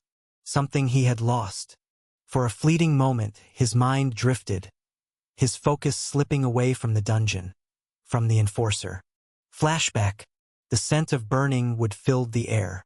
Thick smoke curled through the streets, choking the sky in dark clouds, blotting out the stars. The air was heavy with the metallic tang of blood. The acrid bite of magic burned into the very wind. Ray's small fingers dug into the rough stone wall, his knuckles white with tension. His breath came in short, ragged gasps, chest heaving, every muscle in his body trembling with terror he could barely contain. His legs ached from running, from stumbling through the debris-littered streets, from dodging the bodies that had once been his neighbors. Now they were nothing but hollow husks. The screams had started long ago. They hadn't stopped since. They echoed between the buildings, bouncing off the broken walls, layering over each other in a sickening chorus. The sound of people, his people, begging, crying, shrieking for mercy that would never come. And beneath it all, the deep, guttural growls of monsters. He had seen them, through the cracks between the crates where he now hid, through the shifting haze of smoke that cloaked the burning village. Shadowed figures, towering, grotesque, their forms unnatural and twisting. Some crawled on too many limbs, their claws scraping against the cobbled streets, their elongated jaws parting to release inhuman screeches. Others stood tall, grotesquely humanoid but wrong. So very wrong, their hollow eyes gleaming with cruel amusement as they hunted. Demons. They moved like reapers through the village, leaving trails of crimson in their wake. The bodies of men and women cut down like wheat before the scythe. The scent of death was suffocating. Ray pressed his trembling hands over his mouth, biting down on the fabric of his sleeve to stop the sound of his breath from escaping. If he made even the smallest noise, if he so much as shifted too suddenly, they would hear him, and he would die. His body was rigid, locked in place by fear so strong it paralyzed him. But he couldn't afford to move, not yet. Not when they were still out there. Not when his parents were still out there. A shuddering breath raked through his throat as he forced himself to peek through the cracks once more. Searching, hoping, praying. "Mom! Dad, where are you?" Then he saw them. Not far from where he hid, near the village square. Two familiar figures, backs pressed against each other, breathing heavily. His mother's dark hair was streaked with blood, strands sticking to her face, her once pristine robes torn and burnt. His father stood beside her, his sword clutched tightly in his grip, his chest rising and falling in sharp, exhausted motions. But they were alive. Ray's chest tightened. They were still fighting. "I have to go to them. I have to help." His fingers twitched against the stone, his body nearly moving on instinct, before a low chuckle sent ice crawling down his spine. A figure stepped forward from the shadows. His skin was a sickly gray, stretched too thin over a muscular frame, his elongated fingers ending in black, curved talons. His face was twisted into something that almost resembled a grin, his hollow, pupil-less eyes glowing with eerie amusement. A high-ranked demon. Ray knew, even before the monster spoke, that his parents would not survive this, that they would not win. But he couldn't look away. He could only watch as his father raised his sword, as his mother stepped forward, her hands curling with the last reserves of her magic. "Stay behind me," his father murmured. His mother didn't listen. "Like hell," she muttered under her breath. The demon tilted its head, watching them with something that might have been curiosity. Then it raised its hand and snapped its fingers. The air shuddered, the ground cracked, and suddenly his father wasn't there anymore. One moment he was standing, sword raised. The next he was gone. There was no resistance, just gone. Ray's breath caught in his throat, the world tilting around him. His mother screamed, but she didn't back down. She lunged, magic exploding from her hands, raw energy crackling through the air like a violent storm. The demon merely laughed. Then it raised a single hand, and everything went still. The wind died, the crackling of flames quieted. Even the screams in the background faded into silence. The demon clenched its fist, and Ray's mother collapsed. Just like that, her body hit the ground in a lifeless heap, her eyes wide, frozen in a look of disbelief. Ray's heartbeat slammed against his ribs, breath stolen from his lungs. His hands dug into the stone until his nails cracked. No. This wasn't real. This wasn't real. His mother, his father, they were just talking to him this morning, just smiling at him. His mother had kissed his forehead. His father had ruffled his hair, told him to stop slouching. They weren't. They couldn't. The demon took a slow step forward, its empty eyes scanning the area as if searching. Ray squeezed his eyes shut. His tiny frame curled deeper into the shadows. He didn't move. He didn't breathe. If he did, he would be next. And he couldn't move. Not even when the demon's gaze slid past him. Not even when the silence was finally broken by the sound of footsteps leaving. Not even when the scent of blood grew heavier in the air. He just stayed there. Even when he knew they were gone. Even when the monsters left. Even when there was no one left to save. He didn't move. He just sat there, curled in the wreckage of a home that no longer existed, his breath shallow, his body stiff. And in that moment he understood. Power didn't matter. Bravery didn't matter. Nothing mattered. Because in the face of true monsters, humans were nothing. He was nothing. And that powerlessness, the weight of that helplessness, it settled into his bones, cold and unforgiving. That night, the boy named Ray Dawson died. And in his place, a different version of him was born. One that would never, ever let himself be that weak again. One that would hunt those monsters down. One that would get revenge. Ray exhaled sharply, dragging a hand through his hair as he pushed the memory aside. He clenched his jaw and rolled his shoulders, shaking off the lingering tension. His grip on his shirt loosened, fingers flexing before he forced them to his sides. The surrounding adventurers murmured amongst themselves, shifting restlessly, while the stationed guards remained impassive. Ray exhaled again, slower this time. Now he just had to focus on what came next. Chapter 39. Entering the dungeon. Ray didn't have to wait long. The rhythmic thud of approaching footsteps reached his ears, cutting through the murmurs of the gathered hunters. He lifted his gaze, turning toward the sound. Liara was coming back. But unlike before, this time she wasn't alone. Behind her, 6 figures strode forward, their movements exuding quiet confidence. Seasoned hunters who had long since mastered the art of survival. Their presence alone was enough to part the crowd, onlookers instinctively stepping aside. The morning sunlight caught the edges of their weapons, the faint glint of steel reflecting off their armor, giving them an almost surreal, untouchable aura. Liara came to a halt just a few steps before him, arms crossed, her gaze steady. For a brief moment, she simply looked at him. Then she spoke. "Are you sure you won't regret entering the dungeon?" Her voice carried none of her usual irritation. It was a final confirmation, a quiet warning wrapped in simple words. Ray met her gaze without flinching. "I won't." His tone was calm, but his eyes burned with fierce resolve, the kind that wouldn't waver once a decision was made. Something flickered in Liara's expression. Amusement, resignation, whatever it was gone just as quickly, replaced by a small, knowing smile. "All right." She turned slightly, gesturing toward the 6 figures standing behind her. Ray could feel their gazes on him, some curious, some indifferent, and a few carrying the unmistakable weight of irritation. One of them looked at him the way someone might look at an unnecessary burden. "It doesn't matter how they perceive me," Ray thought, fingers tightening around the hilt of his sword. "As long as I can enter the dungeon." He shifted his attention back to Liara, pushing aside any concern for their opinions.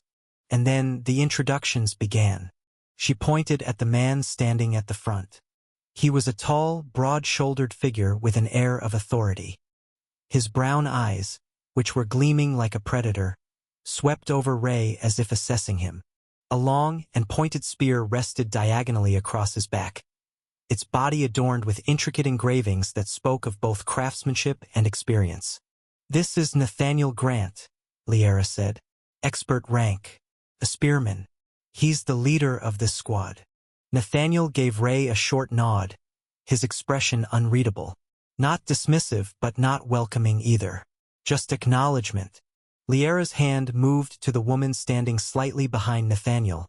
Her stance relaxed, yet every movement was calculated. Her black hair was tied into a high ponytail, twin daggers strapped to her thighs. Her emerald eyes shimmered with amusement as they flickered over Ray, assessing him like a predator studying prey. "Celine Voss, adept rank. Assassin." Celine smirked, tilting her head. "So, you're the one we have to babysit." Her tone was playful, but there was a distinct edge beneath it. "I don't know why they are allowing a kid inside a dungeon where the death rate is unpredictable." Ray met her gaze evenly, offering no reaction. "If she is trying to test me, she'd have to try harder." Liara moved on, gesturing to the massive armored man standing beside Celine. His dark gray armor was lined with glowing patterns, and a massive tower shield was strapped to his back. His posture was solid, unshakable, like an unmovable wall between his allies and danger. Garrick Holt, expert rank. Guardian.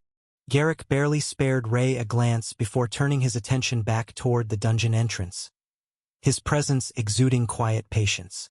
A man who spoke through actions, not words. Next, Liara's hand pointed toward a robed figure standing slightly apart from the others. Draped in dark navy robes, silver hair falling past his shoulders, and eyes so pale they seemed almost otherworldly. Mana rippled faintly around his fingertips, subtle yet undeniable. Lucien Vali. Adept rank. Mage. Lucien's gaze was detached, indifferent. He studied Ray the way one might study an unfamiliar phenomenon, something that intrigued him but was ultimately unimportant. Liara continued, her next introduction leading to a woman leaning lightly on a staff. She wore a mix of cloth and armor, white robes adorned with delicate embroidery that signified her role. Her hazel eyes carried no hostility, but there was something else beneath the surface. Resignation? Perhaps? Irene Calloway, adept rank. Healer. Irene sighed softly. I suppose I should prepare for extra work. Ray raised an eyebrow slightly, but she merely shook her head, as if she had already made peace with the inevitable trouble he would bring. Lastly, Liara's attention shifted to the final member of the squad, a man clad in a dark tactical uniform, a bow in his hands with arrows attached to his back. Blonde hair neatly trimmed, brown eyes sharp, ever watchful. Vince Oloy. Adept rank. Archer. Vince gave Ray a once-over before shaking his head slightly.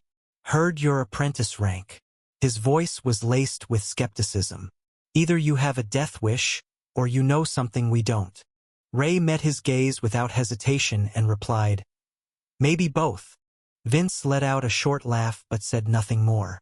With the introductions complete, Liara turned back to Nathaniel. You know the mission. Get what intel you can and come back alive. Nathaniel nodded. Understood. She hesitated for a brief second before her gaze landed on Ray again. Unlike before, her usual irritation had faded, replaced with something else, something unreadable. She was debating whether to say something or not, but after a while she sighed. Then, without another word, she stepped aside. The dungeon entrance loomed before them, a violet portal pulsating with a rhythmic beat like a heartbeat. A deep, unnatural chill seeped from within, curling around Ray's ankles like unseen tendrils, colder than the crisp morning air. The atmosphere shifted the moment they neared it. The faint hum of conversation from the other hunters, the rustling of leaves, even the sound of their own footsteps seemed to dull, swallowed by the presence of something unseen. The ground trembled ever so slightly beneath Ray's boots, a near imperceptible vibration, as if something beneath the surface was stirring. A whisper of wind drifted out from the abyss, carrying with it a scent, damp earth, the faint metallic tang of old blood. Ray inhaled sharply and exhaled slowly, steadying his nerves. His fingers curled tighter around his sword hilt. It begins. Nathaniel was the first to step forward, his movements unfazed, as if walking into the mouth of death was just another day. The others followed in silent synchronization, their discipline evident in the way they moved. Ray took a step, and the moment his foot crossed the threshold, the oppressive aura deepened. Then, they disappeared into the darkness. As soon as Ray stepped past the dungeon's threshold, reality seemed to distort. A dizzying pull overtook him as the teleportation took effect, a momentary sensation of weightlessness before his feet found solid ground again. The shift was disorienting but brief. His body had grown accustomed to it after past experiences. Then, everything stilled. The air inside the dungeon was thick, charged with something unseen yet oppressive. The silence was suffocating. It wasn't just the absence of sound. It was like stepping into a void where even the echoes of life had been swallowed whole. But then something stirred, a ripple across the reality unseen by anyone, like a breath exhaled by something vast and unseen beneath the surface of reality. Second condition met. Presence of vessel of at $% at percent detected, opening the entrance to the boss room. A cold, mechanical voice vibrated through the dungeon, its distorted cadence like a whisper crawling along the edges of existence. Yet no one reacted. Not Nathaniel, whose sharp gaze swept the surroundings.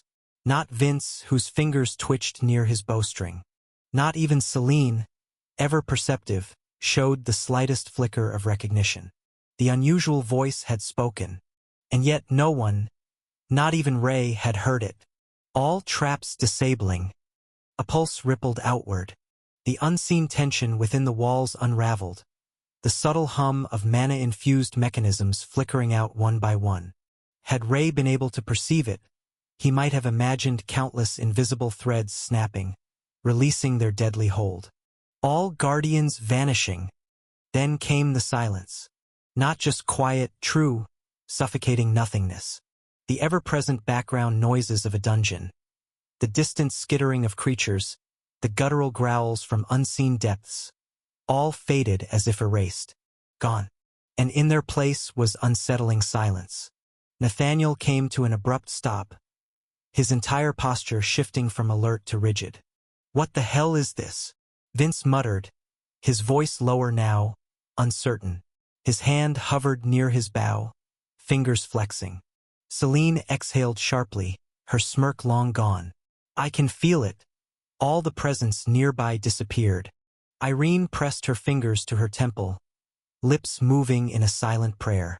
Lucien's pale eyes narrowed ever so slightly, though he said nothing. Ray clenched his jaw, fingers tightening around his sword. He didn't know what this was. He didn't understand what had just happened. But one thing was certain. The dungeon had reacted to him. Chapter 40. Unusual Dungeon. The silence pressed on Ray's shoulders like a heavy shroud, thick enough to choke on. The air inside the dungeon was stale, ancient, laced with a faint metallic scent that clung to his nostrils. His boots scraped against the uneven floor, a cold, moss-coated surface made of worn, cracked tiles that looked as though they had been here for centuries, untouched by time or life.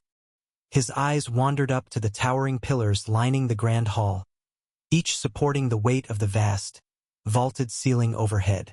The carvings etched into them faded and eroded by time, yet hints of figures, warriors, beasts, and symbols he could not decipher, peeked through the damage like whispers of a forgotten history. Ray swallowed and turned back. The entrance they'd just passed through was now a dead end.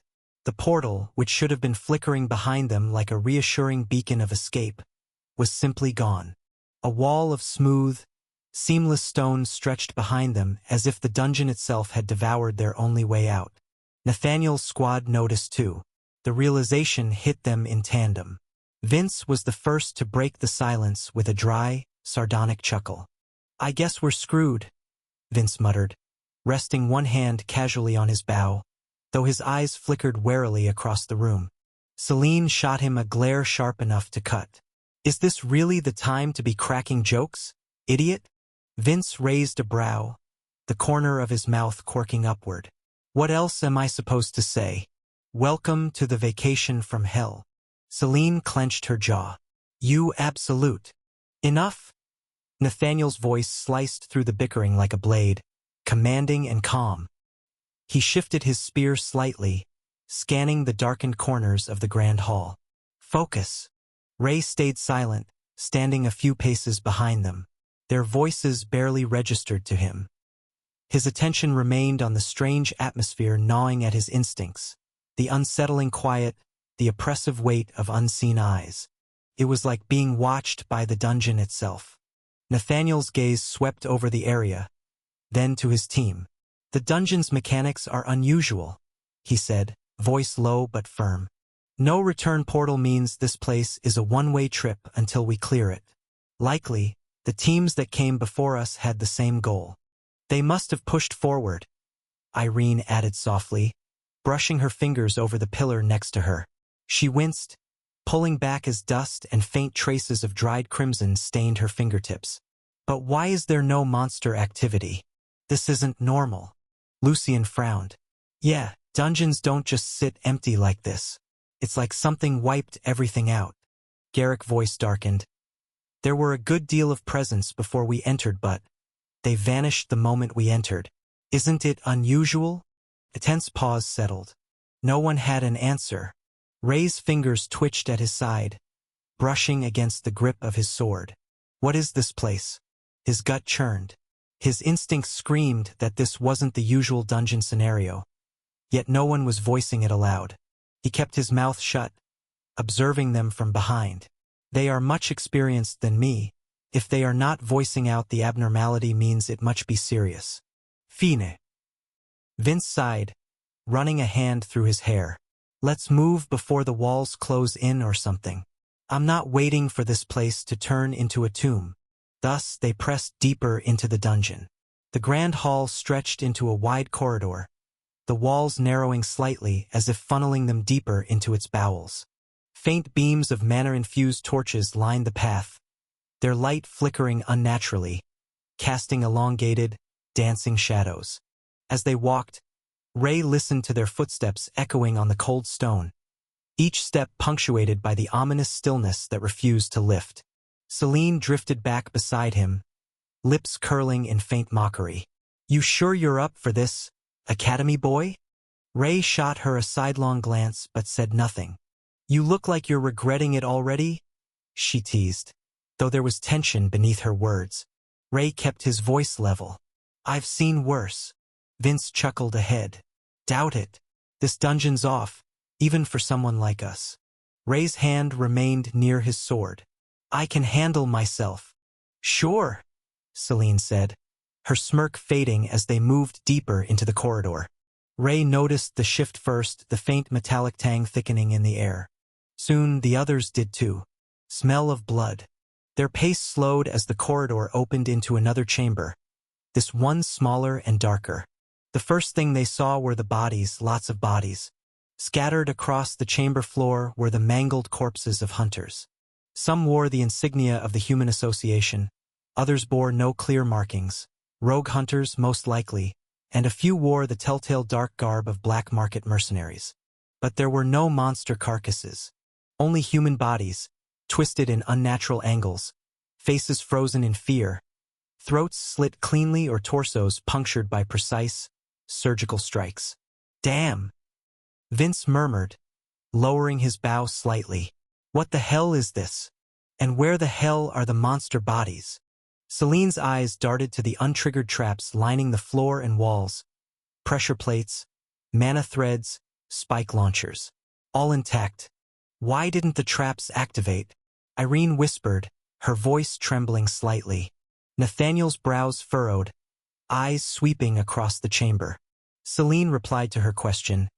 They were triggered, but now they are disabled. It's not normal. Ray knelt beside one of the corpses, studying the wound. It's a wound of sword strike. Whoever did this was fast and skilled. His fingers brushed against the dried blood, still slightly warm. This happened recently. The others were now on edge, exchanging uneasy glances as they advanced cautiously toward the far side of the room.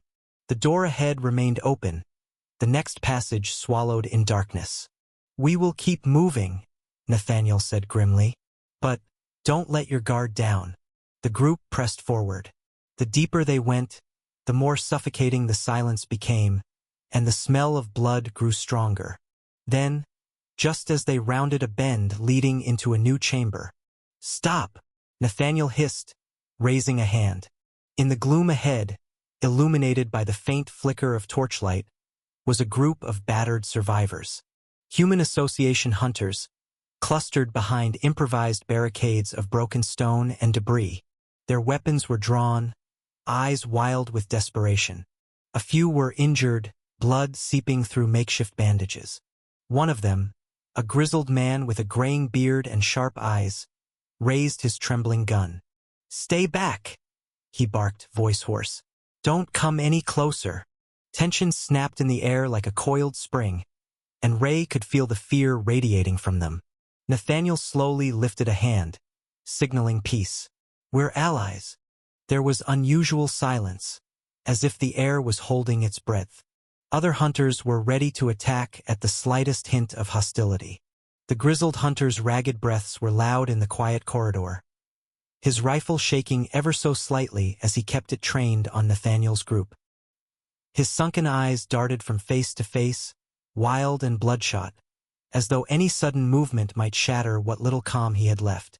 We're Human Association, Nathaniel said evenly, stepping slightly ahead of the others, and showed the batch of Human Association. We're not your enemy.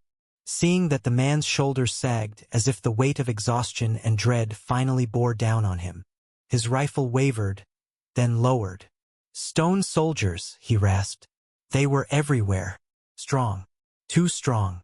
Ray furrowed his brows. Stone soldiers? That explained the mangled bodies earlier. He glanced back at the lifeless corridor behind them, unease curling in his gut.